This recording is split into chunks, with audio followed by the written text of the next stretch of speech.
Asia's not sitting around waiting for politics to dictate what's important here. It has already been a leader and is continuing to be so. People come to me and say, well, Trump's been, sort of saying, well, we should be focused on this, but yet the corporate world knows that it needs to support this. Asia's role in global supply chain allows it to influence the transition in ways that many other regions cannot. All the companies that I've been talking to they have not stopped the work of looking through their supply chains with ESG in mind, because that is just where the puck is going.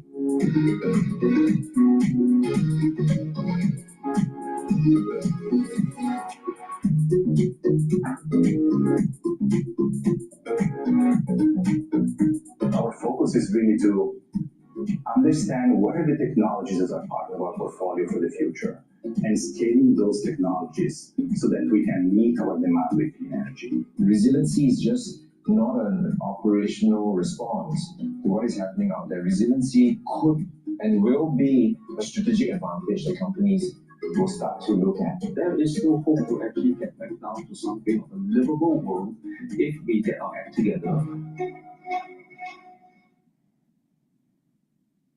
Middle East and Africa, vibrant resources and high-yield investment opportunities abound. Join me on Horizons Middle East and Africa for the stories, newsmakers, and insights from this exciting region. Now weekday, only on Bloomberg. Bringing you up-to-the-minute political news whenever and wherever it happens. I'm Tyler Kendall in Washington, and this is Bloomberg.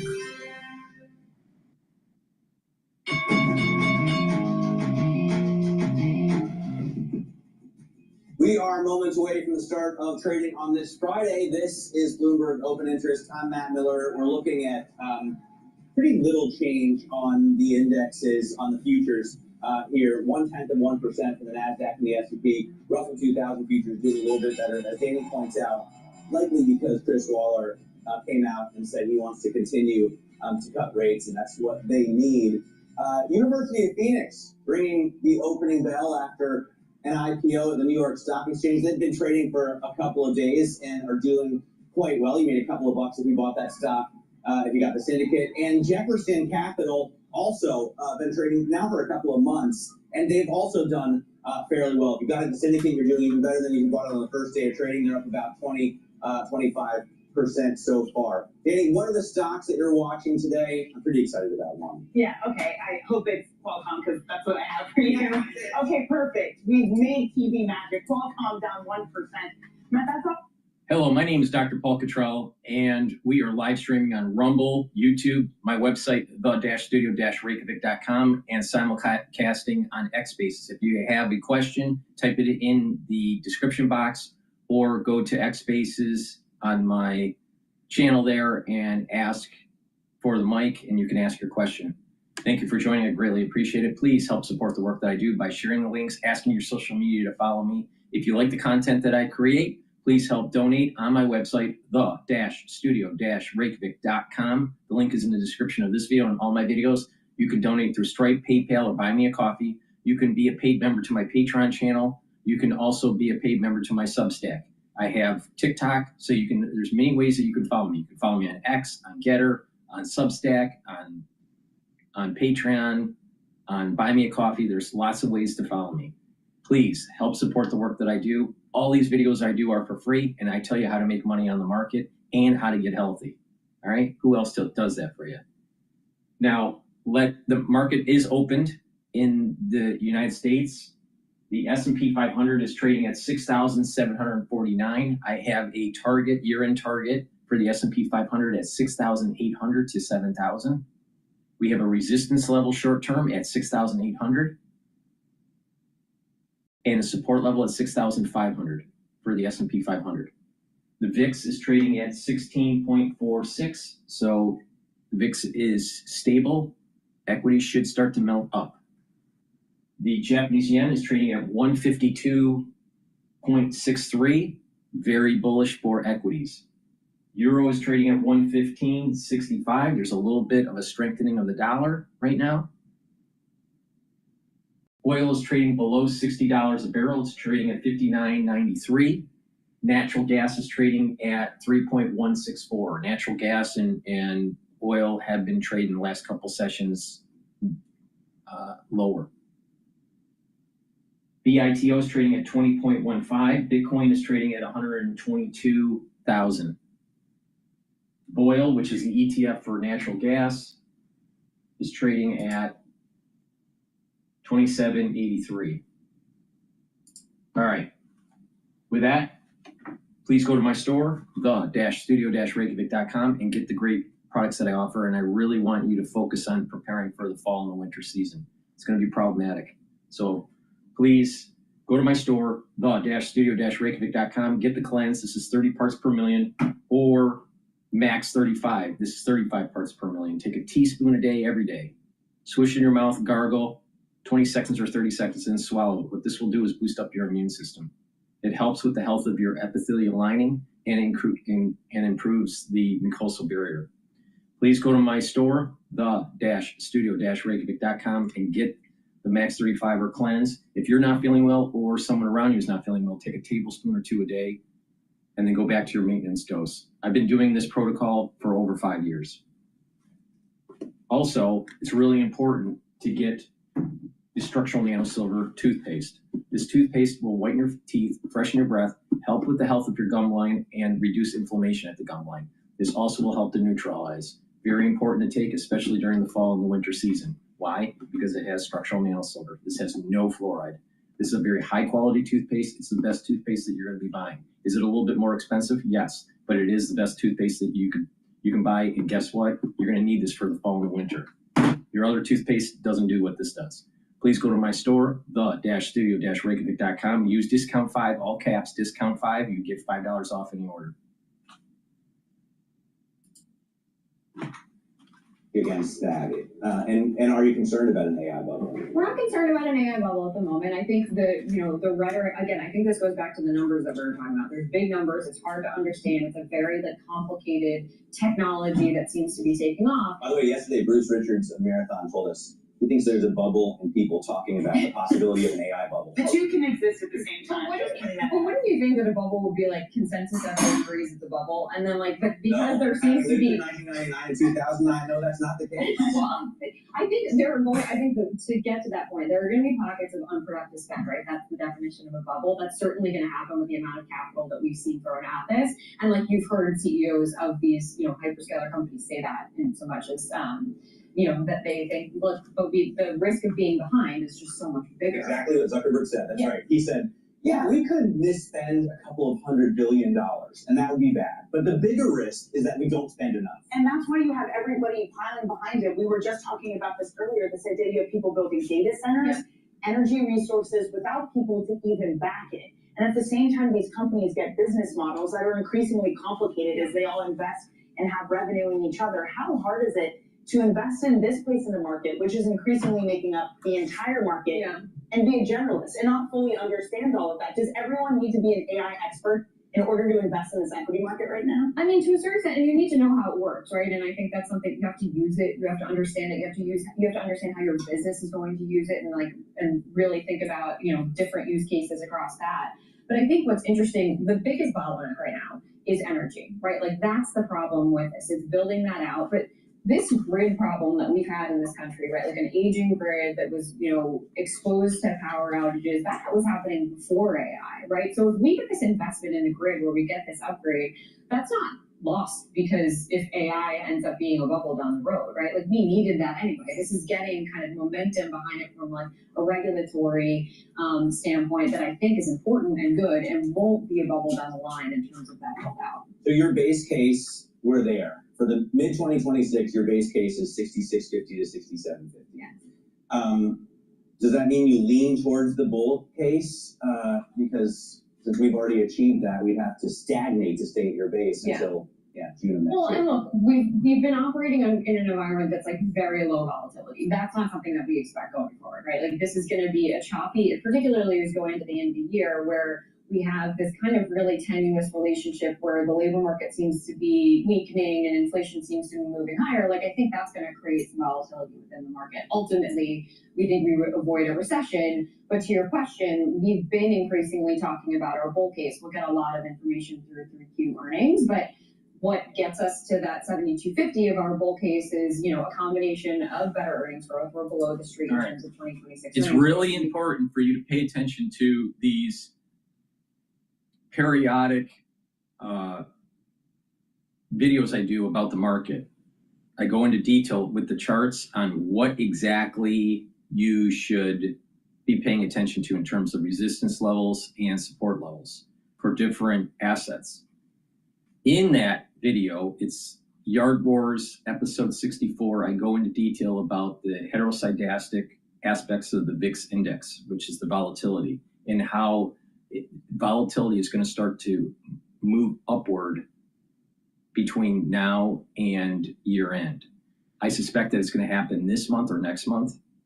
My target still is 6,800 to 7,000 for the S&P 500. It's a little bit more, the higher probability that it'll be around the 6,800 than the 7,000 at this moment in time.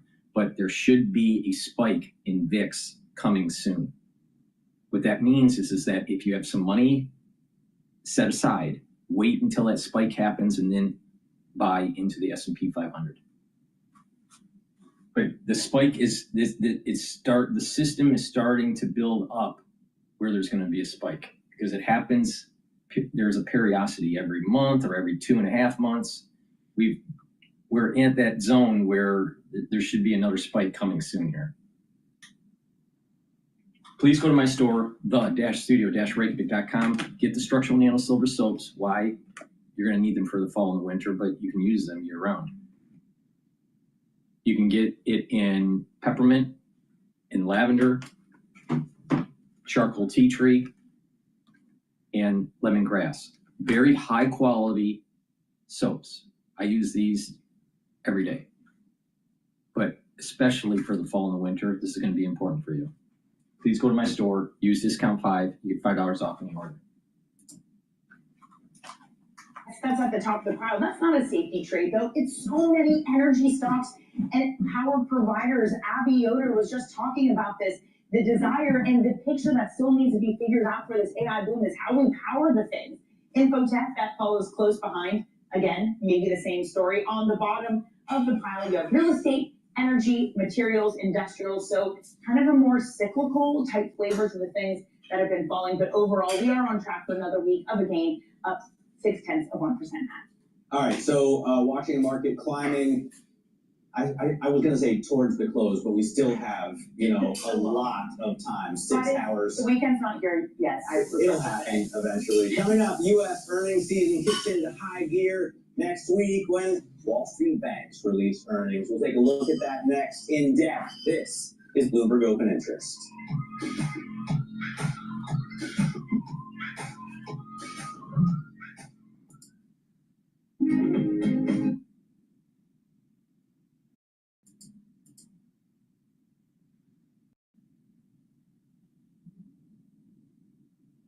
All right, let's play Fox News about the Gaza ceasefire.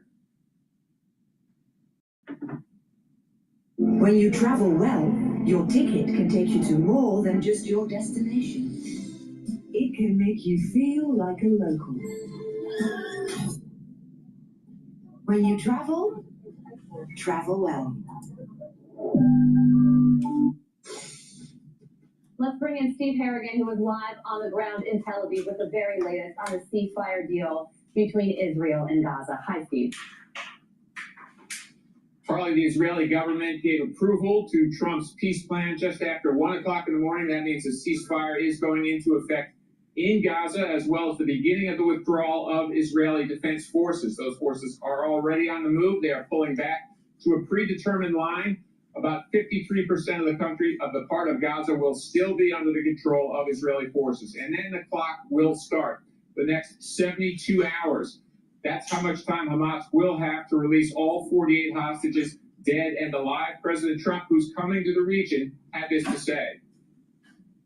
Hostages will be coming back Monday or Tuesday.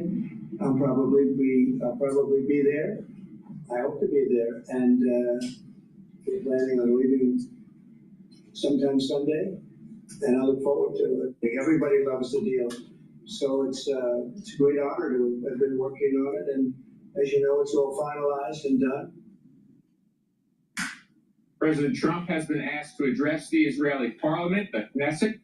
In that invitation, the Speaker of the Knesset said, "You have demonstrated that under your leadership, America is not only a military superpower, but a moral superpower as well." Some sad news for one Israeli soldier, Michael Nachmani, 26 years old, a first sergeant. He was killed by a sniper in northern Gaza just hours before that ceasefire went into effect. Guys, back to you. Steve Harrigan live for us this morning. Steve, thank you. Let's bring in Benjamin Anthony, an IDF combat veteran who served in Gaza following the October 7th terror attack. Benjamin, take us inside the mind of the typical IDF soldier who just spent the past 2 years trying to get the hostages home. What are they feeling this morning?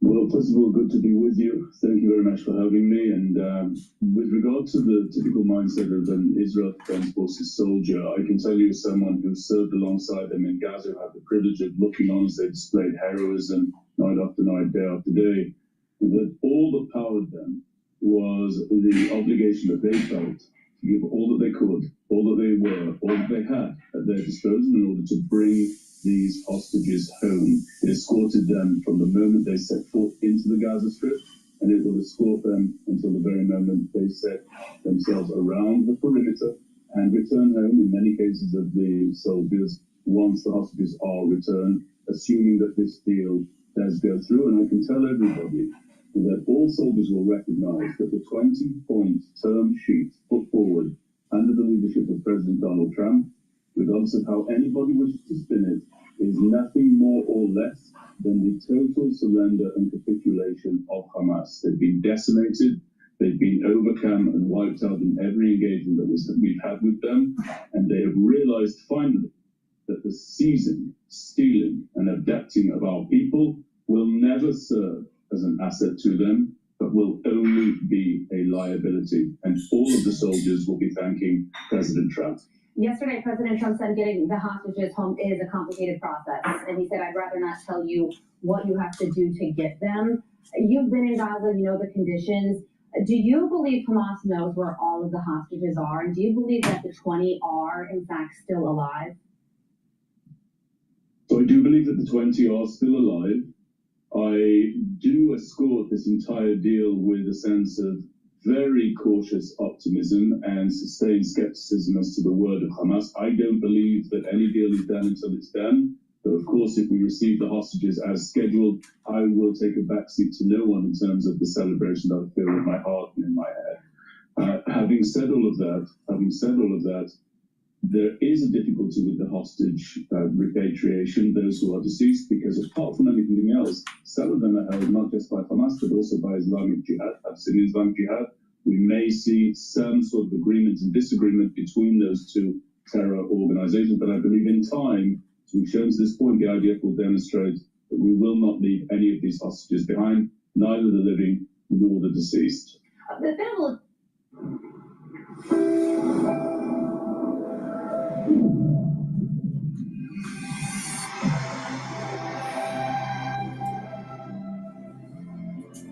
Nor the deceased. There's been a logistical question here, but the plan, the 20-point plan, calls for the rebuilding of Gaza, but it also calls for the 450 miles, and that's an estimate, it could be more, of terror tunnels to be destroyed. Necessary but complicated. How do you view the ability to do something like that in Gaza? Well, I think that the details of what's now started to be discussed as the second part of this ceasefire agreement. So the first part is the return of the hostages and the release of the prison holds inside our jails. Many of them, of course, hardened criminals and terrorists of the worst kind. I want to make a point about that. But there is much talk about the second half of the deal, handling issues such as the one you're asking about. And to be perfectly frank, the details are not yet clear. They will clear in the fullness of time. They'll become clear, rather. And I believe that it will involve a multinational force that is going to be dedicated to the ongoing search for the hostages who are deceased in the case that we are required to do so, but also to the demilitarizing of Hamas. The details of that are also not clear. And of course, the complete elimination of the terror tunnel network. And I just want to say one thing to all listeners and viewers. If ever there was a simple gauge for the difference between Israeli society and the society that is there inside the Gaza Strip, it would be this. Look who we want home. Look who we are fighting to bring home. 20 innocent living hostages, including soldiers who were arrayed in a purely defensive posture inside the borders of the state of Israel, plus our dead innocent civilians who died as a result of the attack on October the 7th. Who does Hamas want home? They want killers, terrorists, murderers of the worst possible kind, and not only do they want them released from Israeli prisons, they want them within their societies, the equivalent of Americans saying that they want, Jeffrey Dahmer to come and live within their neighborhood. It's a dreadful society. It is powered by too much hate, and it's absolutely imperative that the second part of the deal, that which deals with the demilitarization and the complete destruction of Hamas as a governing force and as a threat to the state of Israel, must also be implemented. Nothing short of that must be the end result of this. Hey, Benjamin, we have some breaking news that we want to get to and get your reaction to it, but we're just learning that President Trump has not received the Nobel Peace Prize. It's going to go to a woman named Maria Corina Machado. What is your reaction to that, the president not receiving this award? I think that, quite frankly, the gift that President Trump has bestowed not only upon Israelis, but I believe in the near term potentially upon the region, actually goes above and beyond anything that a Nobel Peace Prize could go any way to describing, could go any way to defining. And I actually think there should be a new prize that is coined. I think that there ought to be a Donald J. Trump Peace Prize that should be founded in memory of this tremendous feat of the president and should go on year after year and be bestowed upon the true peacemakers. The Nobel Prize Committee, their inability to recognize this feat by President Trump speaks volumes for just how detached they are. And incidentally, all of the negotiations that we saw around this patronage that President Trump brought about, you see how it completely excluded the old world, if you like. It completely excluded Macron, Keir Starmer, it completely excluded the European Union, all of those individuals who ran to vote in favor of establishing a Palestinian state and rewarding terror. They have been sidelined completely, totally, and utterly, rightly so. The president's achievements, in my opinion, transcend anything that the Nobel Peace Prize would confer upon him, and they absolutely trump unintended anything that President Obama undertook, which quite frankly was nothing, in order to be awarded his Nobel Prize. It's a topsy-turvy world we live in, at least as a good leader of the free world ever had. And to be abundantly clear, the nominations for this Nobel Prize needed to be in by January 31st. So again, based upon everything that we've seen over the course of the last 9 months leading up to now, Donald Trump could win the award next year. But to your point on Barack Obama, it didn't stop the Nobel Committee from awarding it to him before he had really done anything. If he had to get the nomination by January 31st, that is certain. Always exceptions to be made. IDF combat Should have veteran. been changed from the Exactly, should have been yeah. changed from the Nobel Prize to the No Deeds Prize.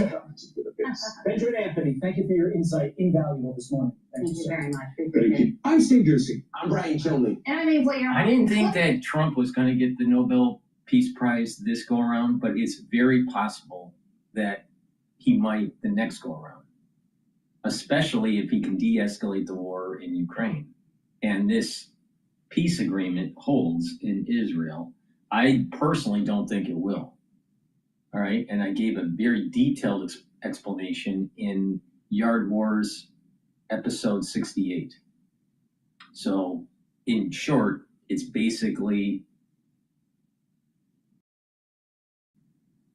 if you don't solve the problem of the Temple Mount, this will only become a false peace. You have to get to the root of the problem here. It's about the Temple Mount. And this peace agreement has nothing to do with the Temple Mount. So what I think will happen is that it's going to be a false peace. How long? Probably it won't last for 6 months. But it's going to rear its head up. Again, there will be more conflict, and Israel will do what they did in Gaza to the West Bank.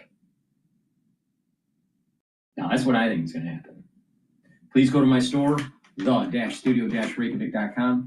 Be prepared for the fall and the winter season. Super important. All right? Get the drops. The drops are 100 count.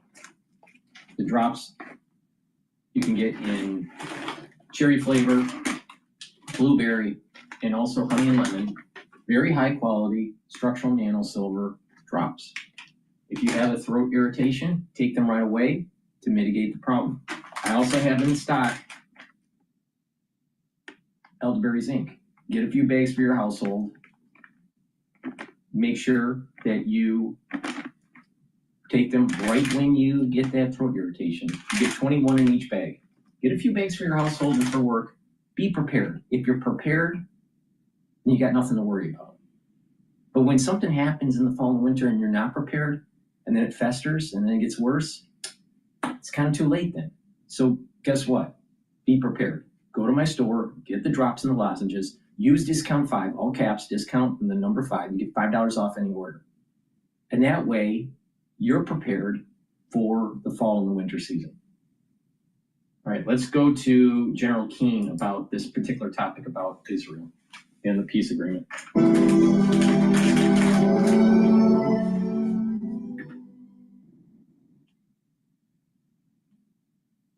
Treat yourself to big savings on top-rated pieces during Rainmore's Flanagan's Anniversary Sale.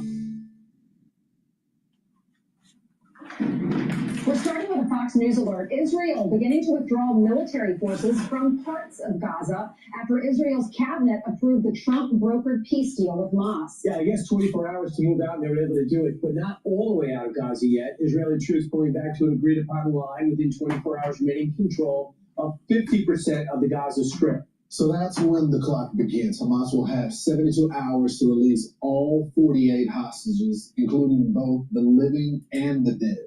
And in Gaza, thousands of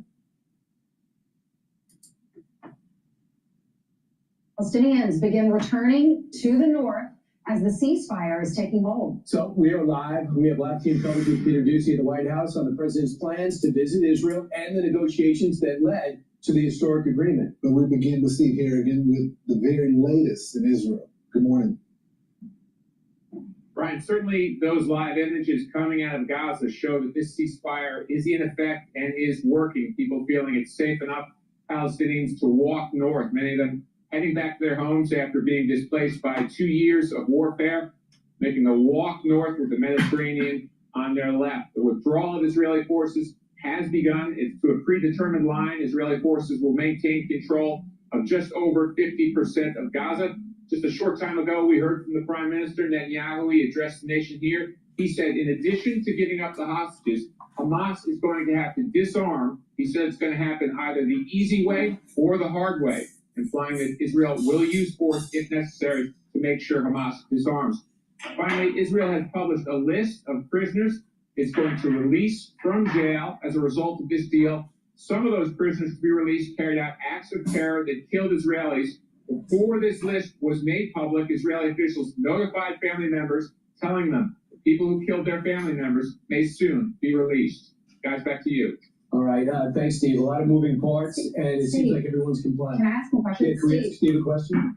Describe in detail, Steve, what we're seeing. There's the Gaza. Yeah, in Gaza. They're walking, it looks like, over that bridge. Where are they heading? Are they heading to the larger city in the background?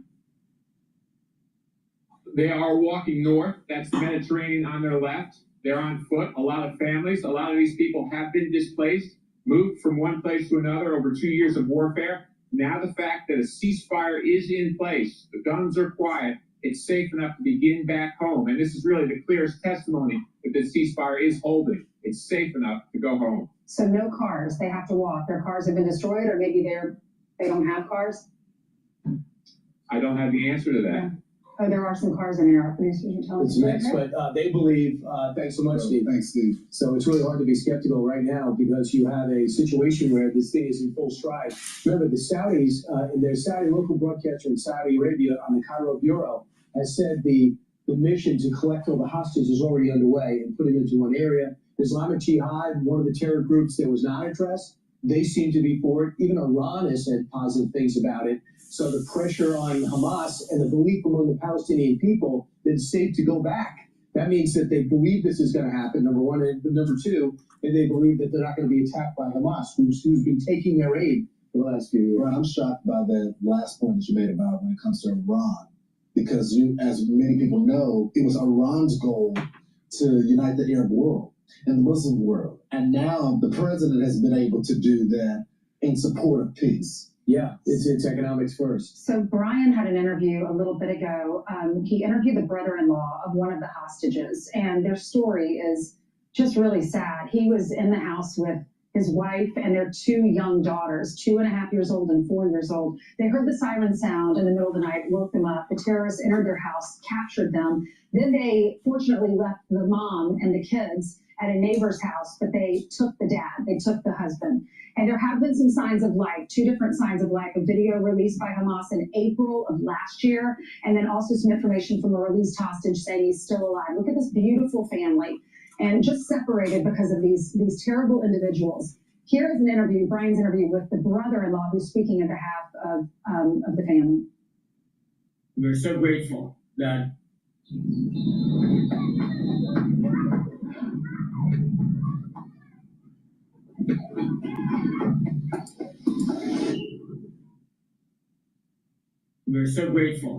the president, the peace president, has achieved what people thought was impossible. My sister has been a rock ever since October the 7th. After she was rescued on that terrible day alongside the rest of my family, and processed the fact that Omri was taken in front of her eyes, brutally taken after they were all held captive, was live streamed on Facebook by the terrorists. I've been following her footsteps to ensure that Omri's story and the story of all the hostages is being heard, and the president heard us.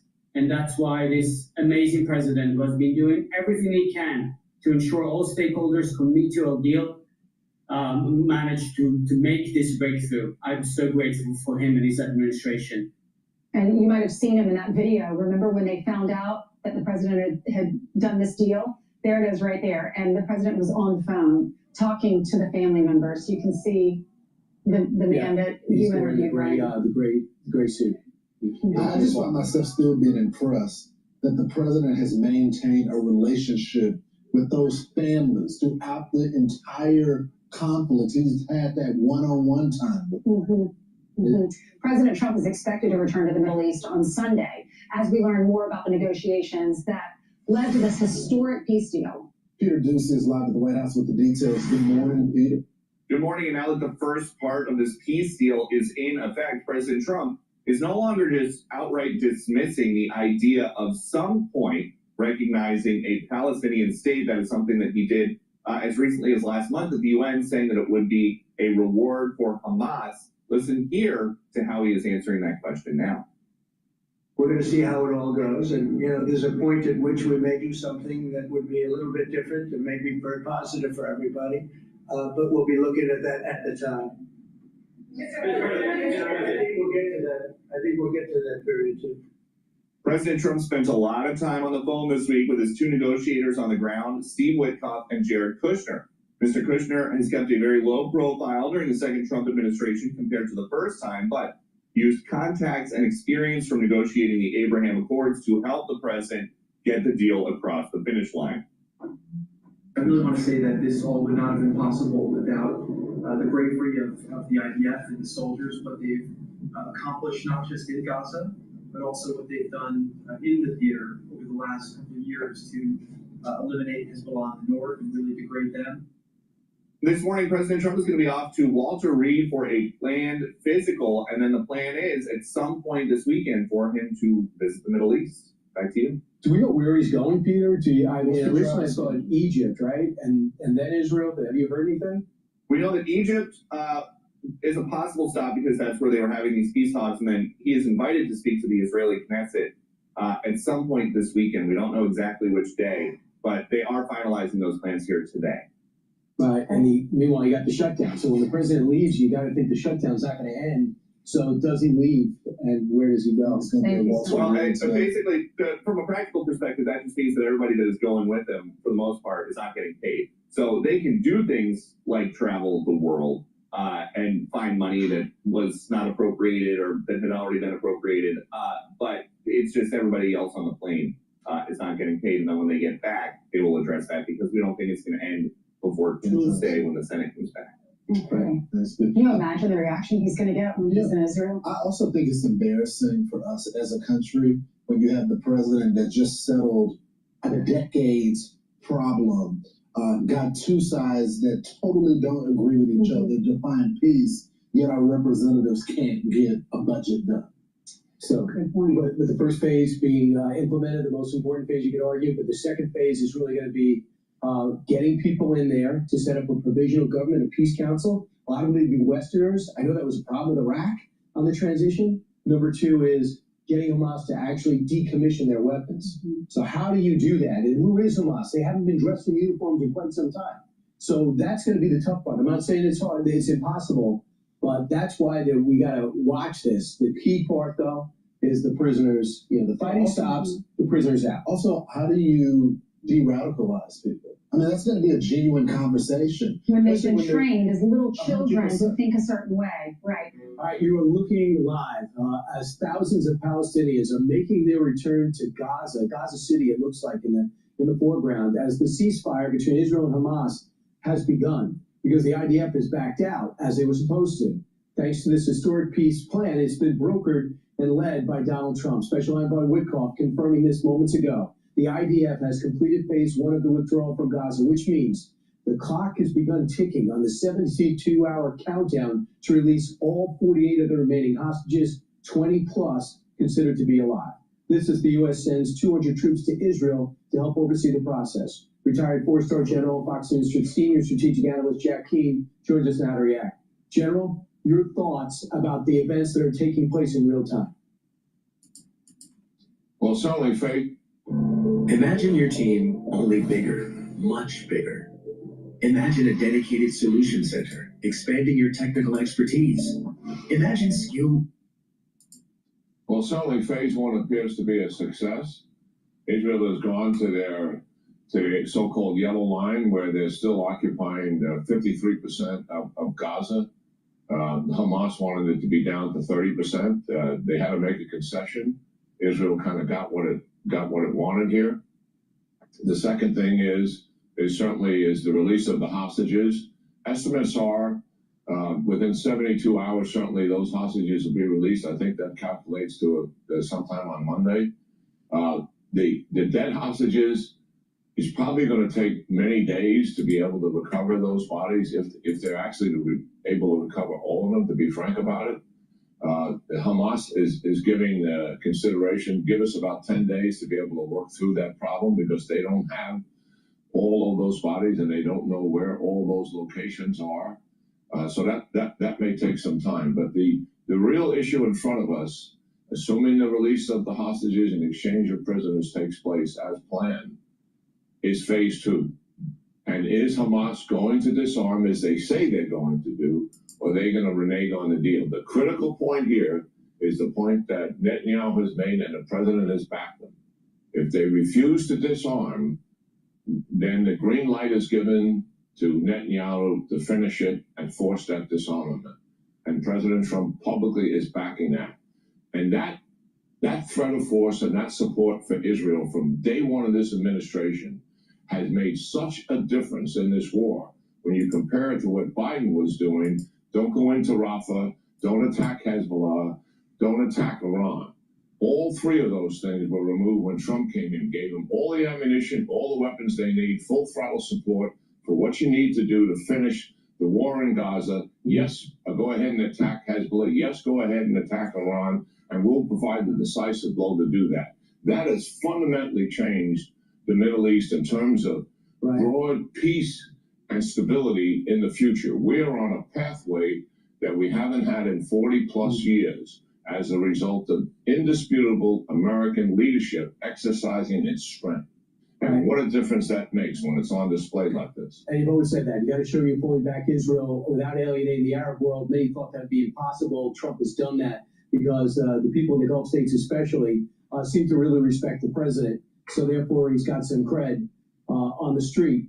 So, General, the next phase is interesting. You mentioned disarming. What about an international peace force in there to provide security? Do you have a sense of what countries will be represented in there? And number two, does everyone agree those terror tunnels have to be destroyed? Oh, yeah, there's no... Water heaters are the second largest consumer of energy in the home. A.O. Smith heat pump water heaters are 4 times more efficient and save more than $600 per year in energy costs. Purchase... Oh, yeah, there's no doubt about disarming rockets and missiles, the factories that assemble them, the factories that do the manufacturing, particularly of the small-range rockets, the tunnel complexes themselves.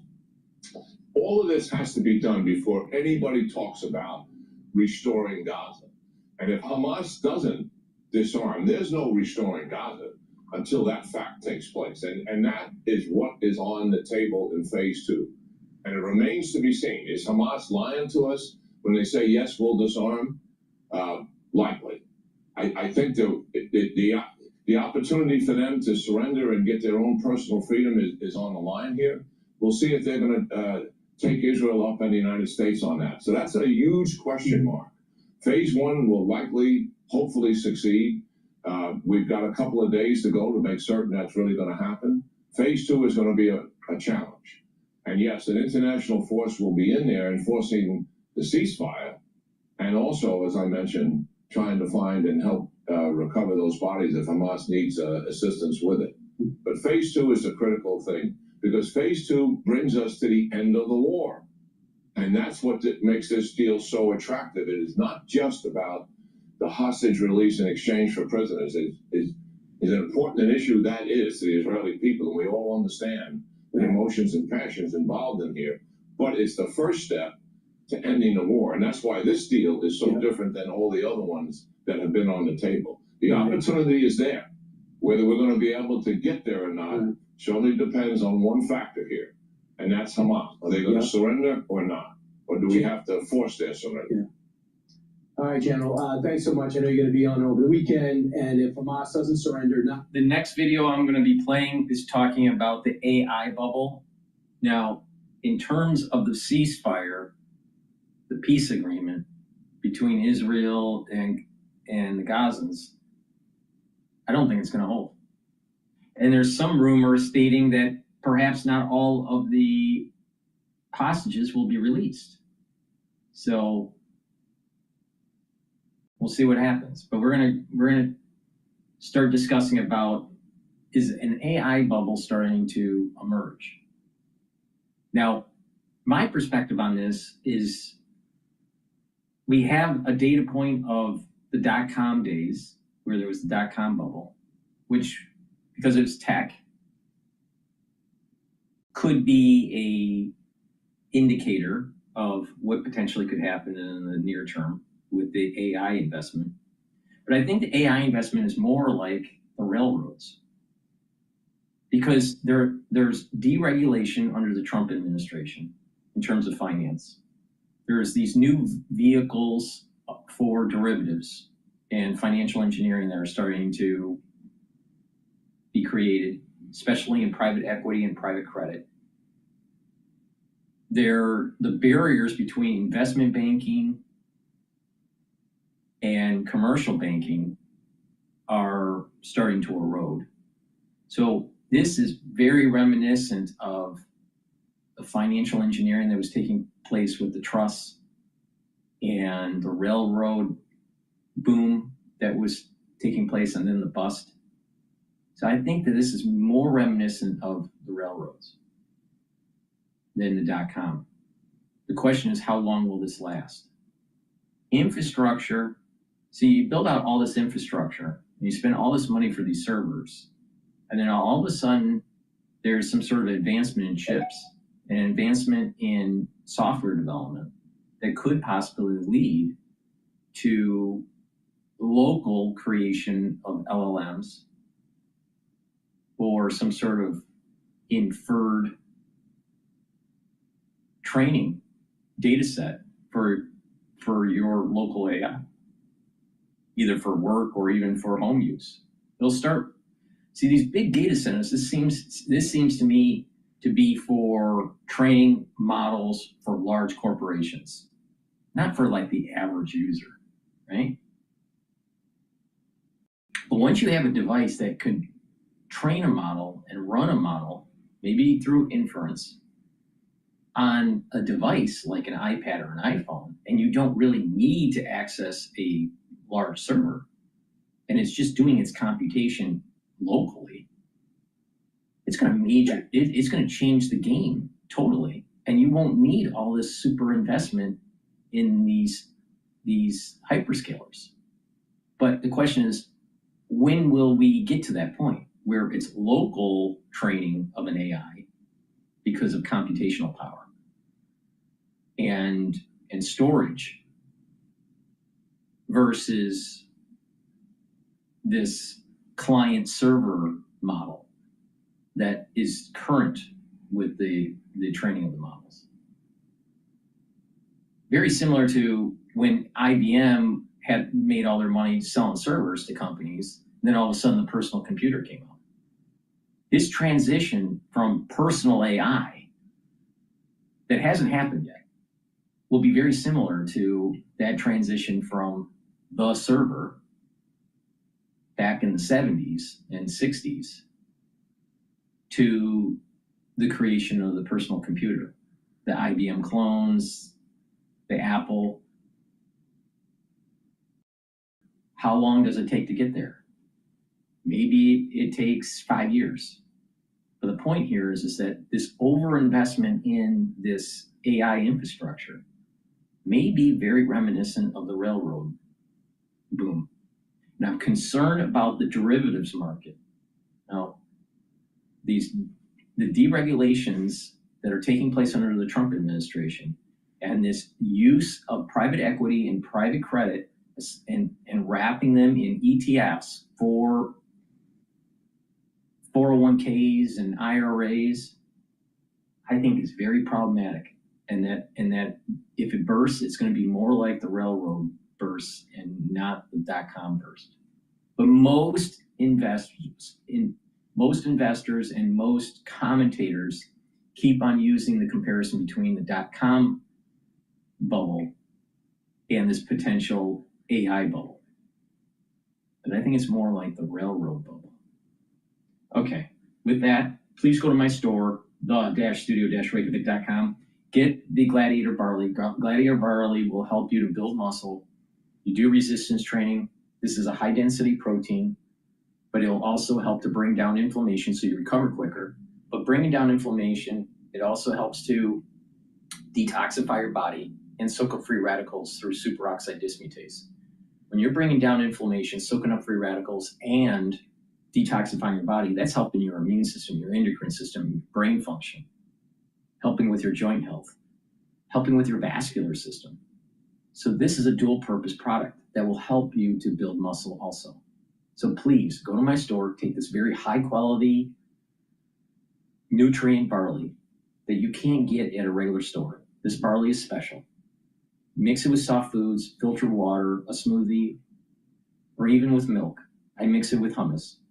But take it every day and do some resistance training. And you're going to gain muscle, and you're going to get healthier, and bring down inflammation, and you're going to be detoxifying your body daily.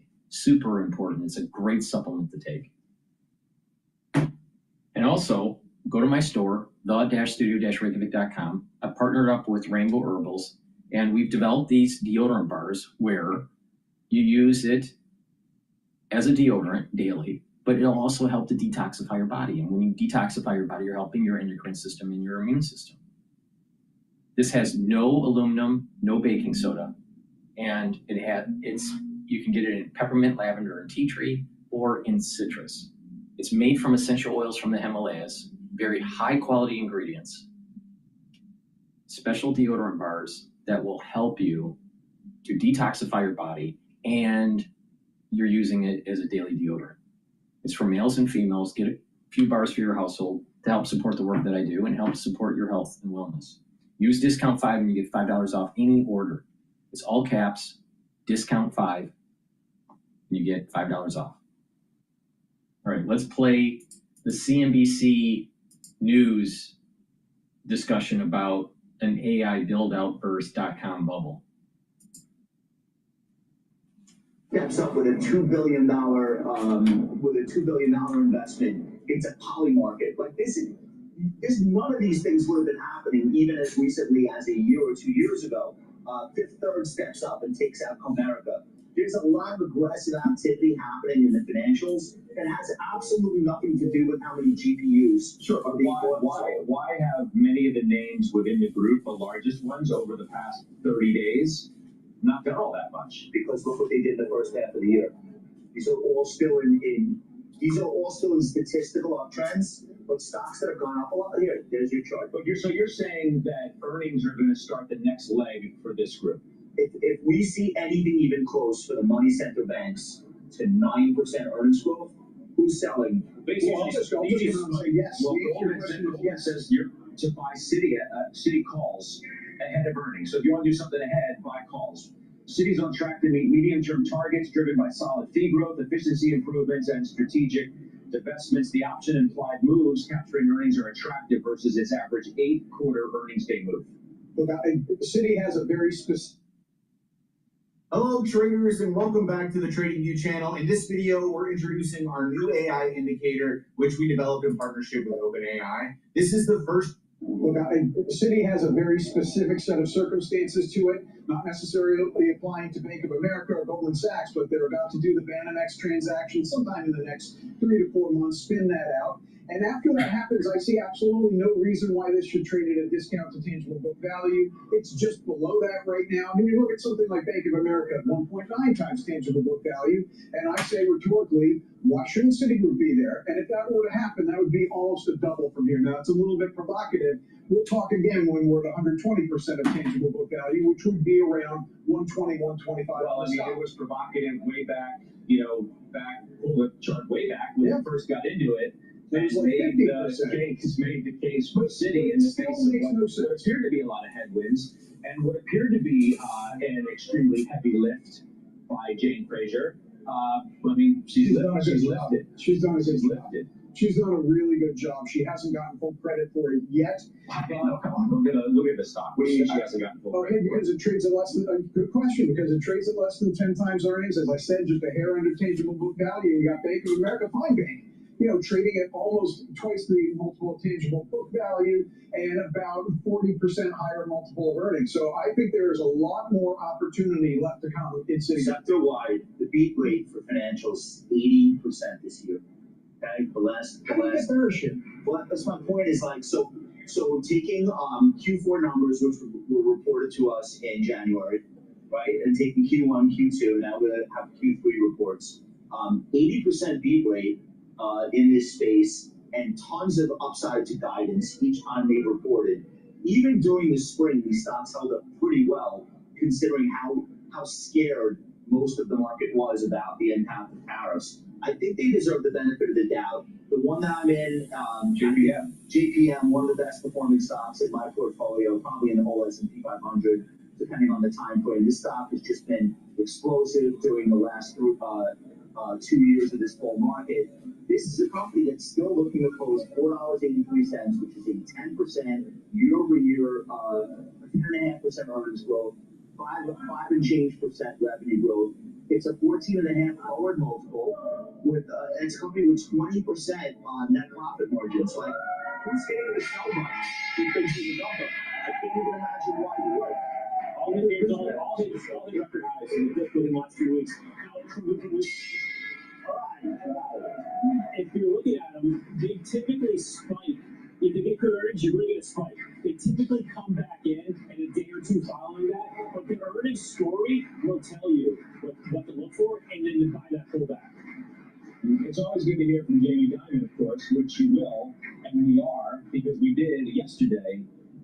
He was asked during an interview what he thinks about the current market landscape, as many are weighing in on whether there's a bubble in AI and maybe some other places too. I want you to listen to what he had to say. You're not going to see Jamie, but you're going to hear his voice. Listen, we'll talk on the other side. It's really impossible to tell the birds. And I've looked at, you look at history with all, the 74 crash, the 82 crash, the 87 market, the 90, the internet one you mentioned. Yeah, I mean, no one really forecasting that. And there's all that hype out there. And then you also take AI, there's a lot of money going into it. But the better way, I look at the better way, AI is real. AI in total will pay off.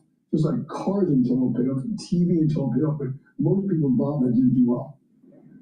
Okay, so that's Jamie on whether he thinks there's a big bubble in this market. It doesn't really sound like he's all that worried about it now. AI is real. AI in total will pay off. Goldman agrees we're not in a bubble yet.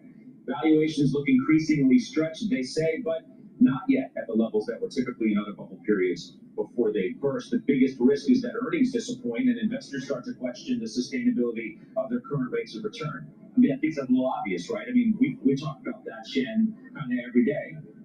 That's the greatest risk, but I don't think anybody's that worried about that risk coming home to roost in the near term. Well, I think that also helps that it's an understanding that some of the transmission of the AI capex that's been done is going to take some time to actually be monetized by these companies, not necessarily just at the front end. I mean, I think some of the challenges, Scott, right now are questions about the, this wave of vendor financing that we're seeing and the potential for that to create kind of a more of a bubble precedent, if you will. But at the end of the day, the reality is that you're going to have a little bit of time in terms of determining what the return is for these investments. And what's going to happen coincident to that is you're actually going to start to see companies in areas like financials, in areas like industrials, to Josh's point earlier, they're going to start to be able to show real use cases for AI within their businesses. And that's only going to create a longer tail for these AI enablers, because there's going to be these clear use cases that are outside of just financing each other. How about this? The tech sector, right, as a group, the forward PE today is 31.1 times. Okay, when people talk about, well, it's a one-trick pony in this market, and it's tech carrying a large portion of the load, not all, of course. The forward PE 20-year average for tech is 17.9. So you're at 31 versus 18. Let's call it that, over a 20-year historical period, average. What do you think? Well, I think it is a little high, but here's the thing. You're paying for that growth. You're paying for the story. But you can pick names within there. Amazon, lowest valuation ever. AWS growth is still just lights out. Google or Alphabet, it's a kind of a call of quantum computing. You get a forward 21 on there. It's growing 20 to 30% at the clip. And Micron is a name that I've talked about a lot on the show. There's a lot of arguments there that it's still undervalued. So there's some places to pick out here within the AI space that there's an actual value. But again, as you cited, it's a very big deal that these earnings come in and they beat expectations and raise. This is not going to be like the April and May earnings reports where that bar was set so low, or I'm sorry, the following April. When I read a stat to you that says AMD is up 43%. What's my ideal state of mind? Adventure and serenity, perfect harmony. I'm in an island state of mind. Island vibes in my sleep. Don't need no plane to fly away. I'm a slice of heaven every day. Is up 43% in 3 days. In 3 days. You sold the stock before. It's a repricing. Yeah. Does that sound like it's okay? It sounds. I'm not saying it's not. I don't need to ask it in a way that suggests it's not. But 43% in 3 days. It's absolute repricing, and there was zero flows, zero interest in it. It was almost in some argument left for dead. The technical picture was ugly, but if you back it out a month, Then you look at a name like Micron, up 40, 50% over the last month. AMD is up about the same amount over the last month. Like a Lam Research, you go into the equipment names. A lot of those names are up 40 to 50% over the last month. AMD was, before that moment, was up 0. We took the 1-year chart of the AMD up. No. A little bit, back it up a little bit. Well, I think it's an important point that you raised. I mean, who buys charts like this? Who's the buyer today? I can't even imagine who that, like the last Muppet that must own this stock no matter what. I can't even imagine what the thought process is. It looks incredible, obviously, but like, does nobody think that there's the potential for 2 or 3 bad days in the market? Go back for that 43% to be wiped away. Retest 220, 215 was that March high from early last year. Yeah, no, I think it's a valid point. You have multi-$100 billion market cap companies going up 40 and 50% inside of a week. Yeah. It's ludicrous activity. It doesn't mean AMD doesn't deserve to be there. It's the speed at which these things are happening, which is why I said at the top of the show, I don't know that we're going to have a news air pocket. Every day I wake up, there's some massive deal between Oracle or NVIDIA or OpenAI or AMD or all 4 at once. It's really hard to look at this market environment and say, yeah, there's going to be a little bit of a news ad. There's a lot more.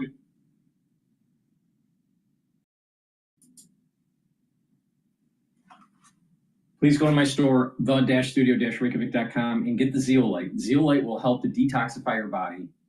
If you've been listening to me regularly, it's really important to detoxify your body. This will bind to heavy metals, toxins, and chemicals and allow you to urinate them out within 6 to 8 hours. Take 3 small drops underneath your tongue, drink filtered water, do that every day. Make sure you drink the filtered water and stay away from processed foods and clean your environment at home too.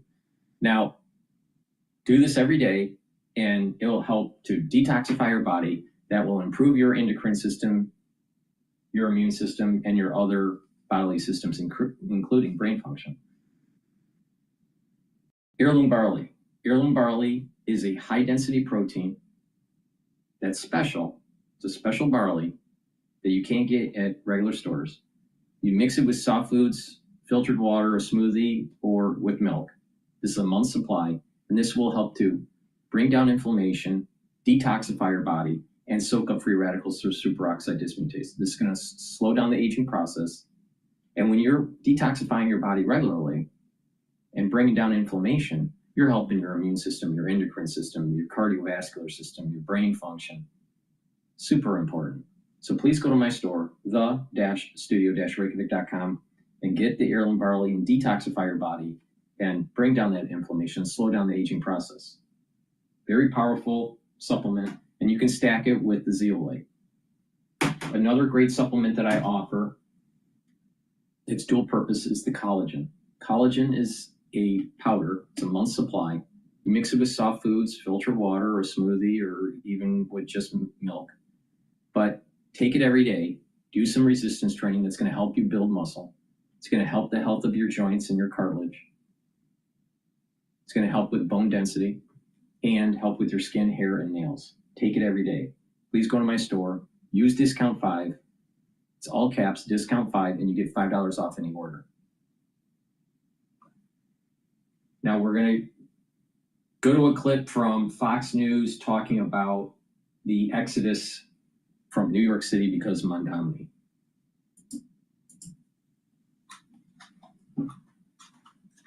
Sometimes marketing teams feel like their heads are buried, stuck with search and social, with limited growth. But some teams experience growth with real. A few weeks, New Yorkers picking their next mayor. The latest poll showing former Governor Andrew Cuomo gaining some ground after incumbent Eric Adams' exit, but Democrat Zohran Mamdani is still firmly in the lead. But not everyone's excited for a Mayor Mamdani. Some are ditching the city for suburbs like Westchester, as the socialist housing platform includes a tax hike on top earners. And look who we have, Westchester real estate agents Heather and Zach Harrison joining me now. Thanks for being here. Heather, I'll start with you. What are clients telling you? Thank you for having us. We really appreciate it. Well, clients, since July, I would say we've had a very busy summer and early fall, are a little bit concerned about the outcome of the primary and trying to get ahead of it. We started getting calls back in July and asking us, hey, can you give us some tours of the suburbs in Westchester? We're about 30 minutes north of the city. What's that like? What's that look like for us? And so our team is the #1 team in Westchester. So our agents have been helping buyers from Manhattan kind of get the lay of the land, learn about the different suburbs, helping them figure out which town is right for them, in anticipation of what looks like the polls are showing could be an interesting race. So is it all about the money, or is it about safety? Are people worried that if a Democrat socialist runs the city, crime is going to get even worse here? We're hearing just a lot of concerns about the mayoral election, a lot of concerns about taxes, and a lot of concerns about security. One of the great things about Westchester County is we have no resident income tax in most of the towns in the county, so that's really exciting and special for a lot of people. And they can be in our area with a great scenic beauty and only be a half hour from the city with no resident income tax, so that's very attractive. Would you put this on the level of people fleeing the city during COVID?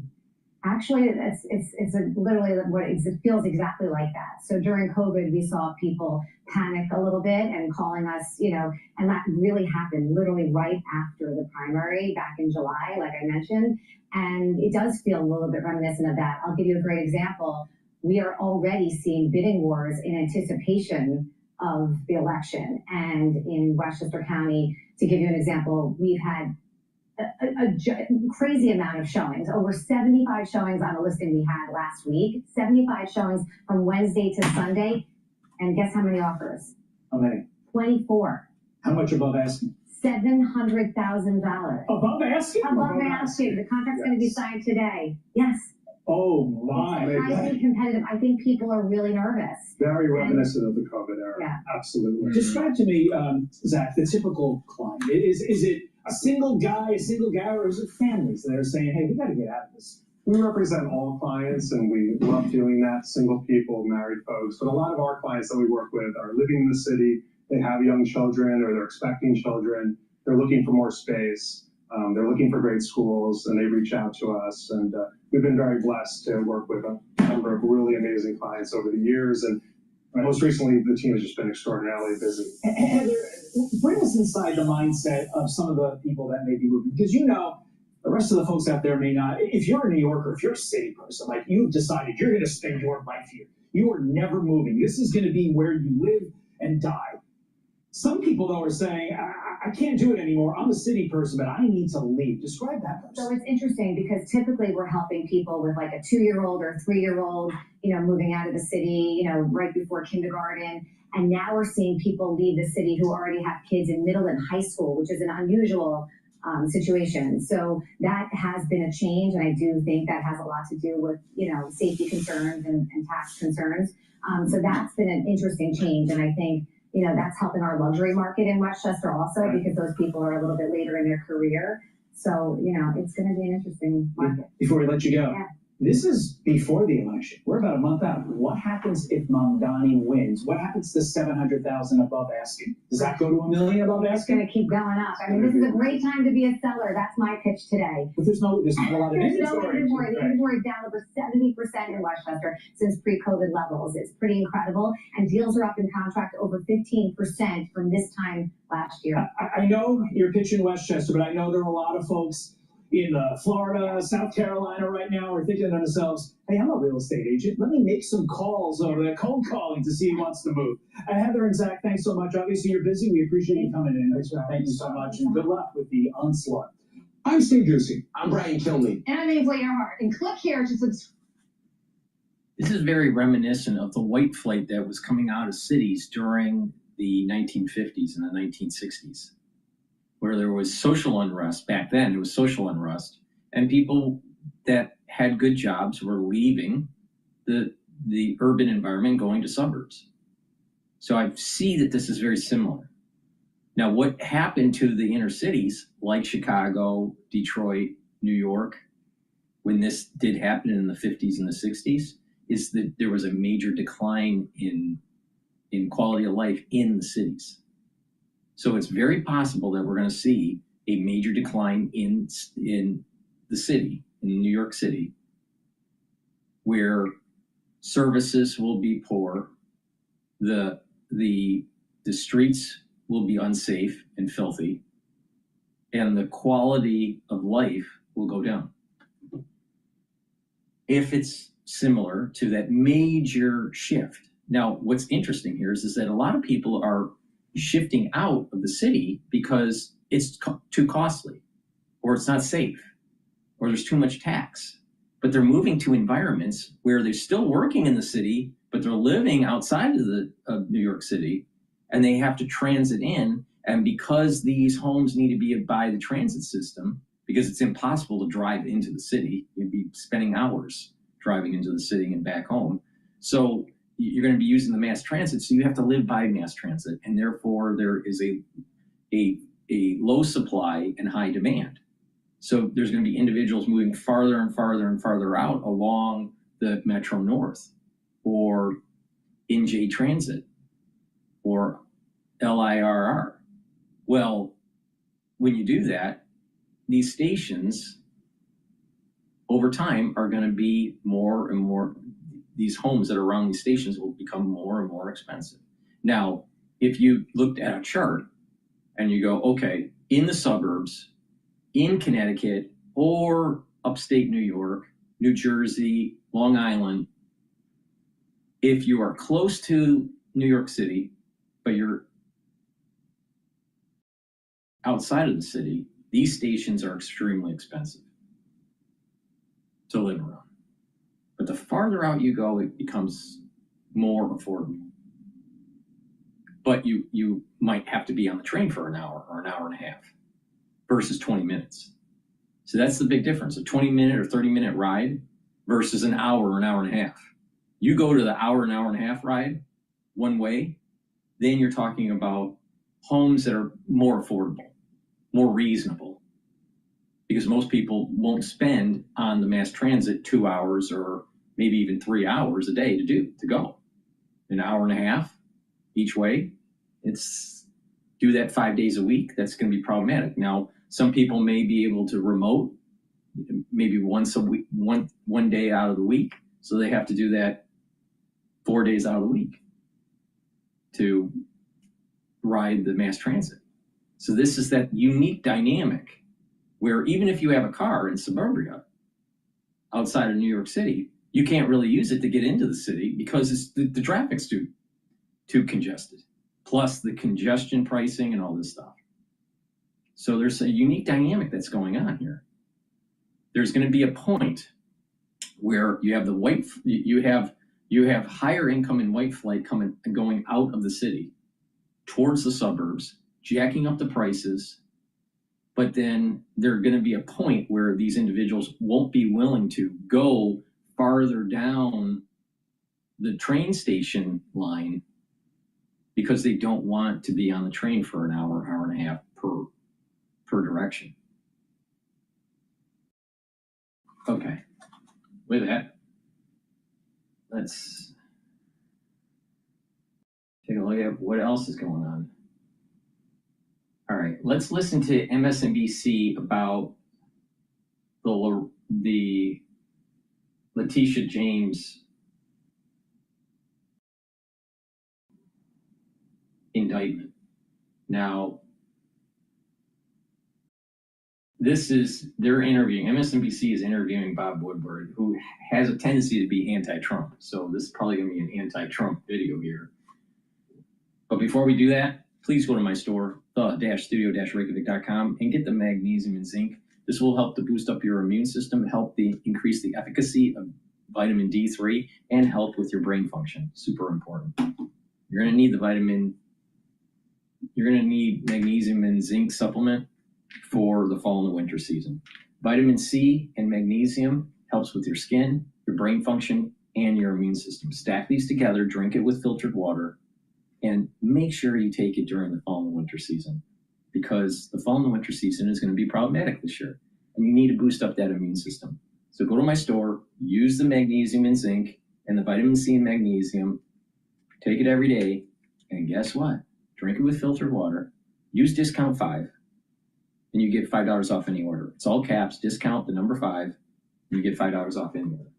All right, let's listen into Bob Woodward.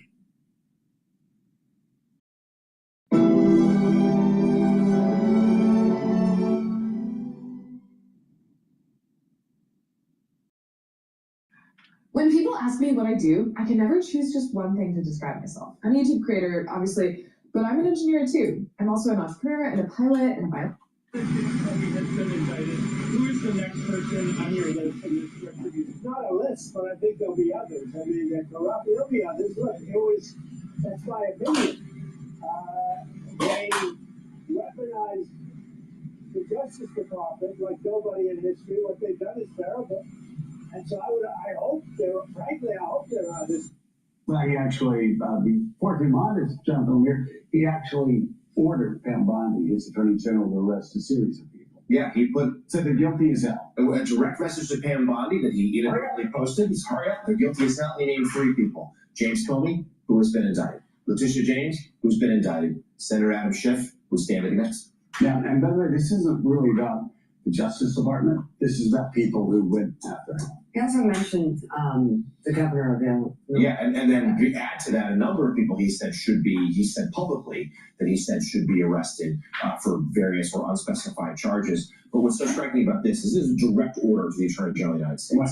And she, by finding replacement prosecutors, found a way to do it. This is the retribution he promised this year. You know, we figured out, it wasn't planned this way, but we're going to bring in Bob Woodward in a minute. But we have Michael Schmidt of the New York Times. They just said, Michael, this like an all-star cast of people have been sued by the president. You and the New York Times got sued by the president. Bob Woodward got sued by the president. Those cases both dismissed. And I'm just thinking, as we talked about the president ordering his AG to arrest people, I'm wondering whether the judges that are going to be handling those cases won't handle those cases much like the judge that handled the New York Times case, which actually did something really remarkable, as we were talking about, dismissed the case without even a motion to dismiss because it was such a spurious claim. Yeah, in our case, he sued the Times for $15 billion. Myself and 3 of my colleagues over different stories that we had wrote. My story being the interview I had done with John Kelly before the election, in which Kelly provided a series of warnings about what Trump would do if he came back into power. Right. And the remarkable thing is that we had, prepared to fight it, and the judge just got rid of it. Now, Trump does have 28 days to go back and refile it, and it's a never-ending, attempt by Trump to come after us, but it's just an example of this audacious use of the law to try and go after those people he doesn't like, to try and chill reporting, to try to scare us, to try and make us spend time and money to deal with that. And it's just going to be part of what we do over the next several years. It's a sort of I don't want to call it an occupational hazard because I think that diminishes it. Right. But I think it's something that is going to be front and center that we're going to have to confront time and time again. Let's now bring in Bob Woodward, of course, the legendary reporter from the Washington Post, who's here to talk about his paperback version of the 2024 book, War, also about news of the day. I mean, Bob, there's so much here that we're juggling this morning.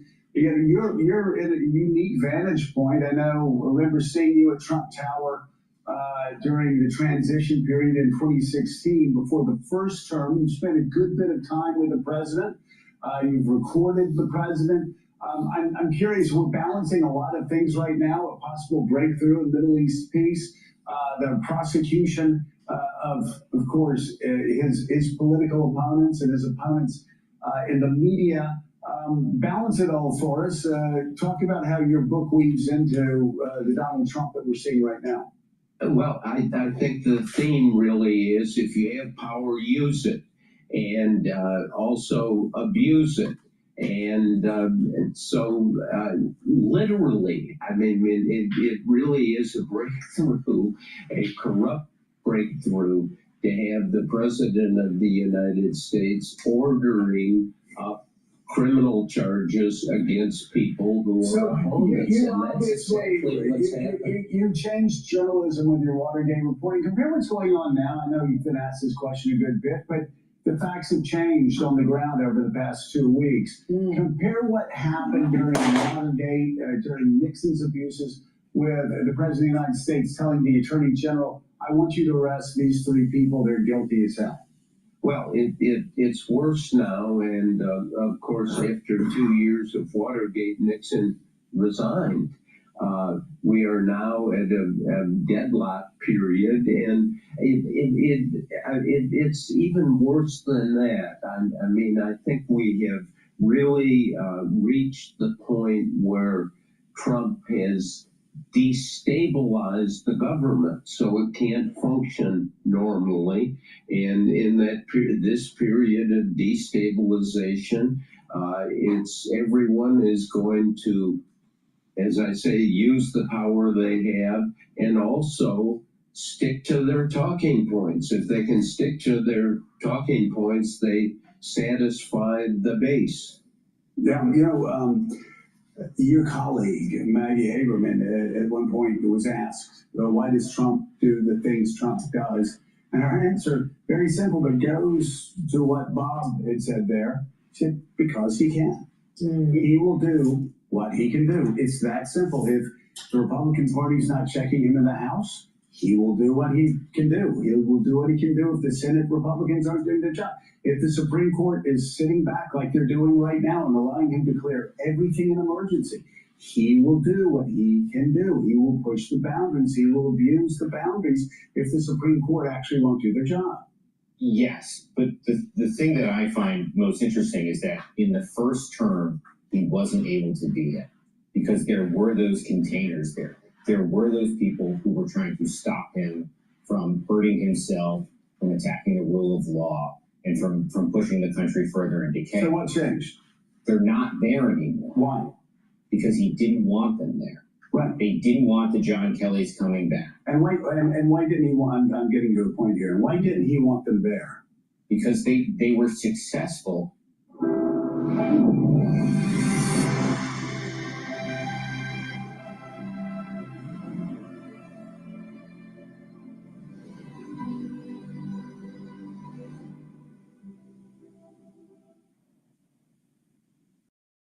Because they were successful in stopping him. And he also, the way he looks at it, and he hasn't told me this, but he lost the election. He was sitting at a defense table last summer. And if he had lost that case, he could have been in jail for the rest of his life. If he lost the election, he could have been in jail for the rest of his life. I mean, I think sometimes we forget this is what drives him so much. He had those people saying, oh, you must do this. You must play by the rules, which he must. But all he does is sees that as a sign of weakness that almost got him sent to jail for life. Correct. And he basically won his freedom. He won his freedom in winning the election. But as a reporter who covered the containers, those people trying to stop him, in the back of my mind, I was always thinking, could this really be true? Could these people really be holding him back? The people that were in his first administration holding him back were part of the deep state because they didn't want someone to do the restructuring at the FBI, at the CIA, at these different agencies because of the bloated administrative state that is not beholden to the will of the people.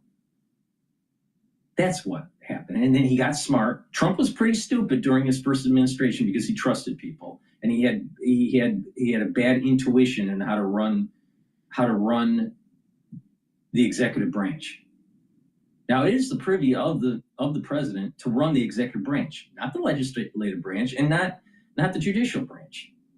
The judicial branch doesn't have any privy to how to run the executive branch, nor does the legislative.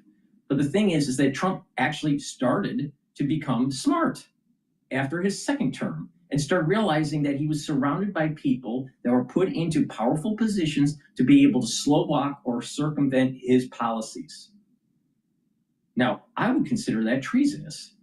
But the thing is that he ended up putting people in that it would actually follow the edicts of the president, as long as that is within constitutional boundaries.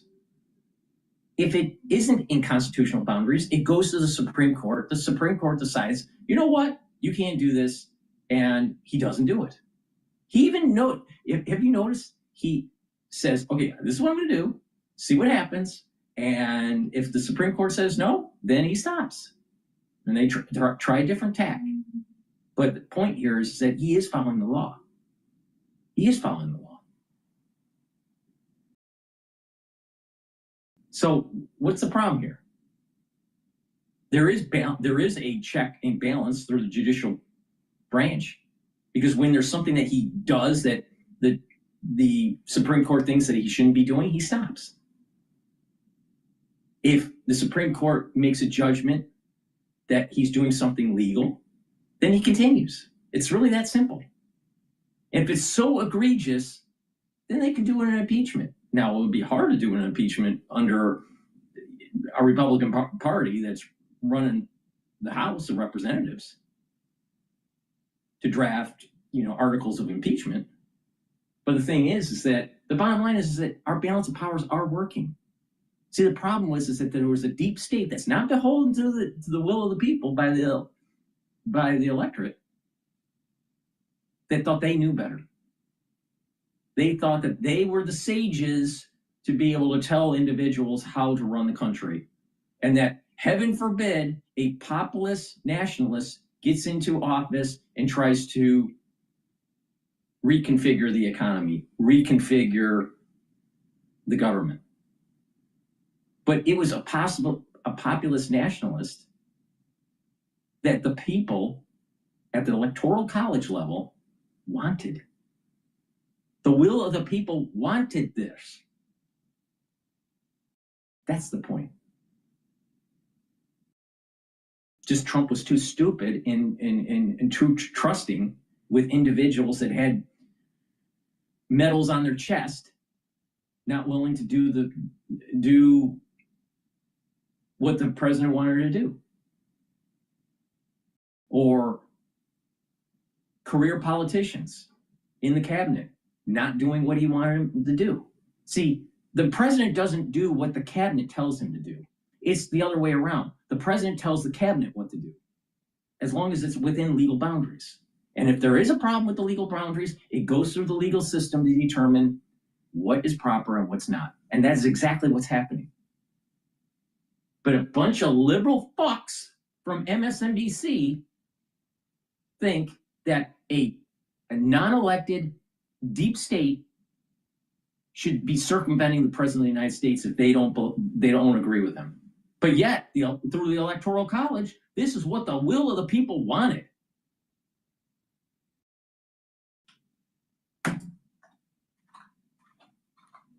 And what we have seen now is that indeed the counterfactual, when they're not there, he is different. The things they're doing, the second term is much different than the first term. And one of the reasons is because those people are no longer there. Well, as I will argue, as I have argued, it's another reason why it's different this time around is that you had this lawfare that was taking place during the second term re-election in 2020, for the general election. There was this lawfare that was taking place and all those impeachments that were all hoaxes. And then I still think that there was impropriety with the election results in 2020. Just look at the statistics. It's impossible to have a jump to fusion at 4 a.m. in the morning that all goes to Biden. Happens to be mail-in ballots. No one audited the actual code of the machines. And then, well, wait a minute here. You have all this lawfare that was going on between 2020 to the election of 2024 against Trump. And he won one case after another, after another, after another. So they weaponized the judicial system to try to prevent Trump from coming back in. So he gets in and he's saying, this bullshit's never going to happen to another president, ever. And he's cleaning house. Because if you don't destroy the deep state, if you don't destroy this administrative horseshit that keeps on pushing this liberal policy, then we're going to lose our constitutional freedoms. know, they want to spin it as, oh, Trump's a bad guy and he's going to take away your constitutional freedoms. It's quite the other way around. Pay attention to what's going on here. The liberals want to destroy the Constitution.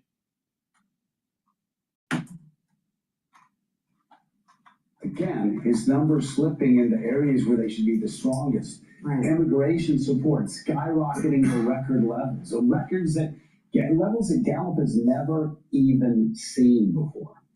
Yeah, immigration, he's underwater. The economy, he's underwater. One assumes when polls go out about this, using the Department of Justice as a mechanism for revenge, that won't be popular with the American people either. I wrote this week about how retribution is here. And Bob Woodward, to Joe's point, yes, President Trump does now privately admit the trial last summer was a political gift. It allowed him to be on the defense table. It rallied his side, rallied Republicans to support him. But he was also terrified. He was afraid of what the outcome could be. And combining what we just talked about with Michael, he is taking such extreme steps right now to wield his power and also to stay in power. And that includes the midterms, because so much of this is important about how Republicans right now have the House and the Senate. And we're seeing such extreme actions from the National Guard to redistricting, Trump trying to ensure Republicans can stay in power so he doesn't face investigations again. Well, that's exactly right. I mean, Trump has become, if you see this sending federal officers into cities where... Think about this bullshit that they're saying. They don't want to have the Republicans running the Senate or the House of Representatives. They want the Democrats so they can go and investigate Trump. What did he do wrong? We got to get into power because we got to go and investigate. But Trump is weaponizing the DOJ. They just stated implicitly that they're going to weaponize the DOJ to go after Trump if they somehow be able to get control of the House and the Senate. This is the problem that Trump has been saying. The system is rigged, and that there's a liberal leftist agenda to weaken the country. It's like Maoism. It's like there's a communism that's starting, a Marxism that's starting to take hold, an uber Keynesianism that's taking hold in this country. If you're a conservative, you need to bone up on your philosophy and your economics, and you need to go after people like this.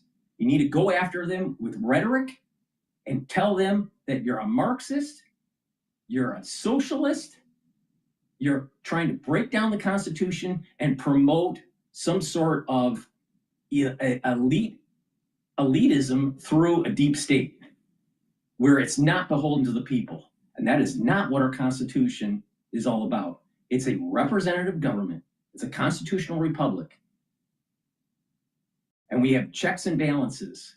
And we shouldn't have a deep state going after candidates or presidents. That what happened during between 2016 all the way to 2024. And if they get into power, if the Democrats get into power at the legislative level, they just said that they were going to investigate Trump.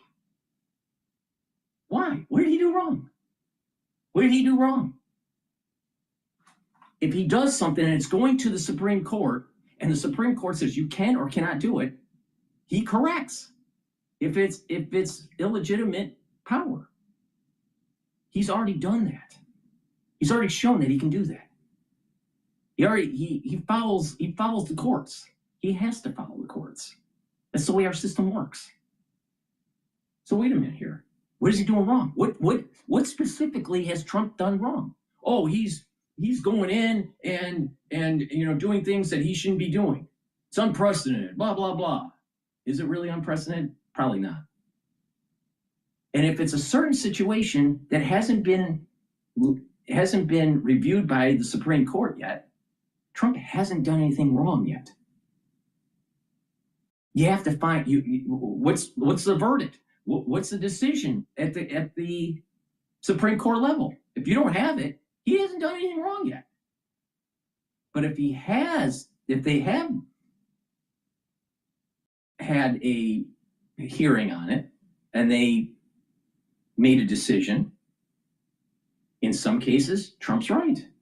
And he'll continue to do it. In other cases, he'll have to self-correct. But that's how our system works. Our system isn't supposed to be about one party getting into the legislative branch and then going after the opposite party at the executive level. That's not what the way the system works. But that's how the liberals are weaponizing the legislative branch. Look at what happened during 2017 to 2020, and how they weaponized, how the Democratic Party weaponized the legislative branch.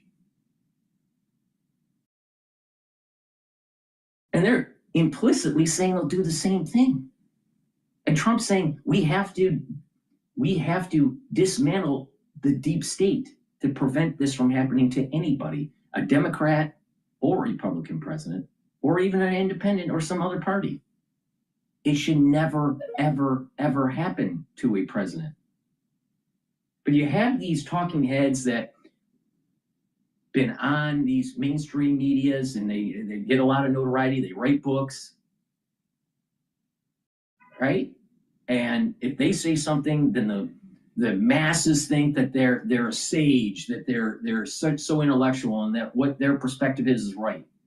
But every single one of these panelists have basically stated so far that if the Democratic Party gets into the power in the legislative level, especially in the House of Representatives, they're going to investigate Trump. But yet, if there's anything that he does wrong, it automatically is sued by some group that's an ultra-liberal, and it goes to the Supreme Court, and the Supreme Court decides, you know what, Trump, you can do this, but you can't do that. And then his administration goes, okay, thank you, Supreme Court. And then he does what the Supreme Court allows him to do. What's wrong with that? That is the system of government that we have. If it's against the Democratic Party's ideals, then that must be a rigged system. They have mentioned implicitly they will go after Trump if they gain power in the legislative branch. So they want to demonize. Mainstream media is demonizing Trump and his administration to convince stupid voters to vote Democrat for the House. That's what the fuck is going on. There's no necessity. Trump has really become kind of the cop in chief. I mean, people like that, people who are authoritarian leaders, lean on the police force. And now he's using it specifically for occasions where he feels thwarted. And yeah, but what's the reason why he's doing this? Why is he telling the DOJ start prosecuting people? Why is he going in and trying to help inner cities solve their crime issue? Because these cities are run by liberals and they aren't using the police force properly to be able to reduce crime. They're hamstringing the police. They're preventing them to do their job. They're defunding.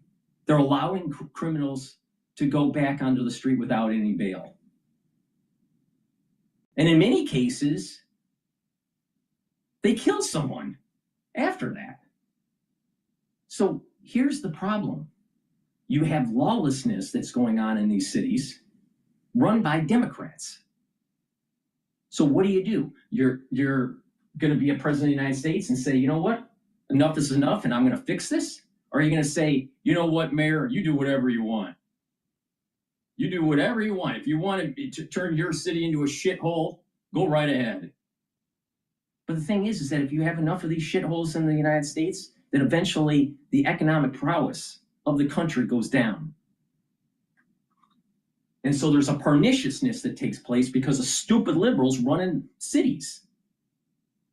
So I'm 100% on the side of Trump in terms of cleaning up the cities when the mayors, Democrat or Republican, aren't doing their fucking job. Now, they might say, well, you may not, you can't do that, blah, blah, blah. All right, take it to the Supreme Court and let them decide, because that's the government that we have. We have 3 branches of government of equal power. Let the Supreme Court make the decision what Trump can and cannot do.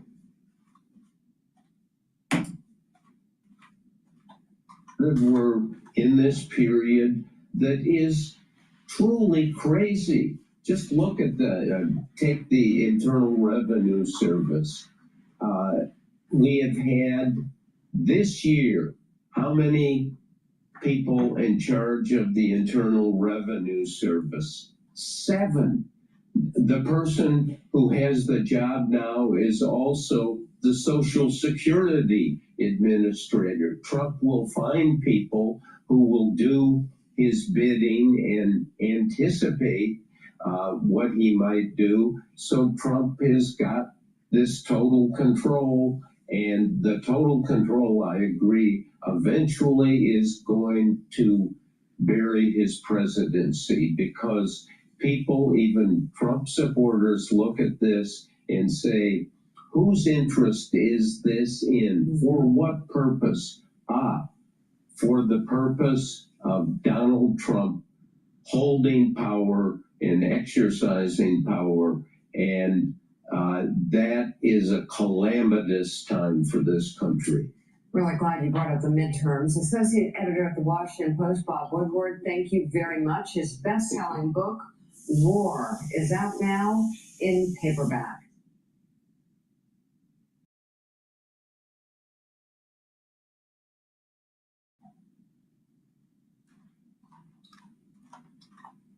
All right, so let's get this straight. Woodward cut his teeth as a journalist working at a newspaper. And he broke the story about Watergate because a deep throat talked to him. All right? So there was impropriety that was going on from the Republican Party back during the Nixon administration, and Nixon's presidency, his administration was trying to hide it. And he was caught. He was caught hiding. And they eventually had to resign. All right? So there was actors within a deep state that were doing things they shouldn't be doing. So Woodward writes a book and gets famous about it. He breaks the story.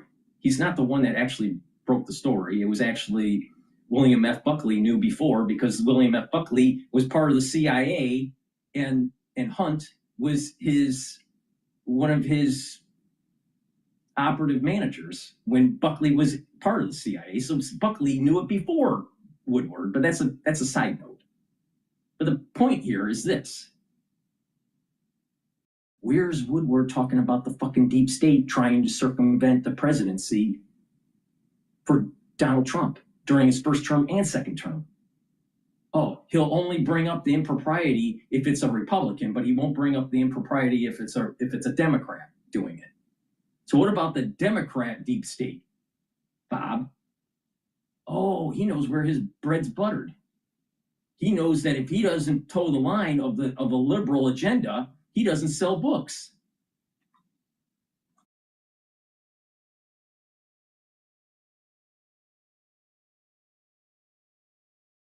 All right. Let's listen in to CNN about the Gaza ceasefire. Build a website you love with Wix. For your words, create your brand. Israeli police confirm the president is expected to visit Israel on Monday. The Israeli military says the U.S. brokered ceasefire in Gaza is now in effect. Thousands of displaced Palestinians are now making the trek north to Gaza City as the Israeli military pulls out from agreed-upon areas. Israeli military vehicles are on the move, apparently pulling back from some areas. This officially starts the 72-hour clock for Hamas to release the hostages. 47 who were kidnapped in the October 7th, 2023 attacks are still in Gaza. At least 20 are still believed to be alive. In an address to the nation today, to Israel today, the Prime Minister Benjamin Netanyahu implied for the first time that not all the remains of the deceased hostages will return. Let's get right to CNN's Jeremy Diamond with the latest from Tel Aviv, where I know this nation, the entire nation, watching all these events so closely, Jeremy. Absolutely, and we are continuing to see people flock here to Hostage Square in order to, celebrate this moment together of all of these hostages who will be now returning within the next 72 hours.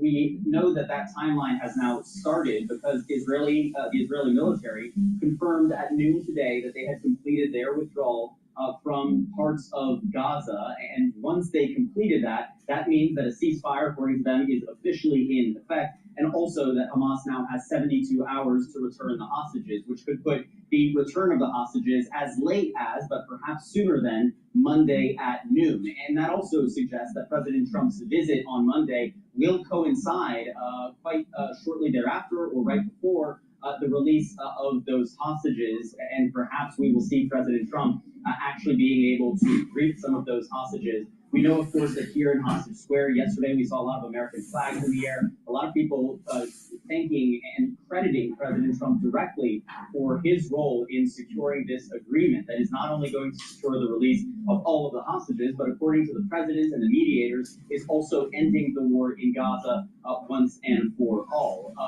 We are already beginning to see in Gaza how people are reacting to this, not only the celebration, but as you mentioned, the thousands of people who are beginning to move along Al-Rashid Street, that coastal road in Gaza, to head back to Gaza City. Of course, before this agreement, we saw hundreds of thousands of people who were forced to be displaced from Gaza City as a result of that Israeli military offensive, and now many of them are starting to return home. But so many more pieces to the puzzle remain in the days ahead. The Prime Minister today suggesting for the first time that some of the bodies of those deceased hostages may not be returned immediately alongside the 20 living hostages. The International Committee of the Red Cross have said that they will be assisting in helping to locate and ultimately recover the bodies of hostages that may be under the rubble in parts of the Gaza Strip. And then, of course, there are the next steps to get beyond this first phase of this agreement and actually lead to the kind of final resolution to this 2-year-long war in Gaza. Intense negotiations still happening with Jared Kushner, President Trump's son-in-law, and Steve Witkoff, President Trump's special envoy, continuing to meet with the Israeli Prime Minister, with the Israeli government in order to queue up those next steps. Trump. Yeah, every day, almost a new milestone here. Jeremy Diamond for us in Tel Aviv this morning. Jeremy, thank you very much. Reactions, the ceasefire deal is pouring in from all around the world. But the Patriarch of Jerusalem questions what will happen next with Gaza reduced to rubble after 2 years of war. Here's what he told CNN's Aaron Burnett earlier. I don't have the words about this. All the words cannot represent really what has been for the population of Gaza this period, and also the horror of the deaths, the people and so on is a crime, because I think crime, horrific crime, unacceptable and morally unjustifiable. All what we can use, our expression, are not able to anyway to express properly the level of suffering, pain, and also anger within the population. We don't know what is going to happen after the war, if the war will finish, really finish. And everything has to be rebuilt anew. All the infrastructures, houses, schools. Don't forget, it's the 3rd year without schools. So how to talk about the future of the children if they, for 3 years, without school, and hospitals, you said water, everything has to be rebuilt anew. For the first period, they will be totally dependent from the humanitarian support from abroad, from the international society or any other institutions. And the rebuilding will take years. All right, joining me live from Gaza is Tess Ingram, spokesperson for UNICEF, the United Nations Children's Fund. Thank you so much for being here with us. Really appreciate it. So just to start off, if you could, I mean, I know there were still strikes early this morning. So things are still tenuous, but describe to me the feeling on the ground there now that apparently there is this ceasefire that's been agreed to.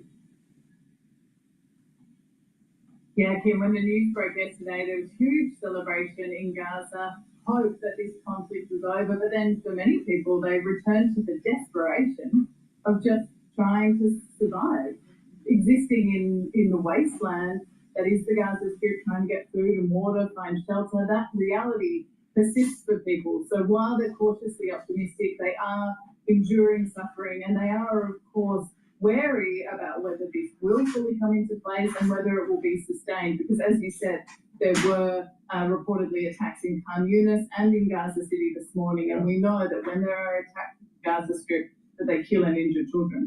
All right, so the efforts to try to alleviate some of that suffering that you're talking about, assuming the ceasefire does hold, when do you think UNICEF teams will actually be able to get back into Gaza and start delivering that much-needed aid? Well, we've never left Gaza. We've been here the whole time delivering aid. But our hope is that this ceasefire will allow us to scale up. That's the goal here, because there have been, of course, a near complete blockade that has stopped us from bringing in enough aid.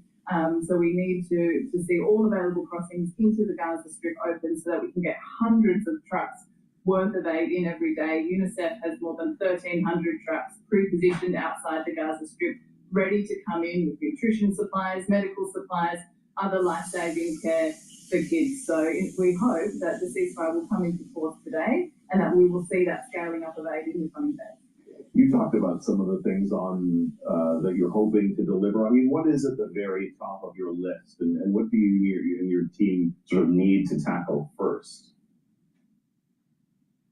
Nutrition is at the very... Streak CRM for Gmail. All the standard CRM features, plus some inbox-powered magic.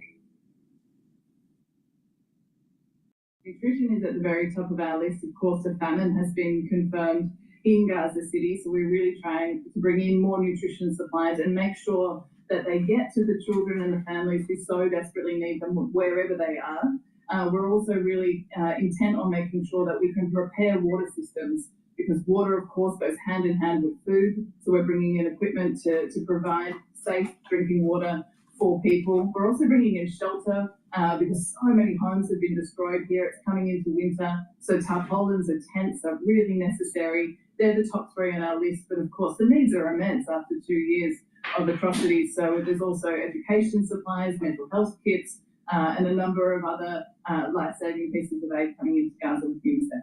Yeah, absolutely. We've been hearing that sort of aid trucks that you were talking about that are needed to surge aid are waiting just miles from Gaza for months. I mean, if things do open up, how quickly can that be sort of mobilized and get those supplies to the families who need them the most? That's the million-dollar question, Kim, because as you say, we've been waiting months to do this. The trucks are pre-positioned in various points around the Gaza Strip, ready to come in. The question on how fast this can surge really depends on when and if crossings into the Gaza Strip open, and then how those crossings operate. We need the bureaucratic impediments that have prevented us from bringing in large volumes of aid to be lifted so that we can really scale up 5 times more to bring in the aid that people need now. There's 2 million people, half of whom are children, so this has to happen fast, and we saw that it's possible in the last ceasefire in February. So our hope is that that can be repeated again starting tomorrow. Yeah. So there's one thing getting the aid into Gaza, and another sort of getting it to the people who need it most, because we have to obviously make sure it doesn't get stolen or siphoned away. I mean, there's been a lot of back and forth about who's responsible for some of those problems once the aid does get into Gaza. From your perspective, working with UNICEF, so what needs to happen differently this time to make sure all of that food, medicine, supplies actually reach children and their families? We know that when the volume of aid increases, the desperation decreases.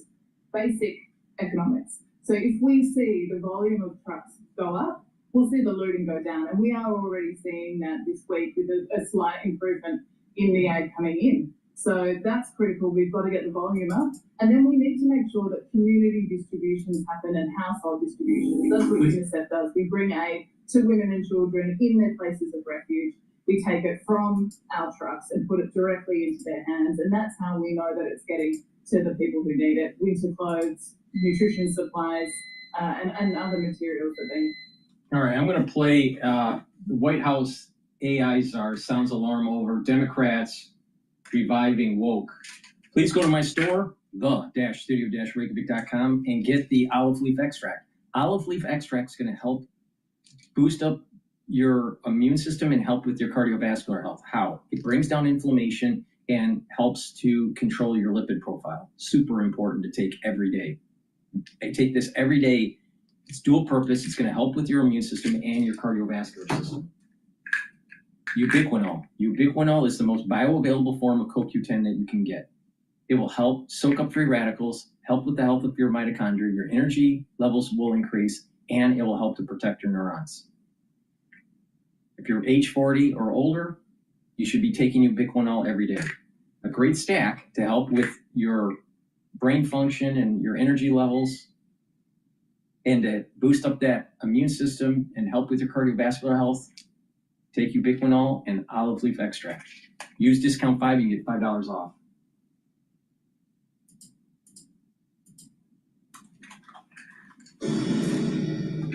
The red state proposals for AI in general have a lighter touch than the blue states, but everyone just seems to be motivated by the imperative to do something on AI, even though no one's really sure what that something should be. The only way that I see for model developers to comply with this law is to build in a new DEI layer into the models to basically somehow prevent models from giving outputs that might have a disparate impact on protected groups. So we're back to woke AI again. White House AI czar David Sachs is warning artificial intelligence laws in blue states could inject progressive ideology into the rapidly evolving technology. A handful of states have signed AI bills into law this year, but Sachs says that new regulations in California and Colorado are especially concerning. And what I see happening here with AI is just a part of another disturbing trend that we're seeing in blue states, what I like to call these blue fiefdoms, whether it's policing, whether it's immigration, where they have sanctuary cities, whether it's education, where they just want to rely on the unions and poison our kids, whether it's energy policy. President Trump is doing all these things to bring costs down, but blue states aren't because they're doubling down on the green stuff.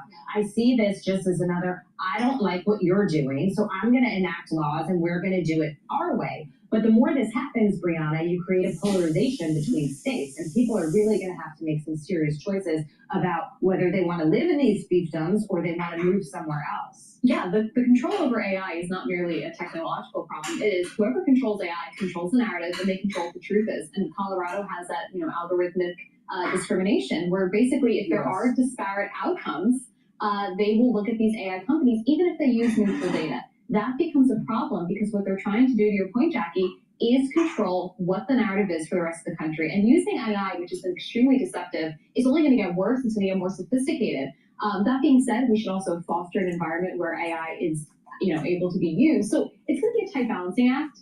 And I think this should be something that Congress works on rather than individual states because we need some framework. And this is something that we sort of got away from talking about. I was at a lecture by a very prominent Harvard professor at the law school. This was about 3 days ago. And he is moving through the courts to try to prevent super PACs, all right?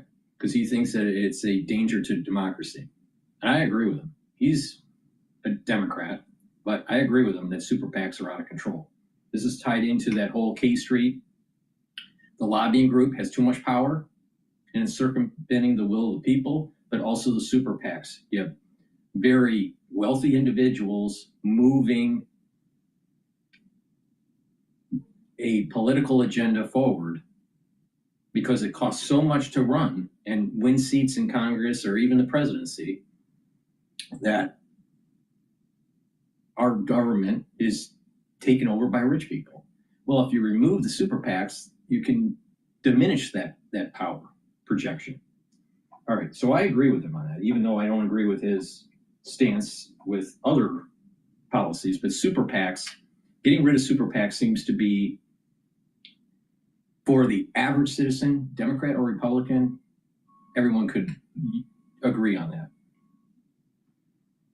Now, during that lecture, there was a question that was asked. There's someone that was tied into AI, and they said that AI is being developed to actually be able to convince voters to think a certain way by using generative AI and doing these videos and having a conversation. It's almost like an AI bot that goes into the social media and is priming you to think a certain way. They also are using AI now in these kind of chats where individuals start to chat with an individual. The other individual may not know that on the other side is an AI, and the AI is going to try to convince you to vote a certain way, to vote for a woke agenda. So, like, for example, let's say you're in social media and there is a guy that's talking to a female. He thinks it's a female, but it's really an AI. And she toys with him with conversation. And this is going on for months. And he feels connected to the individual and all this using psychology. And the AI is using psychology on this human. And eventually he actually is moved in a certain direction to vote for a certain policy. They know where he lives. They know where he votes. They know what the propositions are on the ballot. So the AI system is smart enough to convince people to think a certain way and be able to do calculations in the background on where the probability of a win would be in the country for a senator or a congresswoman or man or even a president. That's the danger of AI. And so if you can control the narrative, just like how the Democrats wanted to control Twitter, because at that time that was the way to control the narrative. But if you can control AI, and AI can start calculating and manipulating people's behavior, you're going to not just control the narrative, you're controlling the psychology of the society and the actual activities of the society. It's dangerous. It's really dangerous what's happening. Think about it with AI on the rise, Brian, and how some of the big tech players have the power to be able to do some of these things. The president has tried to reverse that. It seems like some of these CEOs have jumped on board with him now because it's in their interest to do so. But it does remind you of the power of AI, which is at the end of the day, yes, it's a chatbot, yes, it's ChatGPT, but somebody's programming it, and that person wields a lot of power. It's way beyond that now. The generative AI videos and the chat, people can get onto these chats and talk to people, and they think they're talking to a human. It's way more advanced than just ChatGPT now. Way more advanced. People are gonna. They need to outlaw the use of AI for campaign ads and manipulation. Why I like a lot of competition. I like algorithms. I like AI products where you can say, I feel like I'm getting biased results from this one. This one doesn't seem to give me that. But if all these states get into this algorithmic discrimination game and they start putting these blanket regulations on it, then I think you actually lose the competition. You end up with the one or two preferred guys in the state with the political connections, and they become the dominant one, and they've got to make sure that they don't create any disparate. Breaking news: Trump threatens massive increase of tariffs on Chinese goods. The stock market just went down. It's at 6,631. It went down. The S&P 500 went down 105 points so far. Welcome to America. impacts, right? So we lose this whole idea of justice in the process. Forget about the outcome. Make sure the process is just. That's how America works. The left always they define justice as equal outcomes, right? That's their whole equity thing. So they want equity in AI models, which I think David Sachs is right. It means all these guys are going to build DEI into this. So Sachs called the blue state approach regulatory overreach on steroids, saying it forces companies to navigate 50 different state regimes. It's worse than the EU, Jacob. They will just bypass the states. If you make it that difficult for a tech company to operate and put out, say, a new large language model, they will just wall it off from Colorado. So enjoy your Luddite existence. I hope that's actually what happens.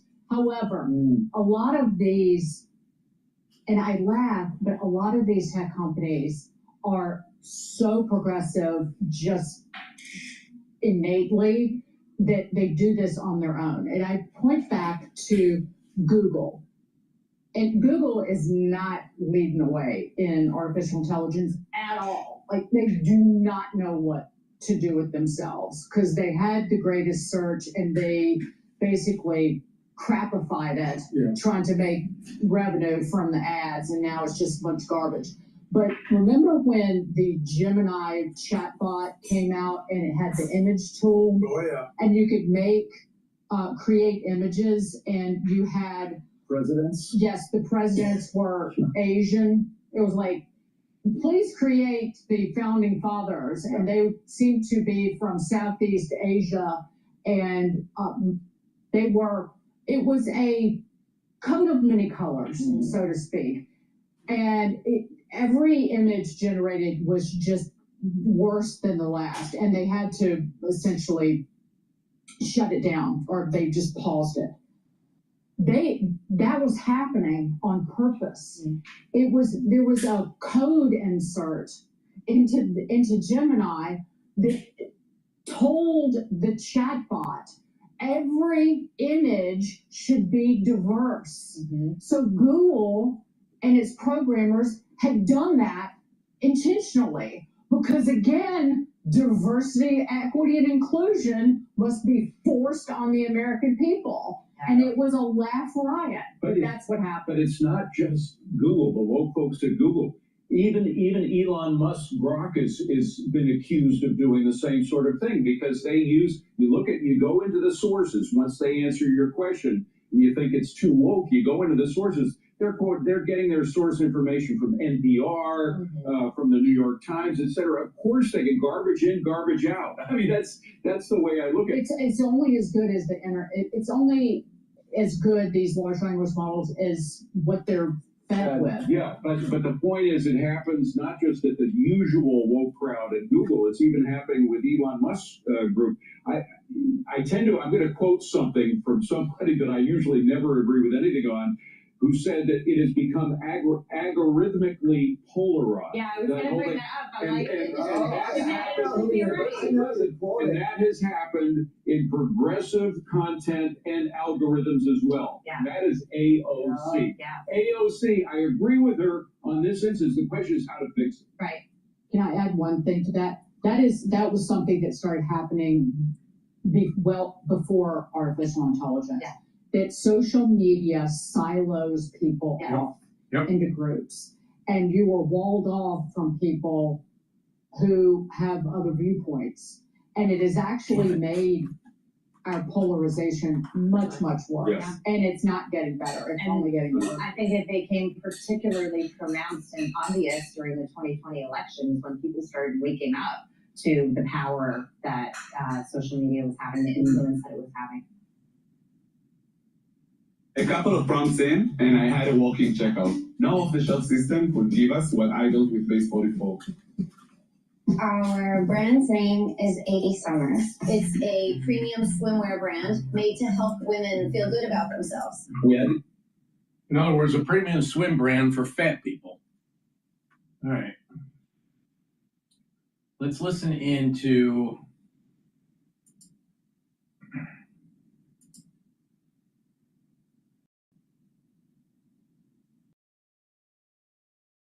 Let's listen into MSNBC and Mandami.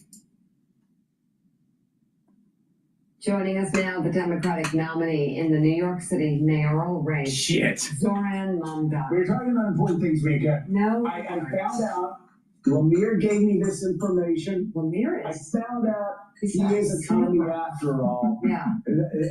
He's an Arsenal fan. I know, that was tough. Seriously, And Metsy-ish. Yeah, that's fine. That's what we As long like. as it's not the Yankees. Yeah, it's worse than a commie, right? So anyway, thank you for being with us. We've got a lot of questions to ask you. I just want to ask you generally. Always ask this question of people about campaigning. It's old politician in me. You know, I always tell you, knock on doors. Takes you about 3 doors to figure out what people are talking about. What are you hearing people talking about more than anything else? When you see them, even people that aren't supporting you, what are they concerned about? Cost of living, cost of living, cost of living. I've been hearing this since we launched the campaign last October, which is the fact that New York City's become the most expensive city in the United States of America. And I'm hearing from New Yorkers that they can't afford their rent, they can't afford their childcare, their groceries, even $2.90. So what do they think you can do about it? Well, what they see is the fact that the mayor has the power to determine whether rents will rise for more than 2 million New Yorkers who live in rent-stabilized apartments. This mayor increased the rent on those New Yorkers by more than 12%. I've said I would freeze it for 4 years. They also know that childcare after housing is the highest cost for a family in the city. And the previous administration, Bill de Blasio, delivered universal pre-K.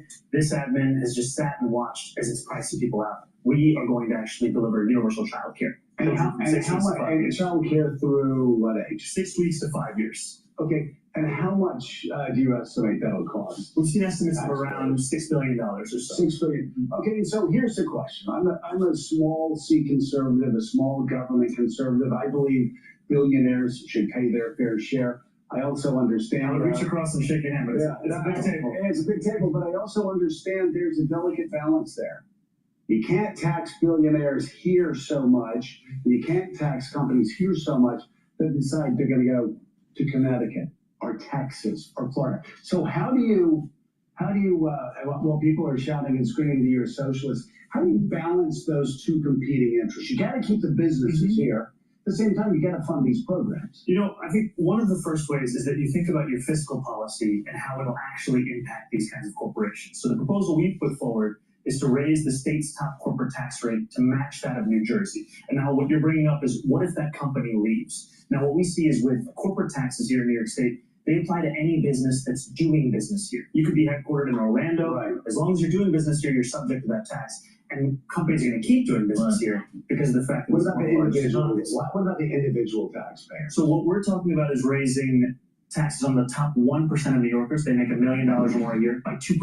And what we've seen is that actually the top 1%, they leave at 1/4 the rate of other tax brackets in New York City. And one of the actual determining factors is quality of life. And this is at the heart of our vision for government, is to deliver the best quality of life in this country. That every New Yorker knows that for any dollar they're taxed, it's getting an ROI that they have not yet seen in the city. One that is going to transform what it means to be safe, what it means to live in a city that's clean, and also what it means to live in a city that takes care of your basic needs. So here's what I found about New Yorkers, and even liberal New Yorkers. I found this through the years. They like to talk about how liberal and how progressive they are, but if quality of life issues start slipping, they suddenly become very Republican, and they become very conservative. So I think this is something Bill de Blasio. Grip, stability, precision. That's the essence of driving. Lawfin. Download the Kayak app to search and compare prices on flights, cars, and hotels from hundreds of travel sites. Then do what people do. Check sites Kayak already checked. Play word game, play different word games. Chortle. I think this is something Bill de Blasio, progressive, even understood. Crime fell to the lowest number. The New York Times said, my God, we have to go back to the 1950s to even guess when it's been this safe in New York City. A lot of people are afraid if they elect you, you're going to take your eye off the ball on making New York a safer place. You're going to be hostile towards the police. You're going to change the police commissioner. What do you tell those people who are concerned about safety, quality of life issues, homelessness, people that don't think liberals, don't think it's progressive for somebody who's mentally ill to be sleeping on a grate when it's 4 degrees below zero. Let's be clear, it's not progressive for that. And quality of life actually has to be at the heart of any progressive politics. And public safety will be the cornerstone for delivering our affordability agenda. And this, what we've seen right now, is so you're saying you're putting public safety as job number one. It is a critical Keeping focus. New Yorkers safe, Absolutely. making sure that when kids walk to school, they can walk there safely when they're in schooling. So Absolutely. you like cops. Look, yes, You like police our police officers are going to be the ones we partner with to deliver public safety. And I just want to say a few things, which is that when you ask New Yorkers, where do they feel least safe? They'll often tell you when they're using public transit. They'll say, when I'm on the subway, when I'm in the train, I'll see a homelessness crisis, a mental health crisis, and we've asked cops to be responsible for these crises, whereas their job should really be focusing on serious crimes. And so our vision is allow officers to focus on shootings and murders and the serious crimes that we know New Yorkers are concerned about, and have a Department of Community Safety that deals with the mental health crisis, that deals with homelessness, that actually deploys dedicated teams of mental health outreach workers to the 100 subway stations with the highest rates of these incidents to take those New Yorkers out of the system of the subway and connect them with the services that they need. That's how we're going to deliver. And if they stay in that subway, if it's the same person day in, day out in that subway, you will give them the authority to make sure they're taken out of the subway. This is the focus of the Department of Community Safety, is to connect them with services. And if, after we exhaust each and every issue, involuntary confinement is there, but it should be a last resort of what we do. So defining theme for the next mayor will be the relationship with the White House and President Trump. And Trump and White House officials seem to be salivating at the idea of you winning. We've heard from the president saying, we can't have a... So you've got that in common with President Trump. There you go. So what would there's threats to cut funding, there are threats to send in the National Guard, a la what we've seen in Chicago. If the White House tries to do those things and you're mayor, what's the response? What we're already seeing is a White House that is engaging in the political persecution of its perceived enemies, right? We're seeing that whether we're talking about Attorney General Tish James, whether we're talking about others across this country. And what is so enraging for so many in this city is that Donald Trump ran on 3 promises. He ran on the punishment of his political enemies, he ran on easing the cost of living crisis, and he ran on engaging in a program of mass deportation. It's that second promise of the cost of living crisis that brought so many to his campaign, and yet he's unable and unwilling to deliver on that because he's beholden to the very billionaires that are profiting off of that crisis. So what he's doing is focusing entirely on this agenda of punishment and cruelty. What I would do is to actually stand up for New Yorkers. And what I mean by that is you can see in this race right now, the other candidate that is running for mayor is Andrew Cuomo.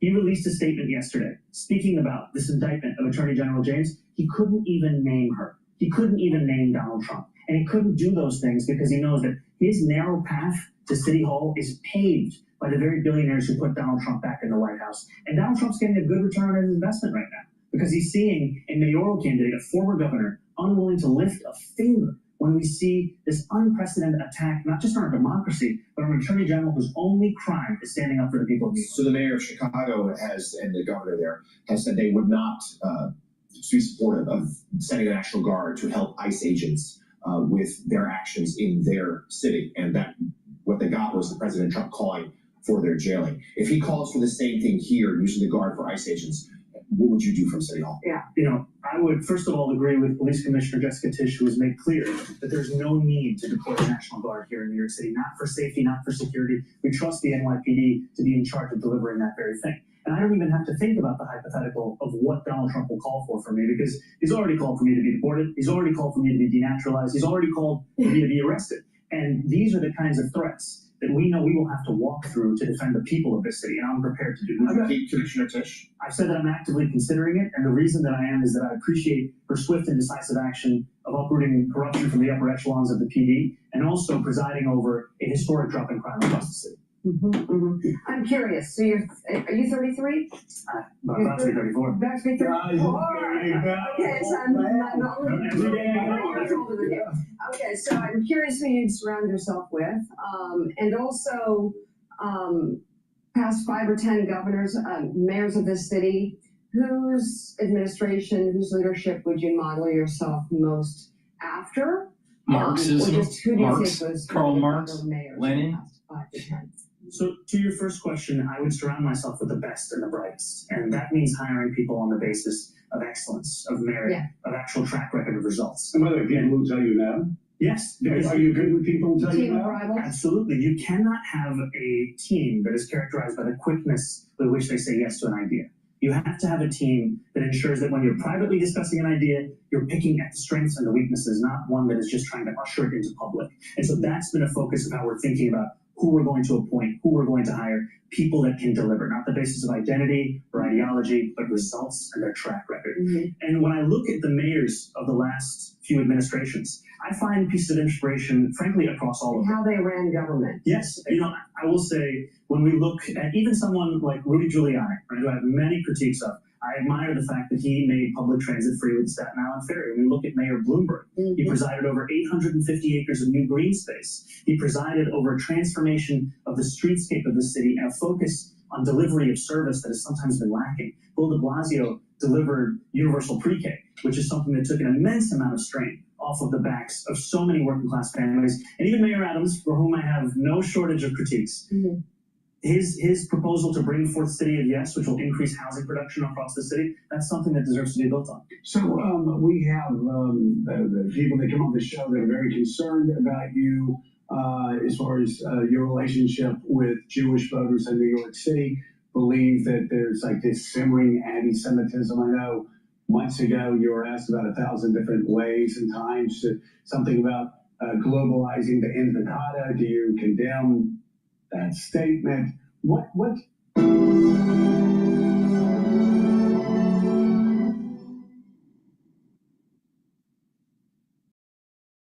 Print prints everything to get your brand in front of your fans, like t-shirts, water bottles, and totes, so everyone can gift it, work in it, and take that statement. What do you say to those who believe that you're going to be, if you're mayor, you will, if not be openly hostile to Jews in New York City, at least you will not be as sensitive to their concerns. But and you see this. I mean, you go around New York City, and if a kid's in a Jewish school, there have to be armed guards outside all the time. There's constant threats. What do you say to them that say we can't have him in there? He's anti-Semitic. First of all, to be clear, not only am I not anti-Semitic, but there's no place for anti-Semitism in this city, this state, this country, or this world. And just yesterday, I was with a number of rabbis in Williamsburg who were celebrating Sukkot. And as I was there, one of the rabbis who was sitting alongside me was the same man who had told me months ago of how for decades he had left his door open in New York City. And in these last few years, he started to lock it out of a fear of rising anti-Semitism.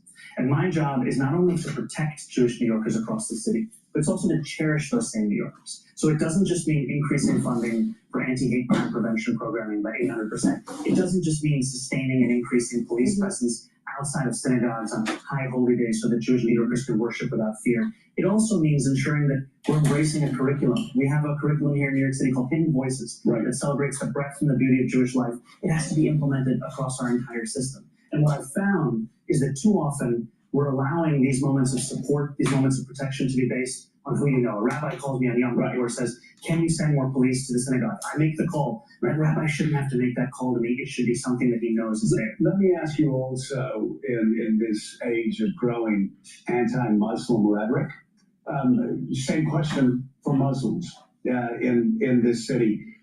What do you do to protect them again and the quote others against growing stem of hate crimes? I think the first thing is a recognition that this is a city for all of us. This is a city where all of us belong. I would be the first Muslim mayor in New York City's history.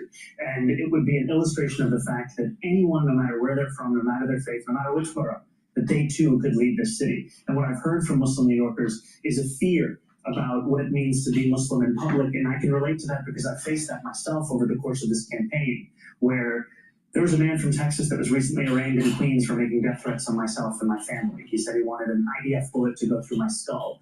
There have been threats of the kind that I now have to walk around with a security detail. But none of it will dissuade me from moving to the city that I love, because that's what it means to stand up to the kind of rhetoric and the politics we've seen across this country. It's believing in people across the city. Democratic nominee in the New York City mayoral race, Zoran Mamdani. Thank you very much for coming in. Thank you. Thank you. Good to see you. Appreciate it. See you And soon. by the way, Mika, for those who say he's too young, Yeah. he's going to turn 34. So. Yeah. Come on. We got 8 days. Exactly. Make sure to do it before the election. There you go. Okay, we'll buy you a walker. Okay, still at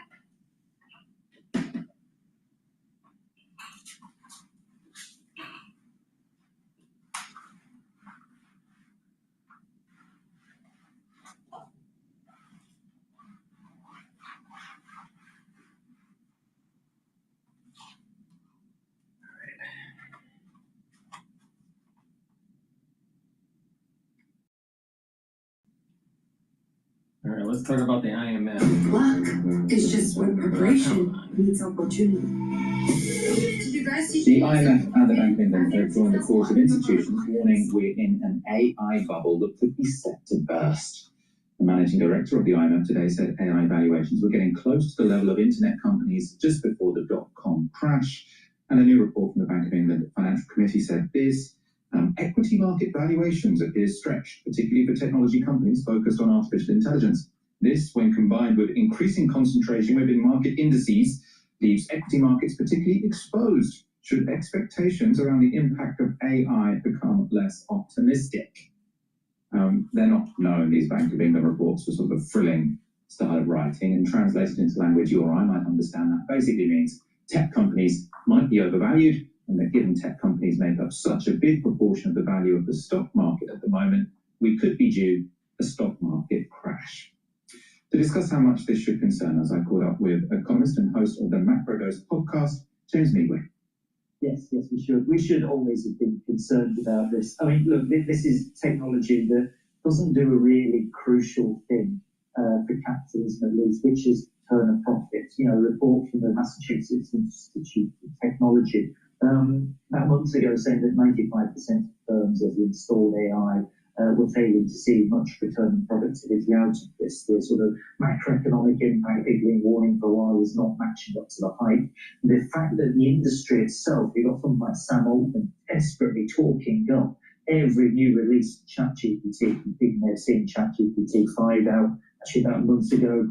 Really not doing that much more improvement in the usual benchmarking of these things on previous releases. So the rate of progress as the industry measures it seems to be slowing down. The demands for investment are getting bigger and bigger and more sort of the same. And we finally seen last week these circular deals where you get OpenAI going off to NVIDIA, who make the chips OpenAI use, investing in OpenAI in return for OpenAI buying more chips. In other words, the money's going round and round and round. This starts to look very much like the sort of thing you get right at the top end of the bubble when you're just kind of passing money around yourselves to talk up valuations without actually delivering the thing you promised down the bottom end. So yes, you should be concerned. It's no great surprise the IMF and now the Bank of England are saying that this is a significant risk.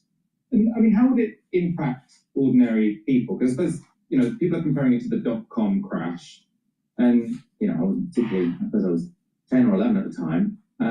But I don't think that particularly damaged the economy, right? Because you just had some investors lose money. So the crash that I do remember was the 2008 one. And the problem there was that you had lots of high street banks who had lent a lot of money to buy houses, which didn't end up sort of having the value that people believed they would have. People couldn't pay their mortgages, and then the whole system unwound. The issue there was that there was lots of bad debt held by the same banks that we use, and so massive government bailouts were needed. This, as far as I understand, when it comes to sort of Meta and Google, they're directly reinvesting their profits, so this isn't even necessarily debt at all. And then when it comes to OpenAI and the newer companies, they're getting the money from venture capital or private credit or whatever. So why would it matter to people who haven't invested in these companies if there were to be an AI crash? A couple of things to that. I mean, look, the place where this looks like it lands is close to the dot-com bubble. And actually, sometimes find Sam Altman and various people in the industry have even used this as an example. No, it was Jeff Bezos the other week talking about the dot-com bubble and how you can have this big expansion investment, everybody overinvests, and then the thing kind of collapses, but you're still left behind with a load of useful infrastructure. The dot-com bubble out of the back end of that, we've got Google and Amazon and all these big companies that we see now. The infrastructure, the modern internet was put together because there was this wild, speculative overinvestment, loads of crazy ideas, online pet shopping, whatever it might be. And it wiped out a load of stuff that doesn't work and left behind loads of things that does work, right? That's the theory of why bubbles are good in capitalism. If you get something like that, you can sort of go, okay, it's not too serious. I mean, there's a bit of a recession in the US. The Federal Reserve moves very quickly to cut interest rates at the time, and you sort of power on through. September 11th, just afterwards, and the US economy, kind of after wobble, keeps on growing in the world economy with it. 2008, exactly as you say, because it's right in the banks at the centre of the system, these really massive financial institutions that are tied into everything, it's a really serious crash. So it doesn't look so much like 2008, more like 2001, to the extent that you have AI companies that are not in the same way systemically important. And as you point out, a load of the really big ones, the ones that are well established and just incredibly large reserves of their own cash, are going to be protected from this sort of thing. The bit where it matters is that it arrives with absolutely everything else going a bit crazy. Stocks or shares across the world, US, UK, everywhere. There's lots and lots of things happening that look like a bubble. And everything bubble, people sometimes call it. Absolutely everything seems to be going a bit mad. And that's where you start thinking, okay, a collapse in one part can start to lead to a cascade across other bits of the financial system. And that's where people can start to get hurt, because obviously if the financial valuations collapse, then what growth that we've had out of the back end of what's been taking place over the last year, but particularly in the US, I mean, about 40% of US GDP growth in the last 12 months is basically due to AI investments. So that shrinks. The whole economy is getting pushed into recession. That's where it starts to look more serious, right? So you have this sort of knock-on effect on demand on what companies are doing, and then it can start to turn to something like a more serious recession. So that's the kind of risk that we're looking at here. Not so much 2008, like the global economy is going to collapse sort of thing, but certainly something that threatens a more sort of classic bubble of recession thereafterwards. I suppose one other thing that makes me think about this slightly differently compared to sort of other potential bubble scenarios, I mean, I think there probably is an AI bubble, but is that lots of this money, as I said before, it is being spent by companies with their own cash. So I can see the argument that sort of Sam Altman, this is a new company, I can see why he wants to build up pipes so that they can get venture capital. He knows that this is a risky bet, but he might as well try and get this investment anyway, right? Because he's a new entrant. When it comes to Google, Meta, they're spending, I think, a huge proportion of their profits on all of this. So I don't see the sort of rational choice reason why they would be investing their own money, their own profits, into a technology which is all hype, is all hot air. I suppose, what do you think about that? There's a few things on that. I mean, the first one is that the internet economy, the core bits of it, this attention economy, has been having some underlying profitability issues for some time. You've probably seen the figures for social media use declining fairly consistently with fewer people online. That, other things being equal, means you're going to be making less money out of them if you're Facebook or Google or whoever it might be. It's a similar problem when you're Facebook and you've got 2 billion users and upwards. You're actually running out of new users to find. You're running out of ways to monetize what you're doing. What AI offered, and people might remember when Mark Zuckerberg was launching Meta back in the day, the metaverse are all going to sort of float around as regular disembodied heads and all do everything we do in a kind of weird online world, but it didn't happen. So they went and invested in AI instead. They're scrambling around looking for something that's going to work, so the returns aren't there on their core business. And that's probably the underlying story here, and why they've been chucking so much money into this. And it's still a problem. It's still a problem if you have, you're saying, so 50, 60, 70, $100 billion we're chucking in to something we expect to meet that in the valuation. And then, of course, the value of the thing collapses and you're left with a massive liability still because you spent all this money, but you have not very much to show for it out the other side. That was James Midway speaking to me earlier today. I'm now joined by Helena, aka No Justice MTG. Welcome to the show. It's good to be here. It's been a while since I've been on this side of the camera too. And it's been a while since I've been on the show with you, so it's good to be back. Yeah, it's great to have you on. I don't see you so much now. You're hosting on the Thursdays. I want to get you on as many Wednesdays as we can as well. I've got a slightly different AI story for you to get us going. This is from ABC News. They report that Deloitte is to partially refund the government of Australia for a report full of apparent AI-generated errors. So Deloitte, of course, one of the biggest consultancies in the world. They're paid very well.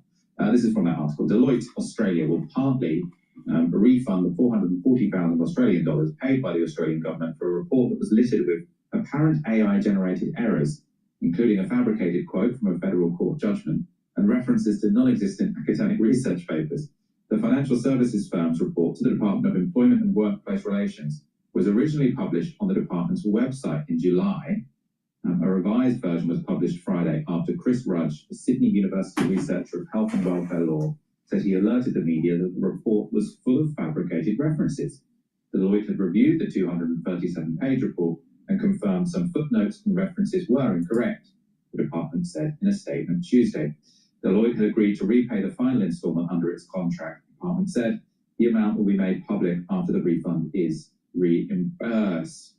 They only have to repay the final installment. It sort of seems like, I mean, when I did my master's, there is quite a lot of you write the thing and then you try and find who you can reference afterwards to something. You shouldn't do it, but it's sort of like a lazy thing that does happen. But that makes it seem like the final bit was finding the references. You always do your lit review. Yeah, he's totally fucking wrong. You always do your lit review and you map it, depending on what kind of research you're doing. But you do a lit review, you map it. Certain scholars say this and found this. Certain scholars say this, found that. You start your lit review process after you create your question, your research question. And then based on what you find in the lit review, then you write the lit review and then you try to contribute to it. This group may be wrong based on this, new information. This particular theory is strengthened. That's how you do it. If you do it the other way around, where you just write something and then find sources to just prove your point, that's totally the wrong way to do it. Totally. That's not even being scholarly, because you don't know what the other side of the argument is. There has to be a dialectic. What the hell? What? I'll tell you, just people today are stupid. Even the educated ones that are coming out of school, they don't know how to fucking write. They don't know how to research, because everything's on autopilot now.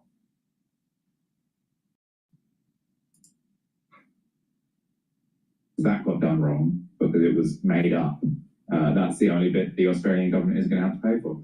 Helena, I would probably demand a full refund if it turned out that, I paid a couple $100,000 for a report which had very clearly been made by AI, because the fact that you have these fake references, it's not just that the references are wrong, that proves that the whole thing was just fabricated. Or not fabricated, was just put through a machine, or lots of it. Maybe I shouldn't say the whole thing in case Deloitte Australia sues us, but it puts doubt on the whole document, one would have thought. Well, yeah, of course. I mean, what this really is an intersection of two parts of the economy that is there to strip away state capacity, which is consultancy and artificial intelligence, right? It is not surprising to me that it is people like the Tony Blair Institute who are trying to incentivize the government to take on AI, essentially to replace public sector capacity. Tony Blair was open in saying that this will cut back on the amount of civil servants they need to employ, the amount of public sector staff that they need, right? And consultancies have always been there to ensure that state capacity is being subcontracted out to their coffers. Is any wonder why that, given the fact that we don't want any of this capacity to go to actual public sector employments, but we do subcontract it out, they are also then delegating it further to an artificial intelligence or to a large language model. And this is the problem really that we have here, is that they've always had this incentive to want to cream money from the state for what is, in my mind, very little actual productive value, that they would then input such less productive value because they... My observation working in corporate back in the day, right? My observation was consultants like Deloitte or McKinsey or Boston Consulting, they're all garbage. It's all garbage. A good financial planning and an analysis team and a business unit team can do far better because they know the institution well. They have institutional knowledge, institutional history, and they can create a better product. All right. What happens is, in a large organization, to give them plausible deniability for the board or the subcommittee, they go, well, we had an outside consultant come in and this is what their findings were, and we agree or disagree. They need that plausible deniability. That's why it's happening. But the thing is the product, if you're a consultant, working for these, like McKinsey, you're a fucking idiot. You're a fucking idiot. Now, take it one step further. Goldman Sachs think that they're the smartest people in the room, right? No, they're actually the dumbest. I saw it firsthand in these board meetings. They're not that bright, and it's all fluff and no substance. So McKinsey and these institutes for wealth management, like Goldman Sachs, garbage.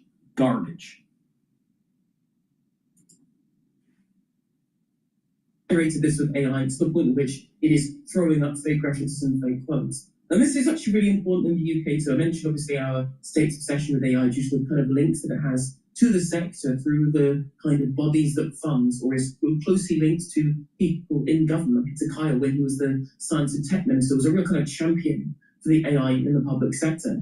When you're using it to essentially replace workers rather than just as a productivity tool to make workers work better, this is what you're going to get. It isn't a master strategy. It isn't this kind of all-encompassing tool that can replace human interaction, at least not in its current form. It's there to be able to assist people doing the jobs they already do to make It's interesting she's saying this because I was overhearing a conversation about almost a month ago, maybe 3 weeks ago. Individual was talking on the phone and he was doing research. He was writing a research paper, most likely a master's level. And this person was explaining to the other person on the phone that if you try to do the research on AI, you'll notice that many of the citations are wrong, or they may be citing the citation right, but the true conclusion may be wrong. Like, for example, if you write a paper that's doing a dialectic, all right, where you have a big section of the lit review where you are saying one side of the argument, and then you have another big section of the paper that's saying the other side of the argument. And then in your discussion section, not the lit review section, but in your discussion section, you may be having your own thoughts on which side is right, maybe neither, all right, based on new research or new data or whatever, all right? The AI randomly picks at times an argument that you're stating as a contrarian point of view. And it's not your actual conclusion. So you can be getting the right citation. There's two things that happens here. They may be getting the wrong citation, the correct conclusion, or they can have the right citation and the wrong conclusion because it picked up the dialectic discussion in the lit review. So you got to really be careful. Now, can AI speed up research? Yes. But you have to take the time and verify. You have to verify, does this make sense? You have to actually dive in. See, what's happening now with people that are doing research is that they're not reading the lit reviews. They're not reading the content. They're not getting saturation of the topic. So if you read enough articles, enough scholarly articles, you will get saturation in that research. But if you don't read it and you're just getting summaries and you're not getting saturation, and therefore you have only a 40% understanding, not 100% understanding, because you haven't reached saturation. And so AI is a problem because you're not getting saturation during your research phase, during the lit review phase. You're only getting summaries. So if you have a society that's just used to getting summaries and not fact checking, one, even if the facts are right, you still only have command of the situation 40% because you haven't reached saturation. Because when you read through the whole article, depending on what kind of research you're doing, but let's say it's a quantitative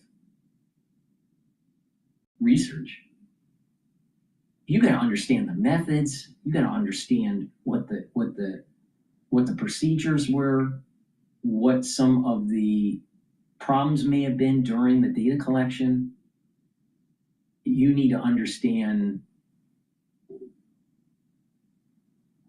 the drawbacks of the methods, not just the conclusion. You got to understand the whole setup of the research. What was known at the time, what was available at the time, what was, there's a historical context that one needs to have. You don't get that out of just a simple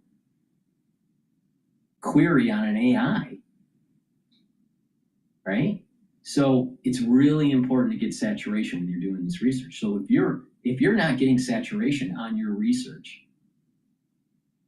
right? If you're not putting in the time to get to saturation, then you're really not, you don't command the topic. You only have a sub-level of understanding. You have maybe an undergrad level of understanding, not a graduate level of understanding. That's the big difference. People would say, what's the difference between a graduate and an undergraduate? Well, an undergraduate has a certain base knowledge, typically broad, but not deep.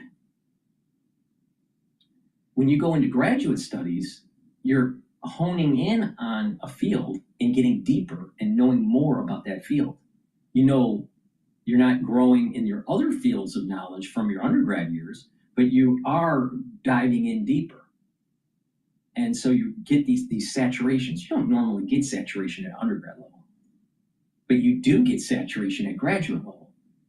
But if you're circumventing the process by just using AI to do your lit review and not going in and verifying and reading the articles, because a good research paper is going to have 150 to 200 citations. Well, you're going to need to read 200 to 200, 150 to 200 articles or papers or white papers or whatever the research is. It depends on what the type of research you're doing. But the thing is that you got to get saturation on the topic. You can't get it if you're just doing AI. So you expand this out to people that are in consulting, people that are in academia, people that are at corporate, and eventually over time, in 5 years, the stupidity level will increase and the actual knowledge of the topic of the industry starts to go down. Well, the computer told me this. I don't know, boss. The computer said this. That's what's going to happen. So if you really want to be a thinker, you need to step away from it and say, it's a tool. It's like a wrench or a hammer. AI is a tool. And sometimes the tool doesn't work as well depending on the job you want it to do. But the thing is that you have to put on your thinking cap if you still have brain cells and realize that you have to be discerning. Because just because the AI says it doesn't mean it's right. Because it may have been taking, if you write, let's say, for example, all contrarian perspective in, let's say, a 200-page book, and 199 pages is a contrarian view that is of an argument, and then you write one page, I'm talking in hyperbole here, but one page of what you really believe, right, is the proper conclusion. The AI is going to think the contrarian view and not yours. Many of the times, not always, but many of the times. There's the problem. So if you don't do a dialectic in your research and you just state what you think based on facts or based on reasoning, then the AI will pick it up correctly. But if you use rhetoric in a certain way that sets up the stage for the discussion, which is the proper way to do it, then the AI may not pick up on that nuance. And you may get the wrong conclusion. You may get the wrong, but then it also does citation problems too. Sometimes the citation's wrong, not by a little, not by by a lot. So you got to be careful, right? Right now, as AI gets better and better, it may improve. But the point is that just because AI, let's just say 5 years from now, they don't have citation errors and they don't have dialectic errors. All right? That still means that you haven't reached saturation to understand the topic.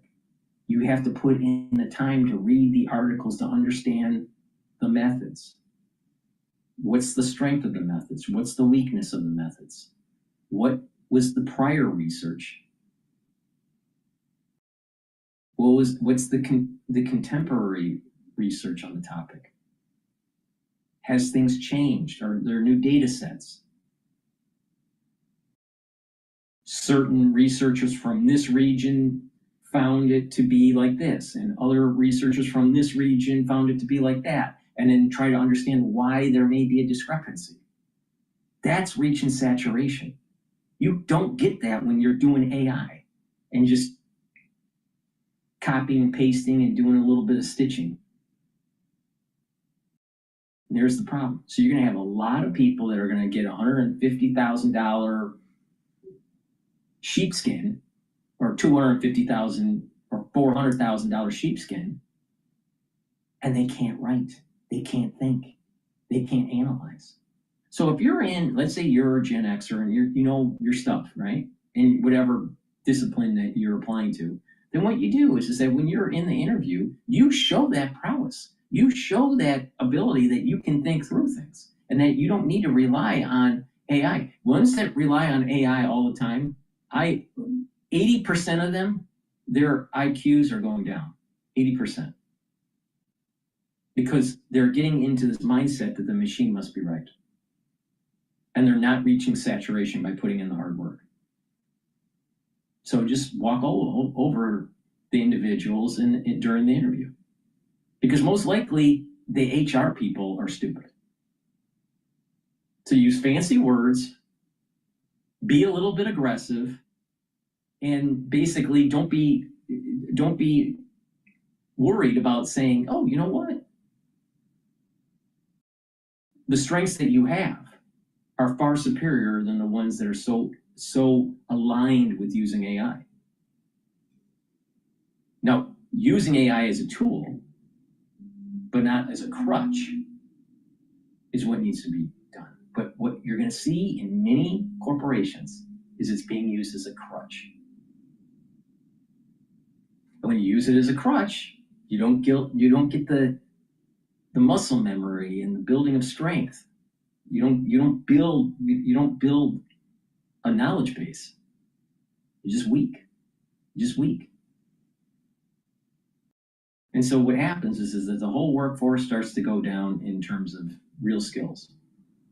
They can't spell, they can't write, like real skills. They can't do math. AI, what's my name? That's the society that we're building right now. So you have multi-billionaires creating all this money, and you have the little people ending up getting dumber and dumber and dumber and poorer and poorer and poorer.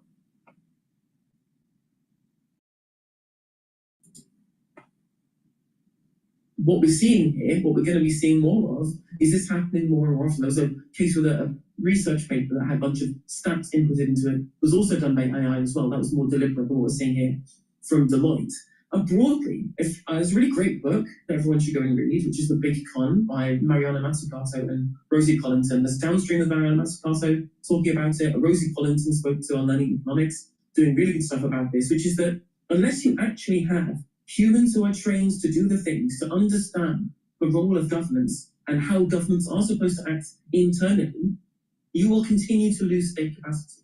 You will continue to lose that knowledge base, that skills base that should be held by the public sector, and through proper training and proper maintenance and proper retention should be kept in the public sector so we keep that skills base. It's no wonder that our current government, having promised to slash consultancy spend by 50%, is now spending more on consultancies, because this is a bunch of people who haven't really governed before, who haven't learned the skills of governing. In fact, spend most of the time in preparation for government, not actually learning what they were going to do, but purging the left from their own party.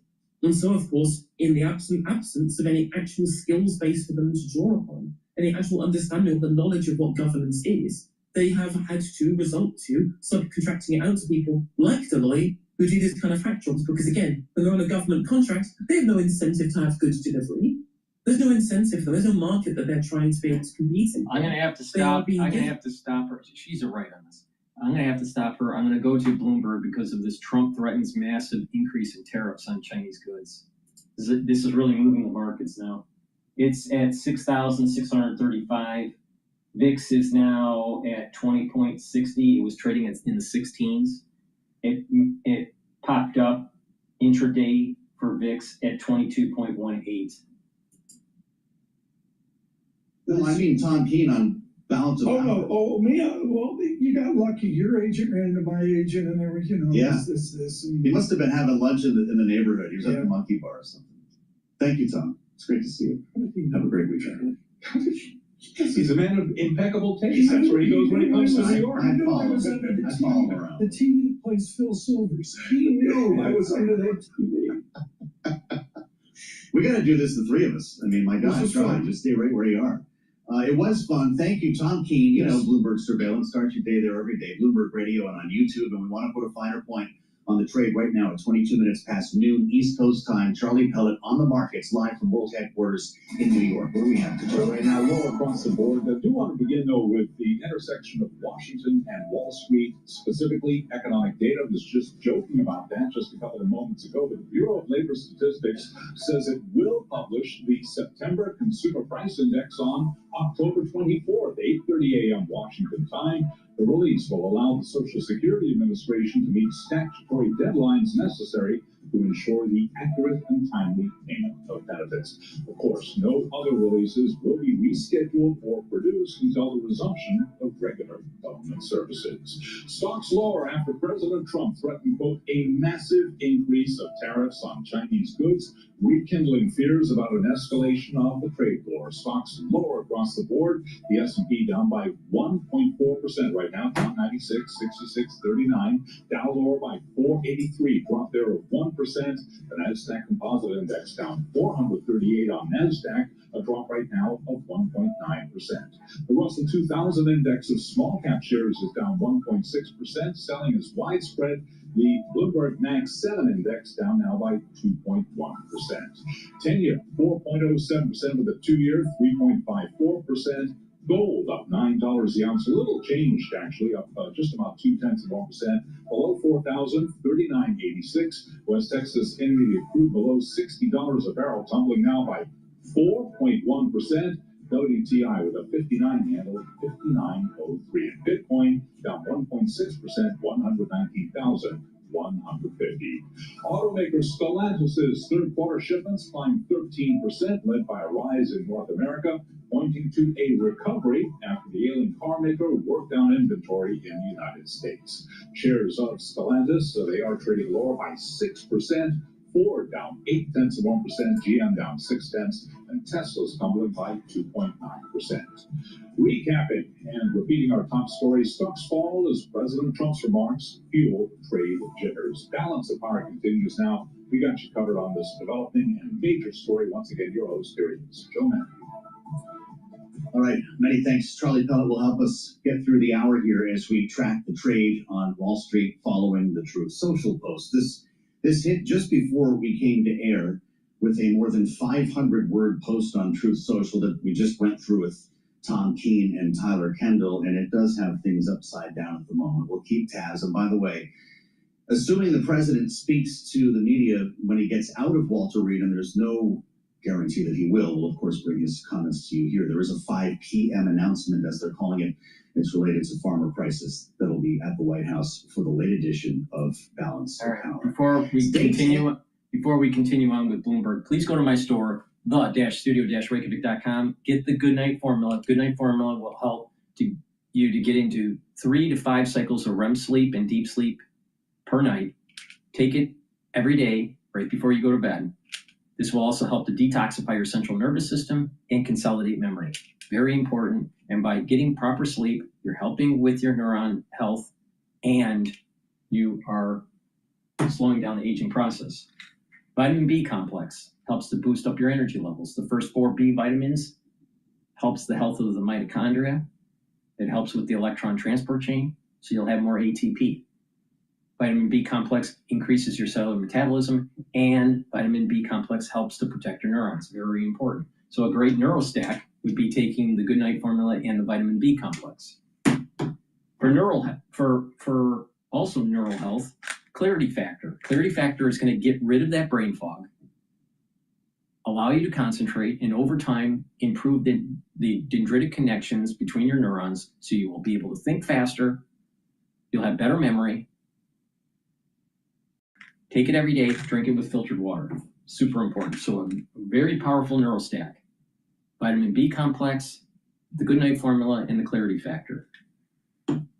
Now, having good cardiovascular health also helps the brain and your other systems because you have better perfusion. Now, omega-3, super important to take. Why? Because it brings down inflammation. It's going to help with the lipid profile and reduce the stickiness of your red blood cells. So take omega-3 to help with your cardiovascular health, but good cardiovascular health also helps with brain function because it's creating a microenvironment to help your neurons to be healthy.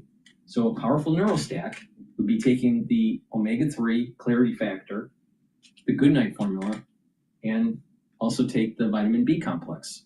And like I said, if you stack these appropriately, you're going to benefit, you're going to have these synergistic benefits versus just taking one supplement. So please go to my store, the-studio-reykjavik.com. Use discount 5, you get $5 off any order. It's all caps, discount 5. Get healthy, slow down the aging process.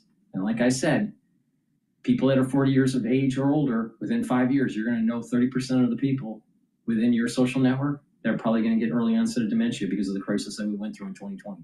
If you don't start protecting your neurons now, you're increasing your chances of having problems. Please go to my store, the-studio-reykjavik.com.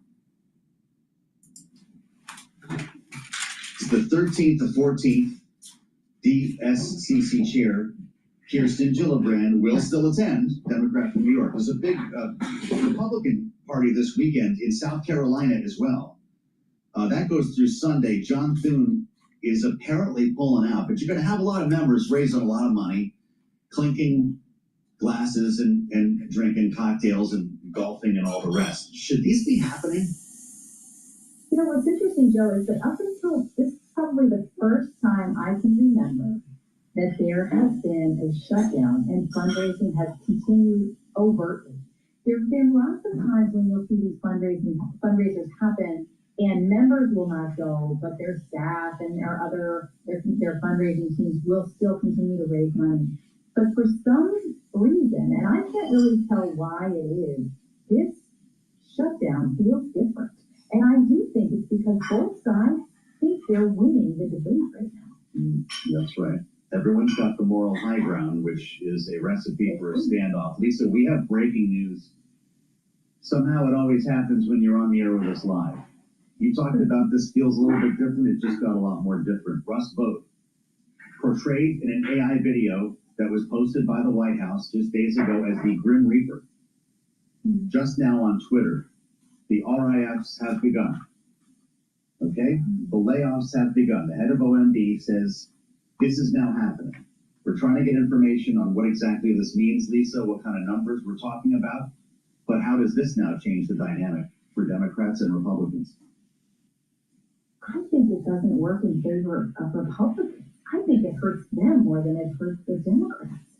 I mean, the Republicans are in charge of everything, and now they're saying that there's going to be risks. I mean, there was that threat, but the fact that they're talking about it now, on the day that people are not getting paid, on the week before the military will not get paid, I don't know, Joe. Right now, you're asking me for my fresh hot take off of this.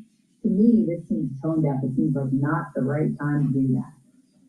I know that leaders on Capitol Hill were feeling the same way. The headline just went red on the terminal. Trump budget chief Pope says layoffs have begun. There you have it on your screen if you're with us on YouTube. It is real. It is no longer just a threat. Now, Lisa, I had a conversation with the Speaker of the House this week and asked him about President Trump's ideas that some federal workers who were furloughed should not receive back pay. He didn't give me an up or down. He said there are several different legal analyses that are floating around right now. Is this going to be the next problem?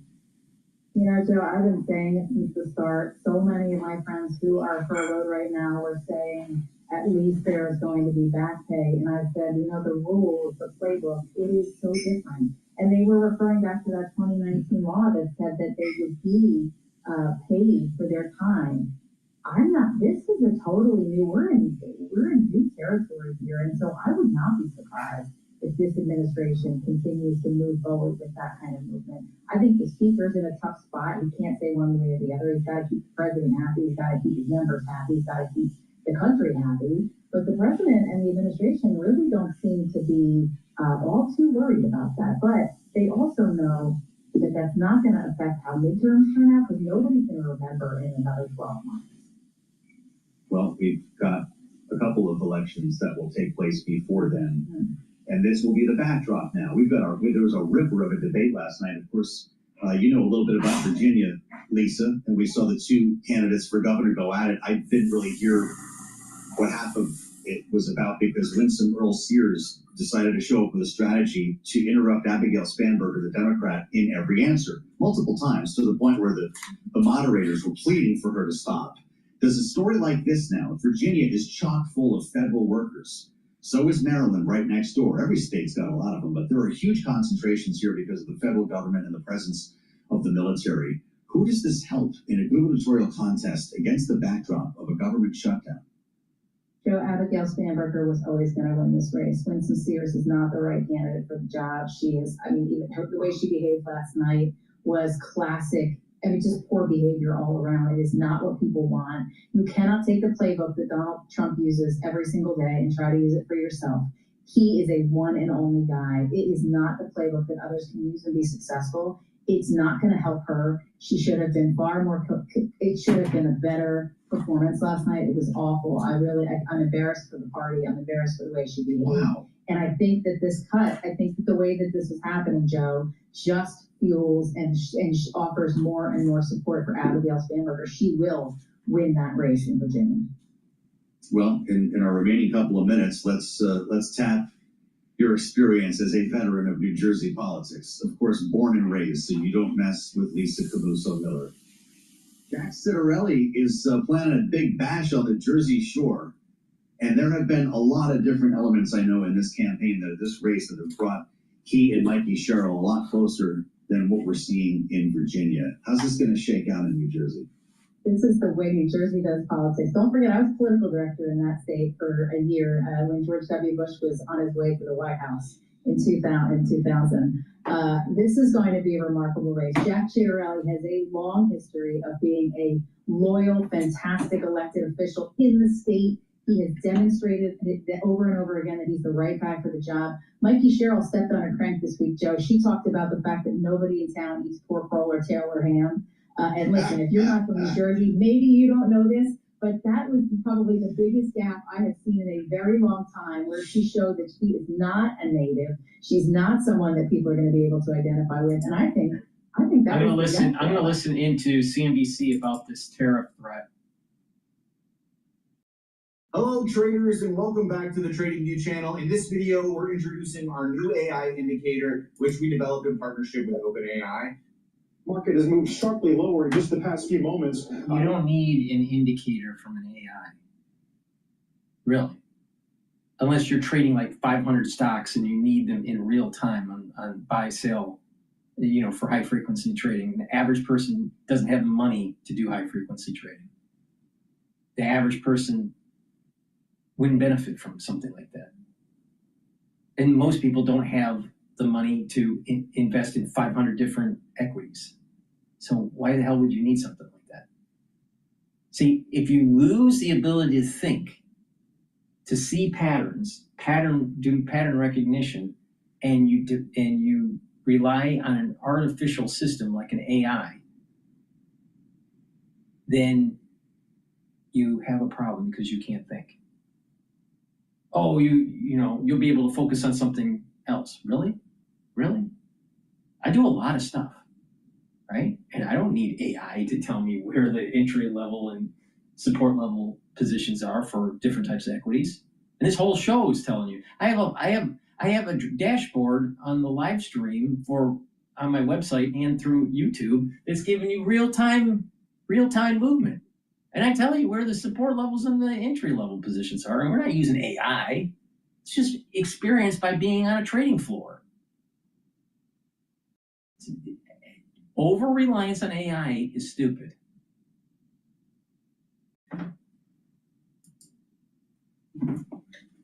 Probably because of some breaking news we're getting out of the White House and a fresh post on Truth Social. For that, we'll turn to Heyman Jackers. Heyman? Carl, that's right. This is the president now reacting on social media to the Chinese move earlier to restrict rare earth materials coming out of that country to nations around the world. The president posting a lengthy post on social media here, but in it, he's threatening unspecified retaliation against the Chinese side. He also seems here to cancel his scheduled meeting that's coming up with President Xi Jinping of China. The president here saying this was a real surprise, not only to me, but to all the leaders of the free world.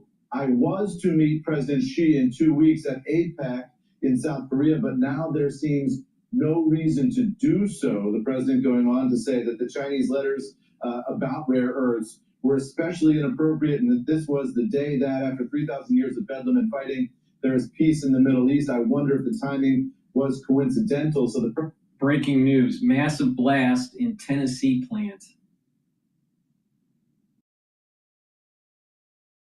leaves several dead and others missing.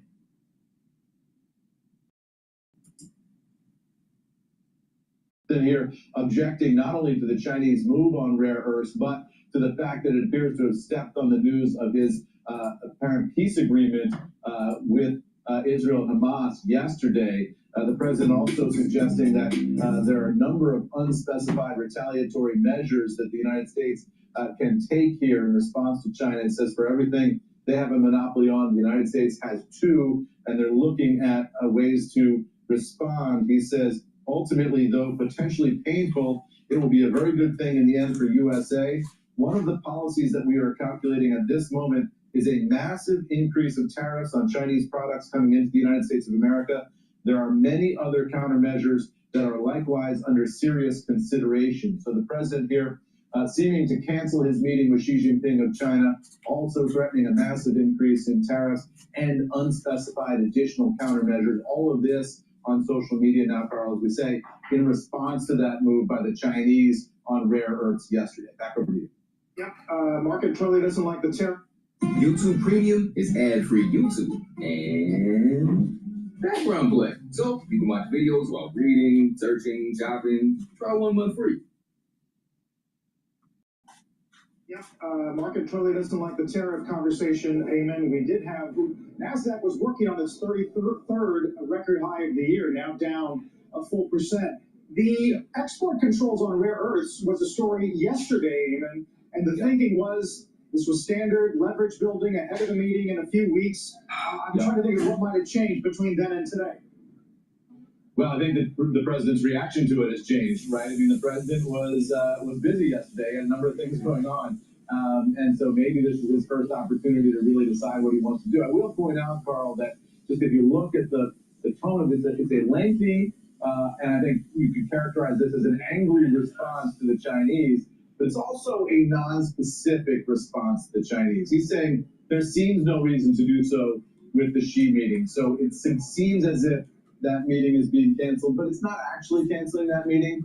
And it's also threatening a whole host of retaliations here on areas that the United States has monopolies on, but not specifying which ones, threatening a massive increase in tariffs, but not specifying which ones. So I think you can put this in the category of presidential venting right now. It's obviously a sharp reaction to the Chinese move and threatening a bunch of countermeasures, but not actually executing yet on those countermeasures. So for market participants, what you want to watch for is whether there's follow-up to this. Is this just the president sounding off, or are there specific countermeasures that are going to be put in place, and are we going to see those additional tariffs? I think that is a kind of wait-and-see mode right now, as both sides are looking to get as much rhetorical leverage as they can. The Chinese side fired their salvo yesterday. The president's firing his salvo right now. What is going to come of this? Can that meeting be saved at APEC in South Korea?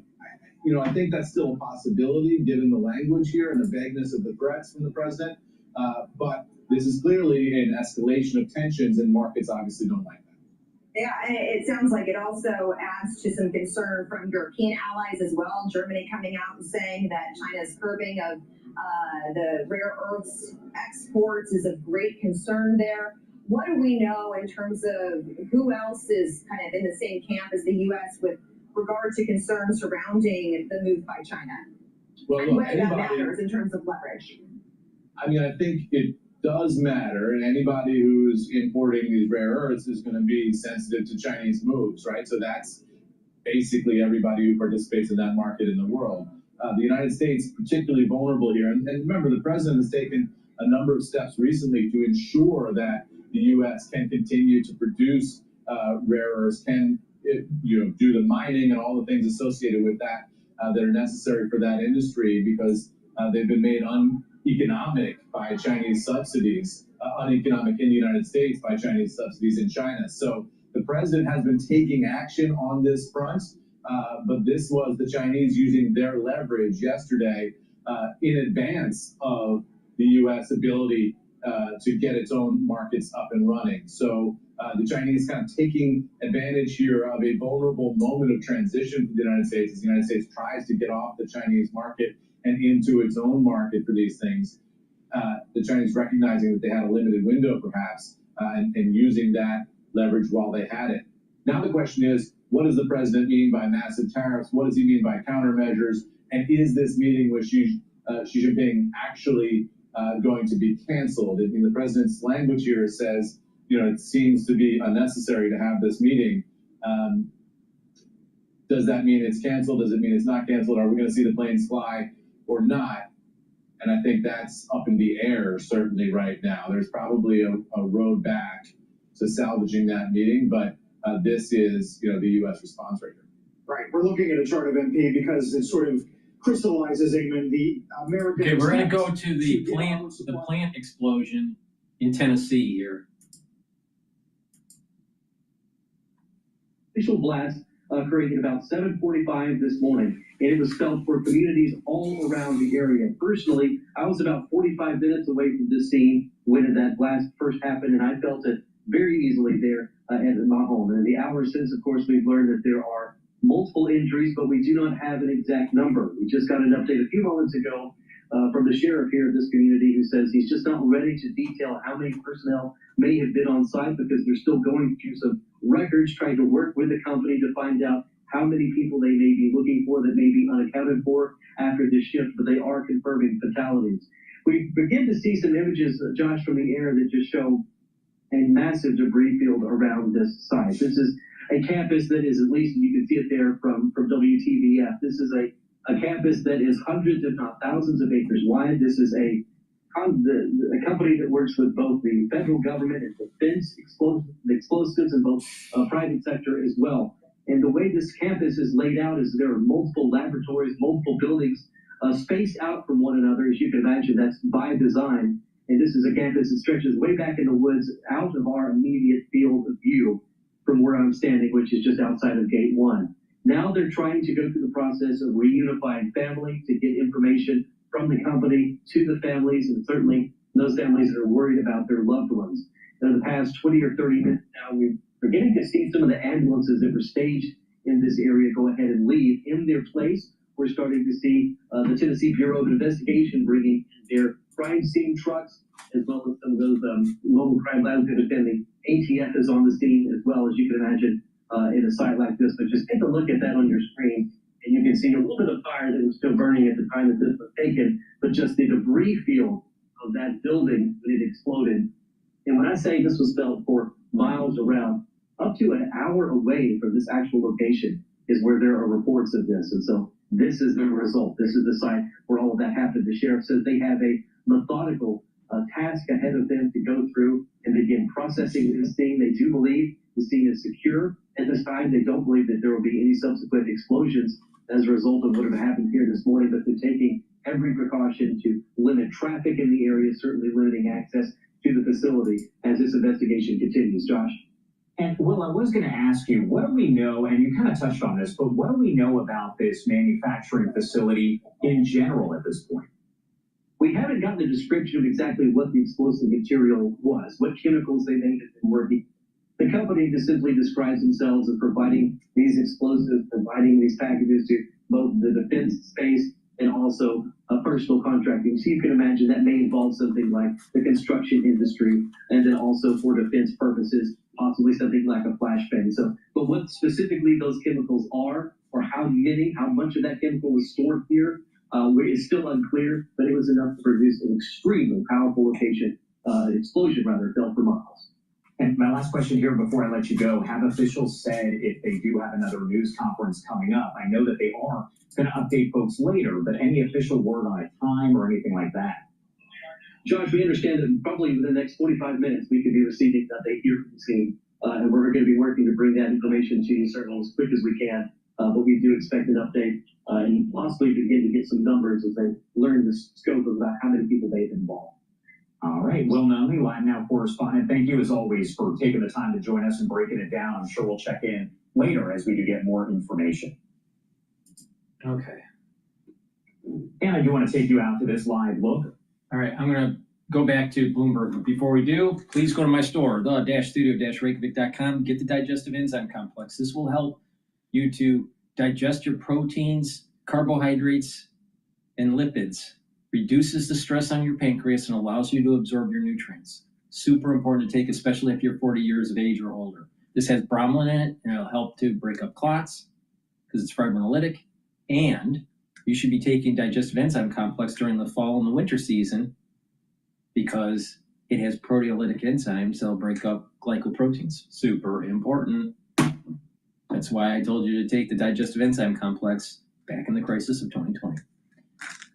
Clarity, complete multivitamin. Complete multivitamin is a supplement that you should be taking every day. It has the multivitamins for proper enzymatic activity.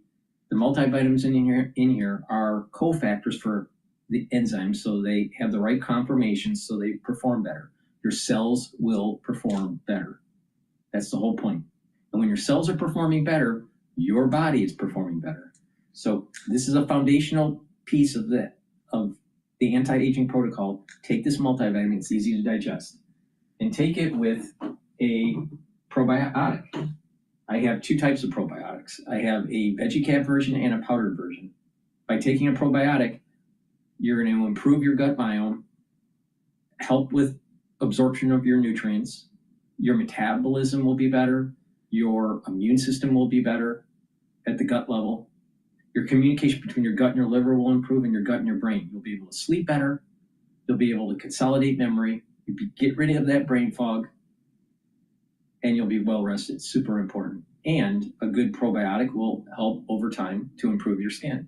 So stack the multivitamin and the probiotics, either the veggie cap version or the powder version. This one's the powder version. Stack them with the multivitamin, and that's your foundation to slowing down the aging process and boosting up your immune system. All right, let's listen into Bloomberg. And productivity within the government workforce. So deja vu. I'll tell you what, Jeannie, the headlines are just crashing in here. This has been a heck of an hour. Now Axios is reporting that we have some detail on the president's travel plans. I'll remind you, he's up at Walter Reed for a doctor's appointment right now. We don't know if he's under anesthesia. We don't really know anything about what's been referred to as a semi-annual checkup. We thought that was annual until now. Donald Trump to arrive in Israel Monday morning. According to Axios, he will travel to Egypt Monday afternoon. Jeannie, there's also reporting that while he is in the region, he's going to hold a summit of sorts while he's in Egypt. I'll back up a little bit and remind everybody that there is a public event in the Oval Office scheduled for 5 p.m. Eastern Time. It's billed on the White House guidance simply as an announcement. We have since learned that that will involve pharmaceuticals, and CBS News is now saying that AstraZeneca is the pick for a most favored nation pricing deal like we saw with Pfizer. I don't know what the second half of this day is going to be like here, Jeannie, but I feel like the president's going to have a heck of a lot to talk about. Will he need to quantify these layoffs tonight? Okay, very well. Strap in, Joe. It's going to be a ride. Yeah, we I have are. so much respect Always. for you going forward. Yeah, always on Fridays lately. AstraZeneca looks like it's going to be joining Pfizer. This has been great PR for Pfizer. It'll probably be great PR for AstraZeneca. Not so great for consumers. But of course, the president's going to have so many other things on his plate, and if he allows for questions, and he usually does to his credit, he will likely get a lot of questions on these mass layoffs and, of course, on the big news out of the Middle East. Also, as you mentioned, his health. So much going on like that. It's really important, even though the government is shut down, that the president goes over to the Middle East, because the White House is going to have to keep pressure on both Israel and Hamas in order to get from a phase one, which looks like it's, I shouldn't say a done deal, but everybody says cautiously optimistic. But the phase two and the phase three are going to be the much harder parts of this. We've even seen the Israeli members of the Israeli cabinet on the far right do not describe this as a peace deal or an end of the war. They're describing it as a stop in the hostilities, and that suggests that they may want to resume that once the hostages are back. And of course, Hamas on their side does not want to disarm, and so a lot to do to get from phase 1 to 2, and that's why it's really important that the president go over there, talk to our Arab allies, and of course keep the pressure on both of these sides to move this, because he's been through this before. We had this in January, and we never got to the phase 2 in January. Rick, were the layoffs meant to coincide with the day that federal workers stopped getting paid? And do you think this would have been announced if he won the Nobel Peace Prize? A lot to unpack there. No, I don't think it's related to the payment. Remember, most government employees are on a direct deposit. That means they get their money 3 days earlier than this. So mostly it's a bit of a fantasy on these like dates of the payment of people's salaries. That being said, I mean, he's not happy with the decision by the Nobel Committee. And by the way, terrific selection. Maria Machado is a patriot, promoting democracy in Venezuela, very dangerous business. She lives in hiding. Somebody you would expect. But at the end of the day, I think he felt he earned it.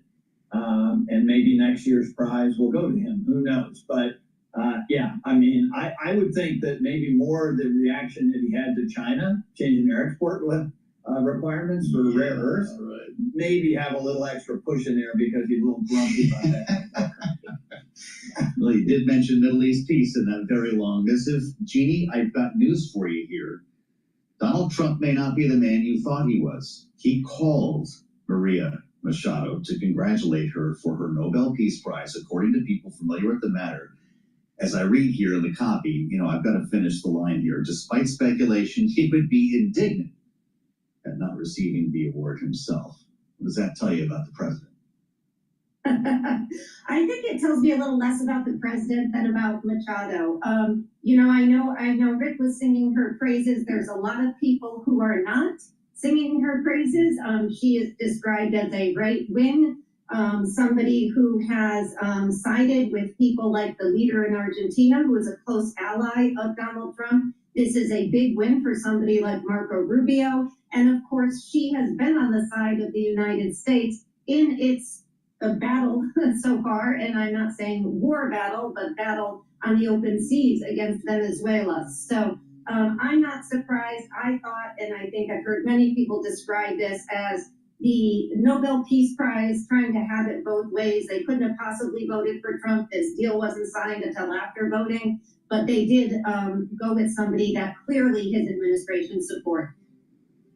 There you have it. From Jeannie Shanzano and Rick Davis, our Bloomberg Politics contributors will be back in our second hour with a lot more on a breaking news day. If you're just joining us, by the way, Bloomberg matching that news that AstraZeneca is expected to have the deal announced at the White House, a drug fight.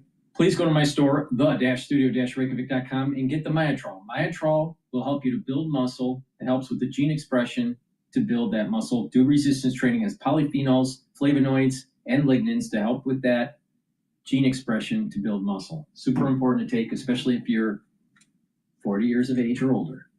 Resveratrol will help to boost up your energy levels, help with the health of your mitochondria.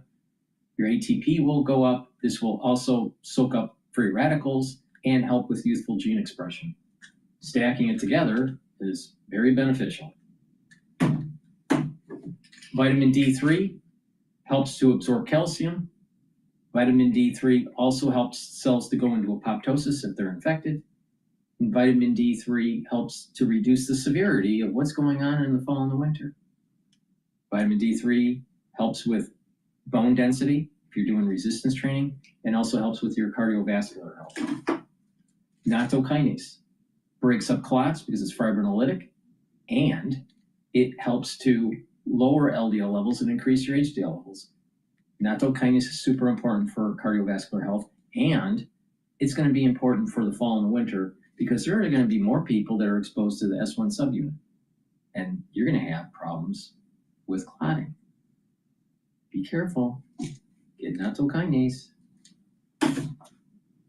All right, let's listen into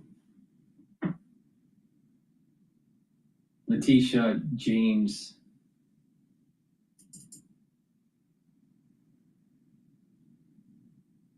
When you get injured, they shout. We'll go to battle for you! Hurry!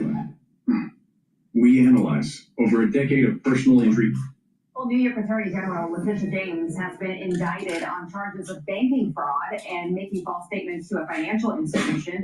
James and her fellow Democrats say the prosecution is politically motivated, citing her 2020 lawsuit against President Trump.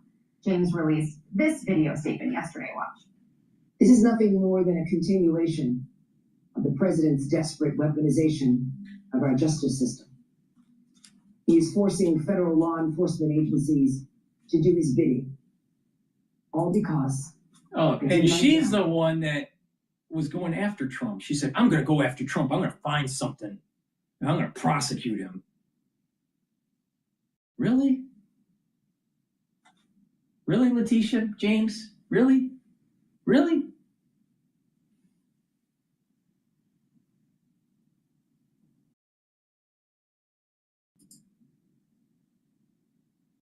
As the New York State Attorney General, I should say Loretta James. these charges are baseless, and the president's own public statements make clear that his only goal is political retribution at any cost. Let's bring in Paul Morrow, attorney, retired NYPD inspector and Fox News contributor. Okay, so we know this doesn't surprise us that she would come out and say this, obviously, and that Democrats are going to use this as a political, talking point. But doesn't this case have teeth? It does, and I have to tell you that all you need to do is read the indictment to see that it does, because it's a very simple, plain-spoken indictment, which is crucial in a financial case. Because in financial cases, they can get very complicated. You could potentially lose the jury. This one doesn't have that. Now, to clear something up, the primary residence issue is not here. That was the initial allegation we all heard about from the power of attorney form. What it comes down to is the following. She signed the operative paperwork to get the loan, saying that the house in Virginia is going to be a second house, not an investment property, a second house for her to go to herself. She's not allowed to have somebody there renting it. Okay, that's how she gets the loan. She then takes her paperwork for her taxes and puts on her tax forms that it is an investment property, and in fact has write-offs relative to the investment property. So internally, so it's tax fraud. By her own paperwork, by getting the lower rate for a non-investment property, she saved about $19,000 to this point. That is the crux of the allegation. That's tax fraud. Okay, and so here's a senator from Michigan, Alyssa Slotkin. This is what she told CNN on Thursday. This is part of a bigger trend of the President of the United States using the Department of Justice, using the legal system to go after political adversaries, using the arms of our democracy to go after political adversaries. It's just a broken way to do politics. I wonder what you think about that, because nobody said that at the beginning when Letitia James went after Trump for the same thing. Yeah, pretty rich when you consider the fact that that was her promise in coming into office as the Attorney General, that she was going to be using her office to go after Donald Trump, which is really not her remit as supposedly the top law enforcement officer in New York. And let's recognize something else. She also got through, it had to be for her sake, through Albany, a $10 million fund for anybody who has federal government coming after them for what they've done on the job and off the job, anybody that's been targeted. So she's saying she hasn't accessed that fund yet. $10 million. She's got a high-priced lawyer, Abby Lowell's. I have a feeling the citizens of New York are going to be paying for Abby Lowell's swimming pool. So that $10 million is sitting there waiting for her to access it. The legislature put it through. The governor, Kathy Hochul, signed off on it. But here's the thing. The stakes for her are very high here. Yeah. They're not going to plead this out. And if she gets convicted on a felony, which this is, she loses her law license and she has to step down. Essentially, she's going to be unemployable in public life in New York. I want to go down to Jersey really quickly here. We've got this crazy governor's race. It's getting very, very heated, and there was a big debate last night. Jack Ciarelli says he's going to sue his opponent, Mikey Sherrill, over this comment. Let's listen. But New Jersey doesn't know as much about his business, how he made his millions, by working with some of the worst offenders and saying that opioids were safe, putting out propaganda. Tens of thousands of New Jerseyans died. And as if that wasn't enough, then he was paid to develop an app so that people who are addicted could more easily get access to opioids. And so as he made millions, as these opioid companies made billions, tens of thousands of New Jerseyans died. Okay, so that debate happened Wednesday night. I mean, there's always personal attacks. There's always things that people say that are vastly incorrect about their opponent. What makes this different? So to tease this out, essentially what happens is the following. He has a publishing company. They publish medical stuff. A University of Tennessee study gets published through his publishing company. They control, that is the University of Tennessee, controlled all the editorial content.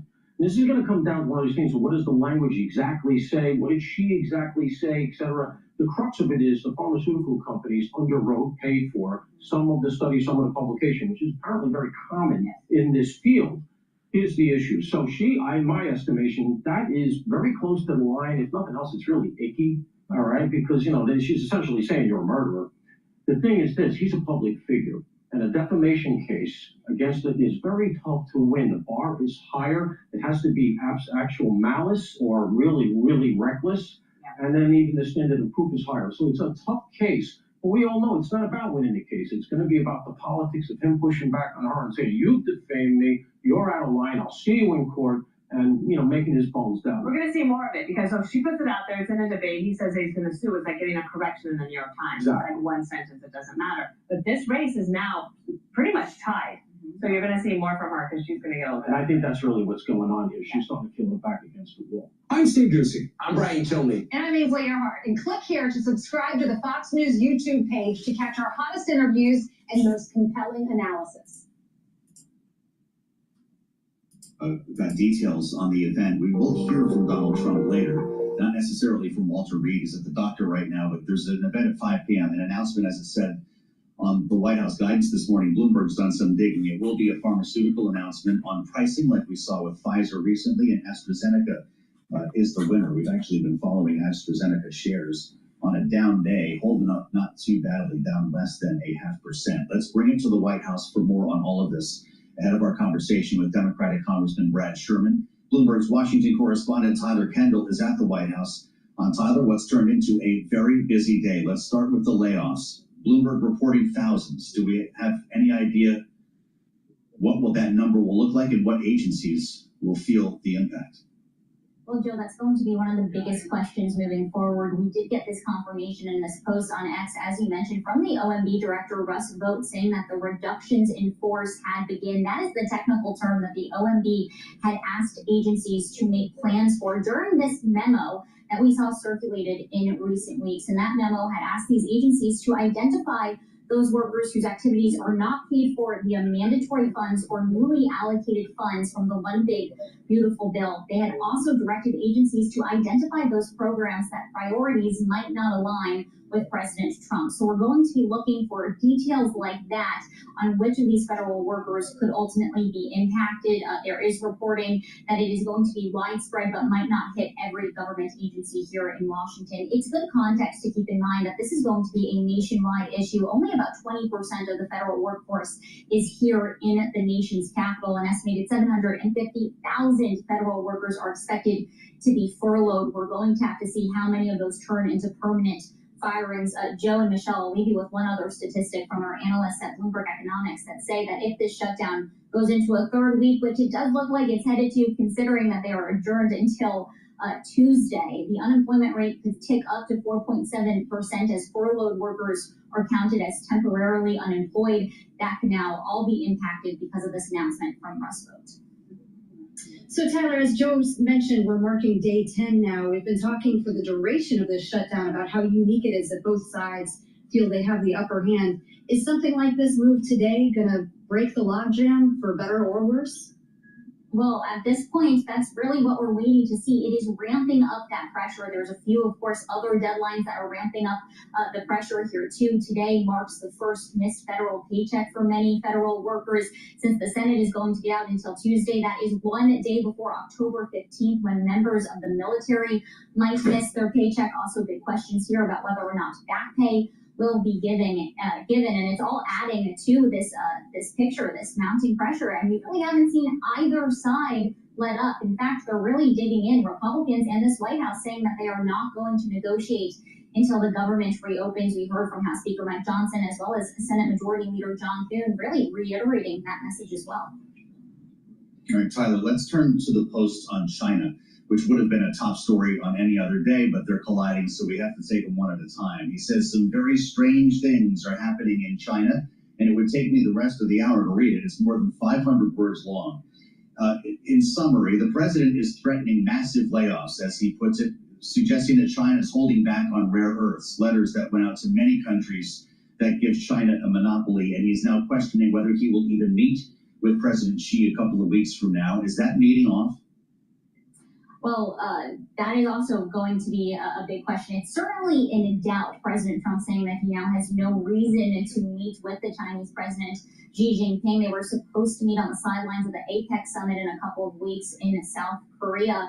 We'll see how this ultimately evolves. The context here is that Beijing had taken steps in recent days to unveil new export curbs when it comes to critical and rare earth minerals, adding both elements as well as technology to its control list. And President Trump is responding with this. But we know that this White House had a lot of priorities that they wanted to come out of that potential summit meeting, including making progress on a trade deal. October is only that set meeting was only a couple weeks away from November 10th. That is when the trade truce is set to expire. That is currently keeping those tariff rates lower, a 30% tariff right now on Beijing. So we're going to have to watch to see how the pressure sort of develops here, what those potential massive tariffs are going to look like. And then also quickly for your radar, of course, we're watching soybeans and what economic aid for farmers is going to look like. It's something that the administration right now is weighing, potentially is delayed because of the ongoing government shutdown. This all is, of course, connected here, but China hasn't been importing soybean imports, and that perhaps could be adding some pressure ahead of this meeting if this meeting does happen. All right, boy, we've got a lot of questions to answer here still. Tyler, thank you so much for walking us through all this. And we haven't even talked about the controversy over the Super Bowl halftime show. It's a pleasure to go to California to speak with Brad Sherman, and I'm sure that the congressman has some thoughts about the layoffs that have just been announced. The Democrat representing California's 32nd District, Congressman Brad Sherman, welcome back to Bloomberg TV and radio. Russ Vought says the rifts have begun. Bloomberg News is reporting that they are in the thousands. Are you hearing anything more specific, and what will this do to negotiations, if they ever happen, or the standoff in this government shutdown? Look, there's no reason to do rifts now. They could done them 2 months ago. They could do them 2 months from now.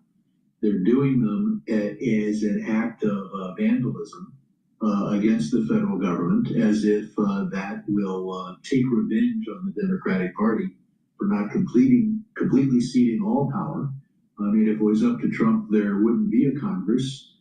So few dictators want a parliament messing up their lives, except North Korea style, to gather and cheer.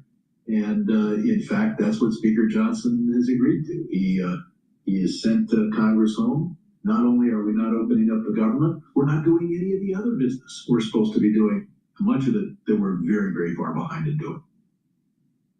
Congressman, I want to ask you, given your years in Congress, decades watching these sorts of spats go on, Where do you put this into context? It certainly feels like this is an escalated tensions on the Hill right now. I'm reminded of your late colleague, Senator John McCain, joking that, if we try real hard, we'll get into the single digits on congressional approval in rough times then, 2 decades ago. Where does this fall? Are we at a new low in decorum on the Hill?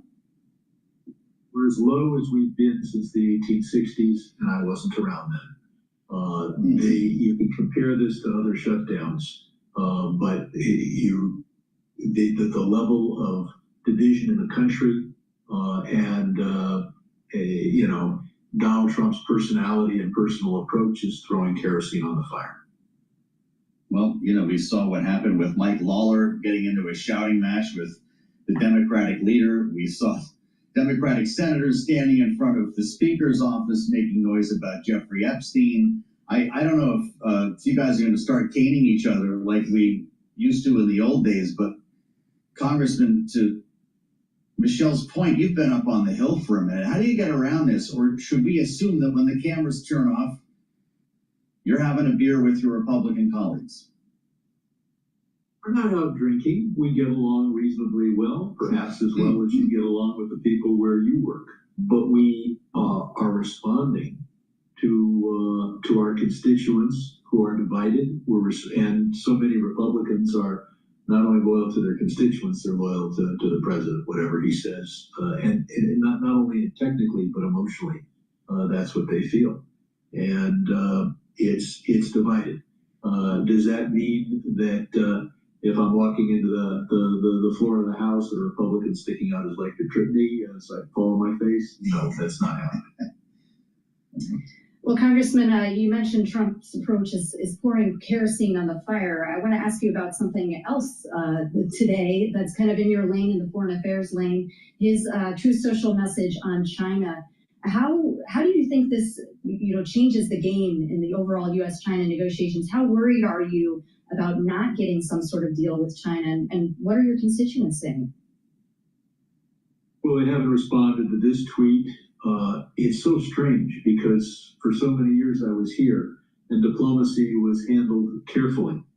And now it's an emotional tirade, sometimes at 3 a.m, directly from the president. That's not the way to conduct foreign policy. It's not the way any other president has conducted foreign policy. And we see China uses its control over rare earth elements, and America has done nothing over the last several years to weaken that control. We should have strategic reserves of all those rare earth elements, and we should have alternative supply. It is not true that all of the ore for those elements is in China. It's just they're the ones who have created the big industrial apparatus necessary to extract and refine them. That could be done elsewhere, but that's just one of the many things that Congress should have been focused on and should be focused on today. Except so here we are here in the Reykjavik building, and there are no Republicans. I said you were in California. Forgive me. By the way, it matters right now when members are here in Washington. When's everybody else coming back? The Senate apparently is going to be here next week now. But the vibe we're getting from any lawmaker, D or R, Congressman, is that this will be protracted. We're nowhere near an off-ramp, even as John Thune suggests privately that he may offer Democrats an up or down vote on extending Obamacare subsidies. Where are we? What inning are we in this shutdown? Well, and offering a vote if you know you're going to lose is symbolic and perhaps nice, but not all that important. This is going to last a long time. Both sides are digging in. The base of each party isn't saying, how do you put this together? They're saying, stand up for our position. And I think as long as the focus is on healthcare, and that is where we put the focus, the people will be with us. What should happen, of course, is a negotiation. We may not get everything we want on healthcare, but the current position of the Republicans is give us what we want, and we'll talk to you about whether we do anything that you want. That's not the way to treat a party that got 49% of the vote. And keep in mind, Republicans wouldn't talk to us in January, February, March, April, May, June, etc., about this healthcare cliff that we're about to fall over, where 22 million people will see their premiums more than double. And the letters are going out now. People have to decide whether to sign up for healthcare coverage. And as far as they know, it's at double the premium. They can't afford that. Well, Congressman, there's certainly no shortage of big stories to ask you about today, but we'd be remiss if we didn't ask you about the Middle East and the president's forthcoming trip to the region. How are you feeling about this tentative peace deal? Are there reasons to be optimistic, bright signs here, even though it feels like we've kind of been close to this before, only to see a setback? Hopeful, optimistic may be too strong a word, but if the hostages are released and Hamas is no longer in control of Gaza, then we can move forward. And it looks like that's what the settlement calls for. We'll see whether whether Hamas disarms and whether their leadership departs the region.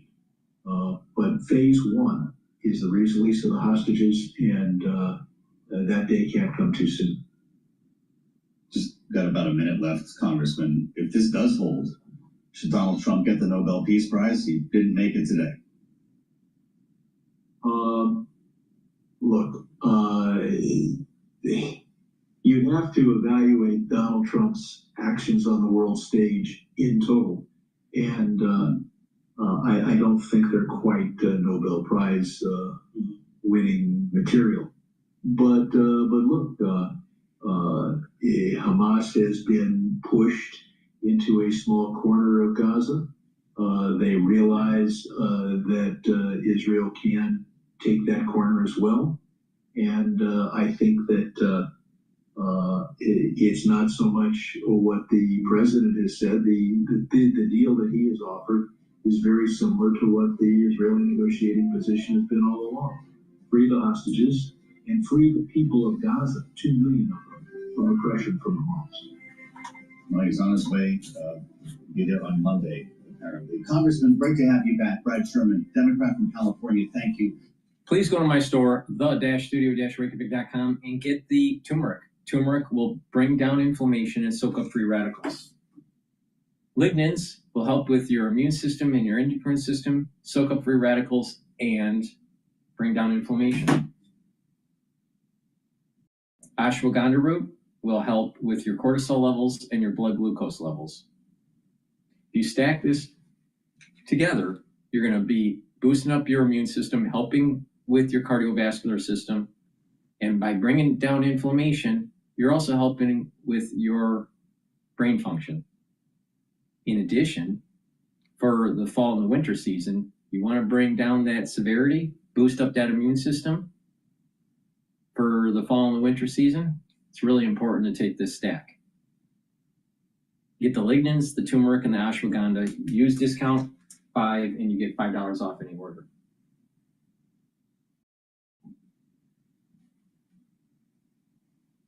All right, let's take a look at.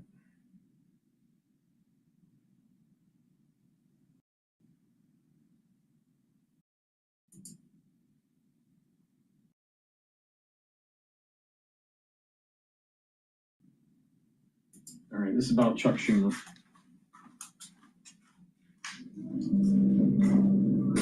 What happened to you?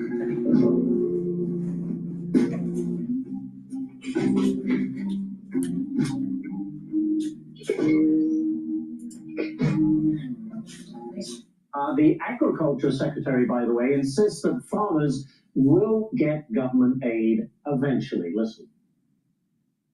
The president has been unequivocal in his support of the farmers. First talked about that to get us from the Biden years to the new Trump era.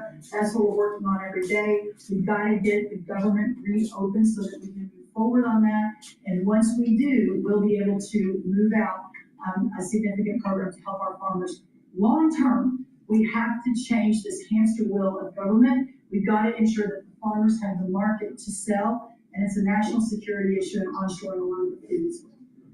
All right, joining me now is Congressman Buddy Carter, Republican from Georgia. Congressman, great to see you this morning. It's harvest time for farmers. Do they really have time to wait for help? No, they don't. They need it now. And that's why this shutdown that was instigated by Chuck Schumer, John Ossoff, and the Democrats is hurting them so much. I was at the Georgia State Fair earlier this week and talked to some of the farmers. And yes, loan offices are closed. They can't get the reports from the USDA that they need because no one's there. I went to the USDA booth and no one was there. And farmers are hurting, and the American farmer feeds the world, and they cannot afford to wait. Right now, they've got $531 million worth of relief for Hurricane Helene, one of the worst hurricanes to ever hit our state. And they are hurting. They need that relief. That's why I sent a letter to both of our senators encouraging them to open up the government again so that we can get that relief to them. Let me change subjects a little bit here, Congressman. We are sending about, we understand, 200 troops to Israel to help support and monitor the ceasefire deal in Gaza. Is this something you support? Absolutely. Listen, Donald Trump is the president of peace, and no one could have gotten us to this point that he has gotten us to. Joe Biden and his administration didn't even try to achieve peace in the Middle East. And Donald Trump has done that, and I applaud him for that. That's why he deserves the Nobel Peace Prize, and that's why I'm introducing a resolution for a sense of Congress today that will honor him with the Nobel Peace Prize. And if need be, we'll call for a discharge petition on that. I hope we can work with the Speaker, though, and get it on the floor for a vote. Do you think Democrats will ever acknowledge his role in this peace process? No, I don't think so. And let's face it, right now what we're witnessing with Chuck Schumer is just trying to be more anti-Trump than AOC because he's afraid he's going to get primaried by her. They have such a Trump derangement syndrome over there that I doubt anything that it is going to help President Trump or honor President Trump is going to be supported by the Democrats. Well, quickly, I got 30 seconds getting back to the shutdown, Congressman. When do we get this solved? We heard from Chet Bogum there. He says it's probably going to go on till the end of next week. I mean, what are your thoughts? Well, I suspect he's right. It doesn't look good now. And shame on Chuck Schumer, shame on John Ossoff and the Democrats for putting government workers and paying our troops and getting aid to our farmers ahead of giving illegal immigrants health care. I mean, that's what this is about, and they should be ashamed of that. Well, we'll have to leave it right there. Congressman Buddy Carter, thank you so much, sir. Appreciate your time on this Friday. Thank you. Wall Street doesn't like any of it. We just wonder if this is another taco trade opportunity or maybe the beginning of something bigger. I wanted to go a bit deeper with the help of Eric Weiner, Bloomberg Senior Equities Editor, live at World Headquarters in New York. Eric, how you watching this? We know, of course, this was a market that was pretty toppy before these headlines broke. That's exactly it. There's a lot of selling right now in the big tech stocks that really were powering the thing higher. And really, it's about taking this moment where President Trump talked about tariffs, increasing massive tariffs on Chinese goods, and that's really a sensitive point for the market. And it's an opportunity. It's unclear right now. This is an opportunity to take some money off the table and really, sort of process where things are, or if this is an outright kind of the beginning of an outright panic. And really, what you need to do is sort of take a look at what happens at the end of this session and what happens at over the next couple of days as things sort of play out, because we haven't seen a 1% pullback in the S&P 500 since August 1st, and we haven't seen a 2% drop in the S&P 500 since April during the last tariff freak out. So really, it's about kind of where this goes from here, and if this is a moment in time or if this is really something that's going to last. Eric, we saw soybeans also take a hit this morning in the wake of President Trump's post. Are you looking at any other sectoral equities that might take a hit for the rest of the day or in the days to come? Well, it's really, when you look at the tariff stocks, I mean, everything is selling off. Right now, the S&P 500, there were 400 stocks that were down. So you only have 100 stocks that are up. The risk is all over the place. It's small caps and technology. Anything that grows really is sort of right now is pulling back.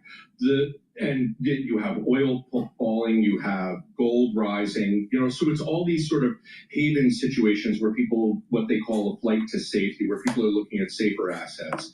And that could last. However, things had gotten very toppy. Things had really gotten to the point where you would question whether there was any more to come from this. So this could be an opportunity to pull back. And that's really where traders are right now, is sort of in a holding pattern where, okay, let's lighten up the load a little bit, but let's see where things stand, because, you said the word taco.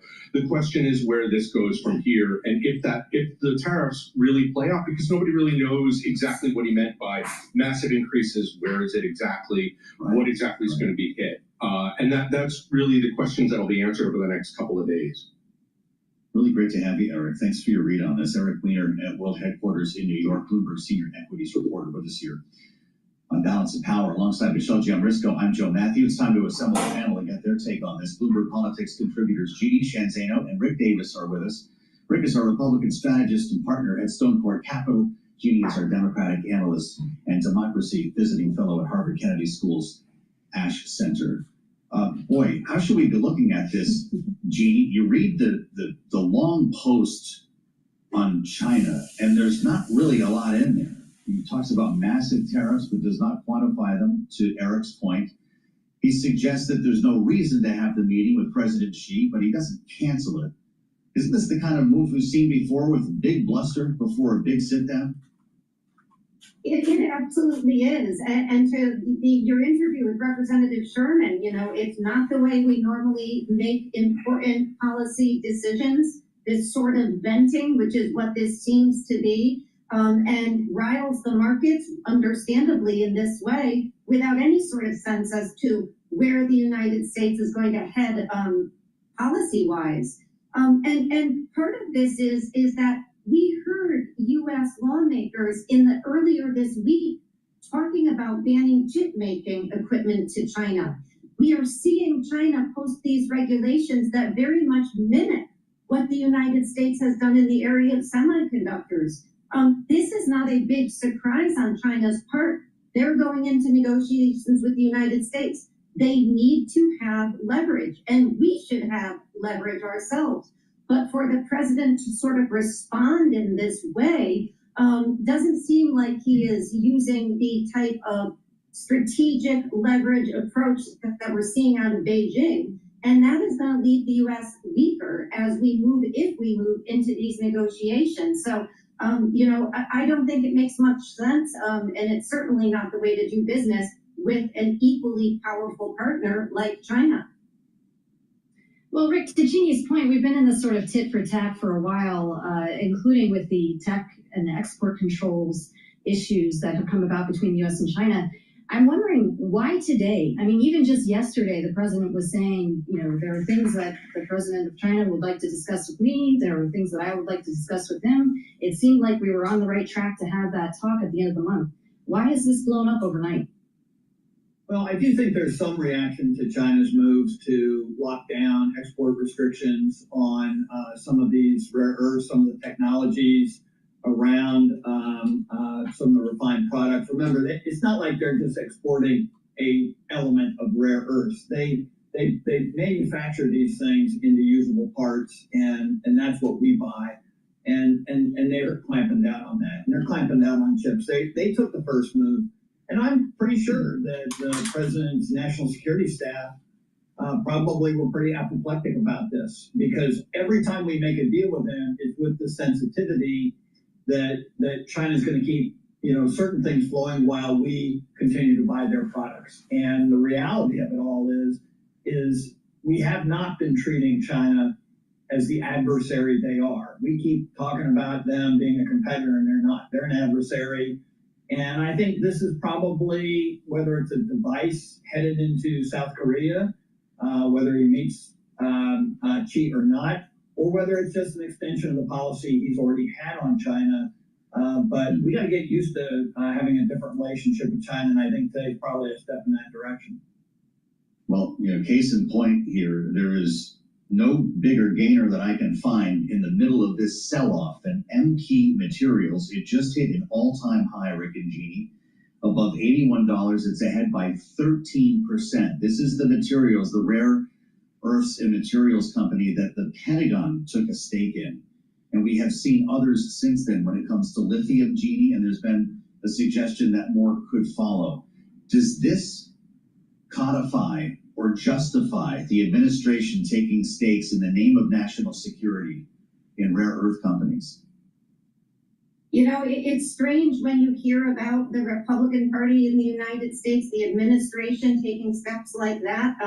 It seems like something we would never have invited as in the Republican Party at least, but at this point, the United States does need to take steps. And you know, what's so baffling about this is while Congress is sitting on the side, not doing, not even meeting in the case of the House, there are steps that can be taken.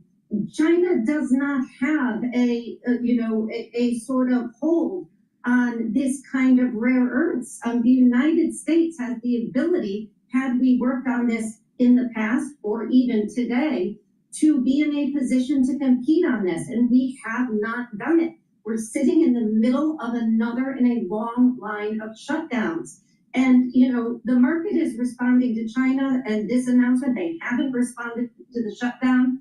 But that's frustrating to me because I think they should respond to the fact that when the United States government isn't working, this is the kind of result of that. And so the sort of ho-hum attitude out of the market about the government shutdown, I think, is something that we should pay more attention to because they are changing their focus from where it should be, which is that the government has got to work so we're in a position to compete economically and secure ourselves. Well, Jenny, if I could follow on that, I mean, we've been waiting for a long time for the China hawks in Washington, who are usually so vocal, to come out and sort of challenge the president on what was seen as sort of a soft policy for a while, extending the trade truce and talking on a range of negotiations, TikTok being one that was taking a softer line than previous administration had. Where are those hawks, and where do you think the Democrats should be now in responding to something like this morning? Or do you think this could be sort of a blip in the radar and we return to U.S. and China are back on track, Trump and Xi will meet, in a few days? You know, I do hope that they meet. We used to say not just a few months ago that there was one thing that everybody in Washington agreed on, Democrat or Republican, and that was confronting China, competing with China. I hope that is still the case. I think it's noteworthy that these new curbs on China's behalf are not supposed to go into place until November 8th. That would give them time to meet and to make some agreements on these kinds of things. So I do hope that happens. But yes, Washington Congress has to get their act in order to confront China because there is a lot of work to do in this regard. Looking at NVIDIA today, it's down 2%. We've seen certainly worse days for the stock. I know that there's a sentiment here of negativity on Wall Street, Rick, but if we were really concerned that we were ending our economic relationship with China, wouldn't we be in a different place? This is a market that was pretty frothy as we established before you joined us here. This could just be another Friday when we look back on it, no? Yeah, I think if you look at it just from the stock market in isolation, you can come up with a lot of different points of view on it, and they could all be right. But I do think the reality of this administration is that they are in the process of decoupling with China. They've been much more restrictive on export of technologies that could help the China Red Army than previous administrations. They have been, even though many of these tariffs haven't gone into full effect, the fact that they have them on the books and are prepared to use them as a weapon of state and craft is important. They're reacting to breaking news today. That's just the vibe here in Washington. Rick Davis and Jeannie Shanzano, Bloomberg Politics contributors, will be back on the late edition of Balance of Power. Michelle and I are looking forward to spending some time with Patrick McHenry, the former Republican congressman, and yes, Bloomberg Politics contributor, on the shutdown next here on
But as you look at the Bloomberg screen, and let's say for the public, for the balance of power public, they don't know dollar yen from Naki Stocky. You look at the Dow, negative 400, SPX down 1.3%, NASDAQ hit down 1.8%. But I look also the way oil is pulled back. See, American oil under 60 a barrel, 58 handle on NYMEX crude. Global oil 62.78. It's come down $7 from a 70 level of a number of weeks ago. And then another way to look at it, Joe, is like the pro way, where we look at cross rates. And the first one I looked at was yen as compared to yuan. This is way inside that baseball, but you see a 3 standard deviation jump move, that big jump move. And you see that, Joe, in that currency, obscure currency pair, which shows the tension on the Pacific Rim.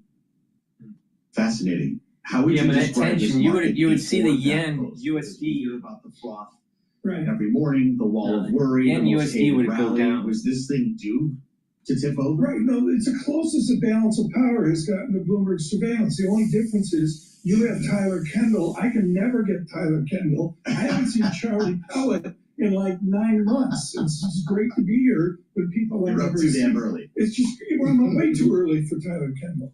But the point is here is it's a geopolitical linkage into our economics, finance, and investment. And the president has done that. Let's line it up, Joe, and you're better at this than me.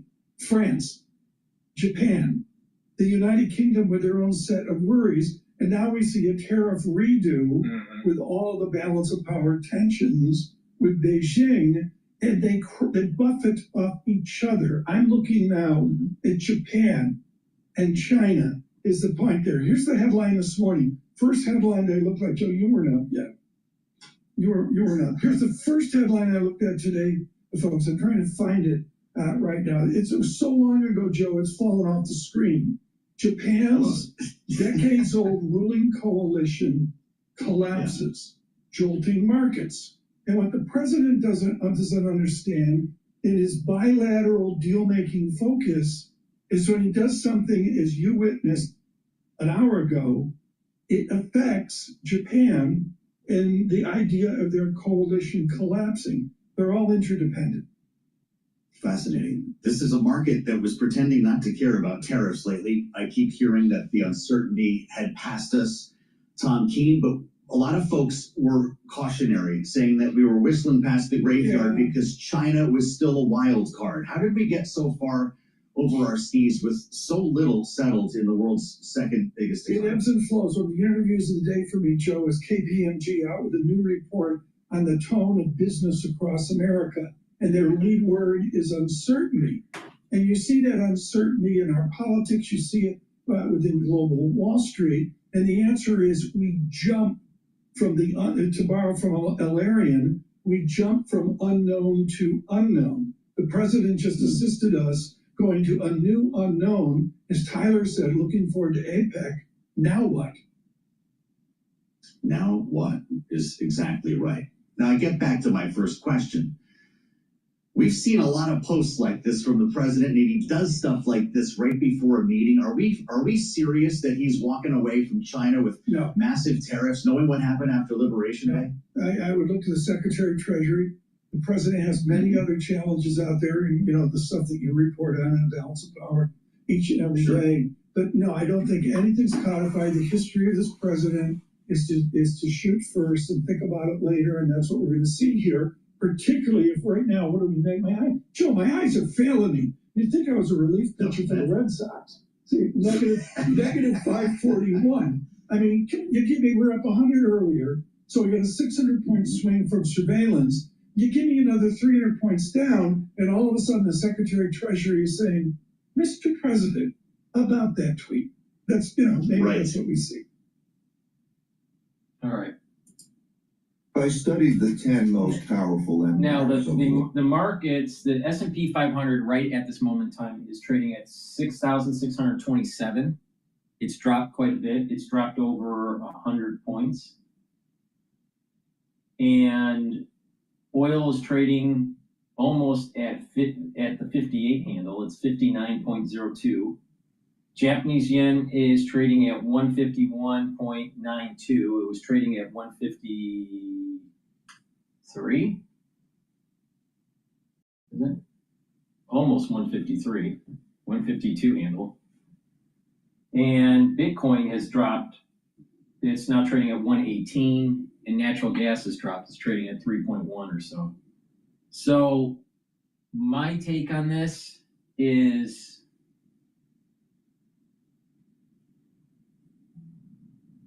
I think this will mean revert relatively quickly next week. I don't think that this is going to be a continued downturn, but consumer sentiment came out today. So let's listen into CNBC and couple it with the tariff news with China. First, let's get some breaking consumer data. It's just crossing, and Rick Santelli has it for us. Rick? Yes, Dave, we still get some numbers that aren't going through the government. Here's University of Michigan sentiment and the inflation gauges. October preliminary view, 55.0 on headline, a bit better than expectations, very close sequentially to the 55.1 in the rearview mirror for our September final read. And that compares well at 55.0. You'd have to go back to May of this year to find a lower number. Current conditions, pretty juicy here. 61.0, better than expected, sequentially higher than 60.4. We look at expectations, 51.2, a little bit of a disappointment in both directions, less than expected, less than 51.7 in the rearview mirror. You have to go to May of this year to find a lower number. Now, the inflation numbers, 4.6 on 1 year, that's 1/10, less than we're expecting and less than the 4.7 in the rearview mirror. 4.6 will be the lowest read going back to February when we were at 4.3. And finally, 5 to 10-year inflation stays at 3.7, both matching expectations and in the rearview mirror. To find a lower number, you'd have to go back to August at 3.5 and find a higher number here in June at 4.0 to give you some context there. Very quickly, the government shutdown has caused us not to see construction spending, 2 jobless claims, factory orders, September jobs report, wholesale inventories and sales. However, maybe CPI on Wednesday, scheduled release the 15th of October. It may be released. I'm not sure if that's going to be the day. Think COLA here in terms of the reason why. And finally, on the week, 409 is current 10-year. It settled at 412 last week, down 3 basis points. David, back to you. So the consumer sentiment is We still... got married 2 months ago now. The consumer sentiment is relatively...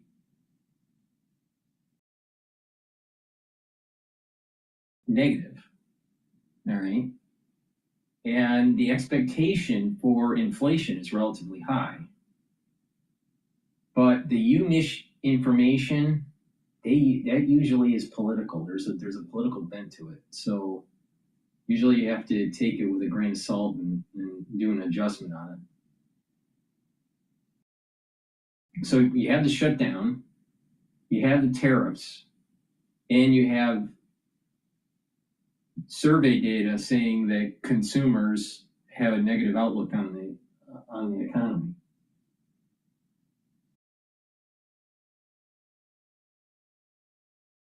I still have a 6,800 target for the S&P 500, but the probability of it getting to 7,000 by year end, I think, is starting to diminish. I want to, if I give it probabilities, I would say that it's probably only 30% chance that we'll see a 7,000 S&P 500 by mid-year.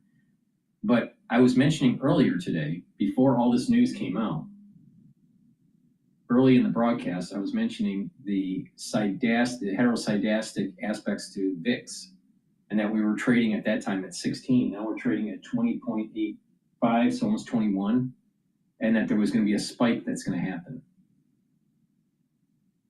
The question is this the spike? Because it should be, this spike in VIX should be taking place in October or early November. So, and I mentioned this on my episode 64, Yard Wars. So if you want to listen to that lecture that I did, then please do. So there's a chance to Monday, depending on what's going on in the international community over the weekend, and on Monday's trading, we may see a VIX that's trading above 20 Monday, Tuesday, maybe as high as 24, 25. If that takes place, then I think it's going to come back down pretty quick, and that was the spike. If it goes down really quick on Monday, this is not the spike. There's probably one shortly after this, there'll be another spike that gets larger and goes past 25. And then that will be the spike. I don't think this is the spike yet. Now for support level, 6,500 for the S&P 500 and resistance level 6,800. Okay, let's go back to Bloomberg. But before we do, please go to my store, the-studio-reykjavik.com, and get the Boomer Boost. This has the nutrients that you need to help with your cardiovascular health, improve your strength, improve your brain function, speed up your metabolism, boost up your energy levels. It's a great way to slow down the aging process and control your A1C levels. Take it every day. It's a month's supply. It's very powerful. Please go to my store and get the Boomer Boost. Use discount 5 and you get $5 off any order.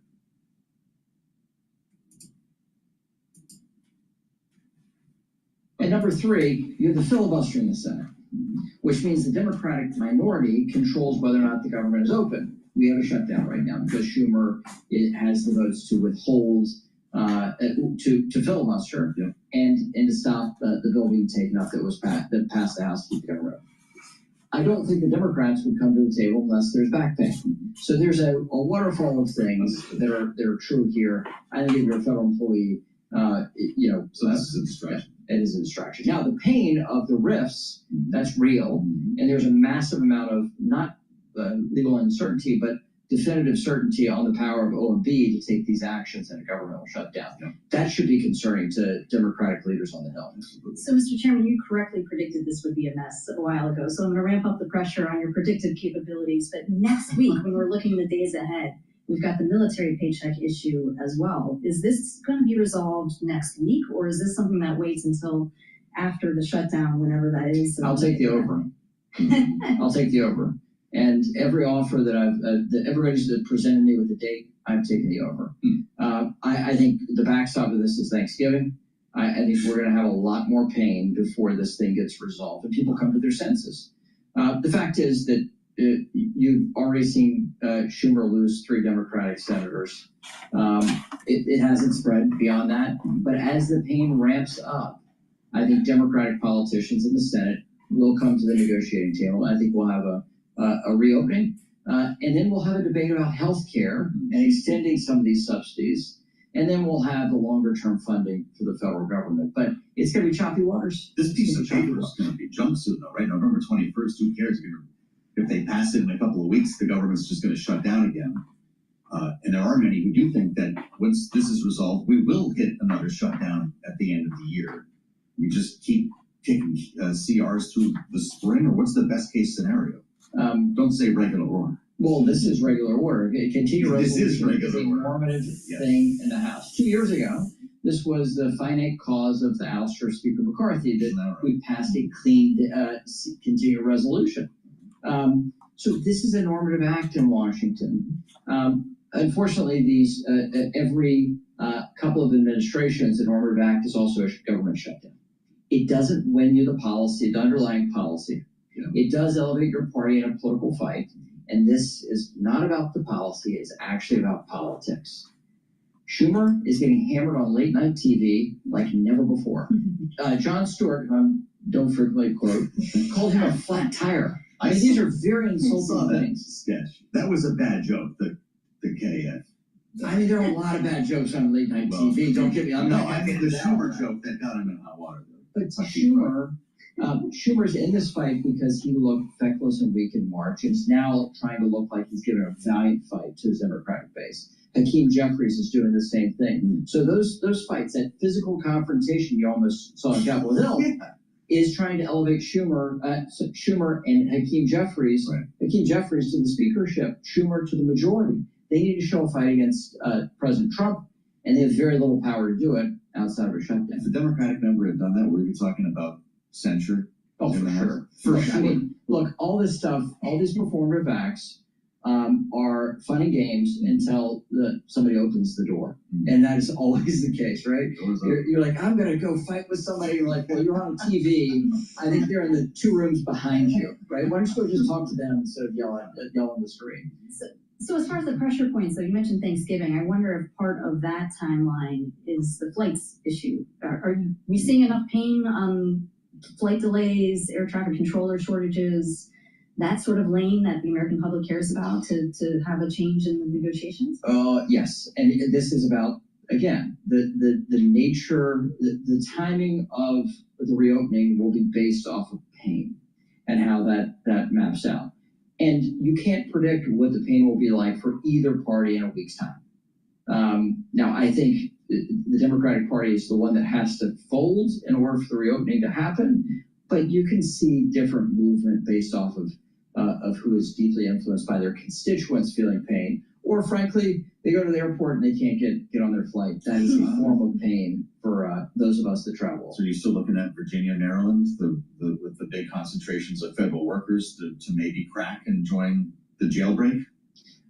Yes, but those senators, the Democratic delegation there in the Senate is really locked in, right? Yeah. And Holland, not so much. No, but you also don't know how these federal employees map out. Like if you're talking about air traffic control, disproportionately they're located in Oklahoma. Okay. There's not a single Democratic federal office holder from the state of Oklahoma. So you don't know how these things are going to model out. Really interesting. You also don't know how that Oklahoma delegation is communicating with the OMB to ensure that their people are paid.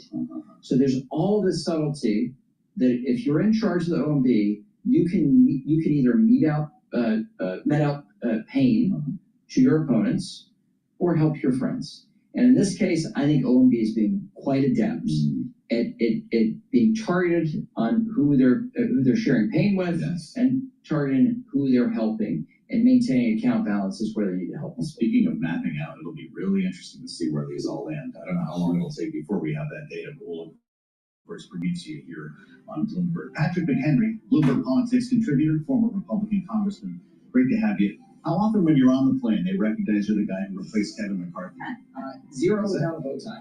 Okay, well, like that. Good answer. You brought up with him today.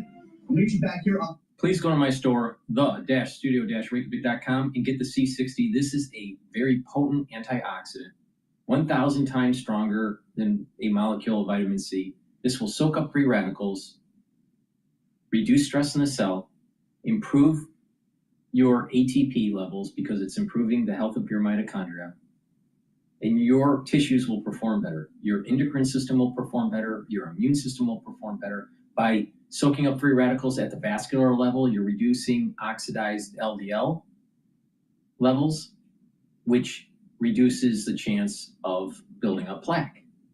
Also, by soaking up free radicals at the neuron level, your neurons are going to be healthier. Your myelin sheath will be healthier. You'll be able to build neurotransmitters and have better dendritic connections, so you're thinking faster and your memory will improve. Super important.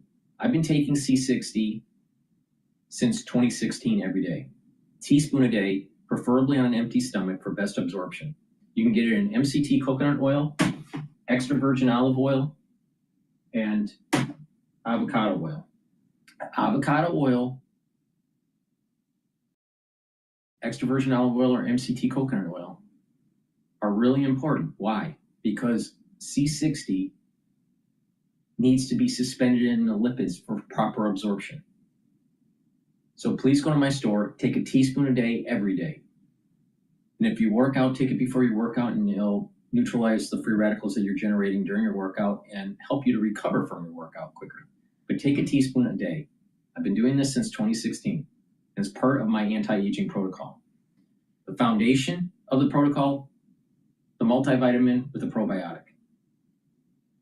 The first pillar, Max 35 or cleanse to boost up the immune system.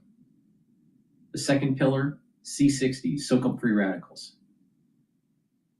Third pillar, turmeric, ashwagandha, lignans to boost up the immune system, help with your cardiovascular health, and help with your brain function. And boomer boost, boost up those energy levels, rev up the metabolism, improve your cardiovascular health, help you to build muscle. Those are all really important. Brain function helps with brain function. So if you take that protocol that I just mentioned, you're going to radically slow down the aging process and boost up that immune system. So please go to my store and get the C60. In addition, it's important to take during the fall and the winter season to soak up those free radicals that are being generated. So please go to my store, use discount 5, all caps, discount 5, you get $5 off any order. That's the broadcast for today. Thank you for listening and have a nice day.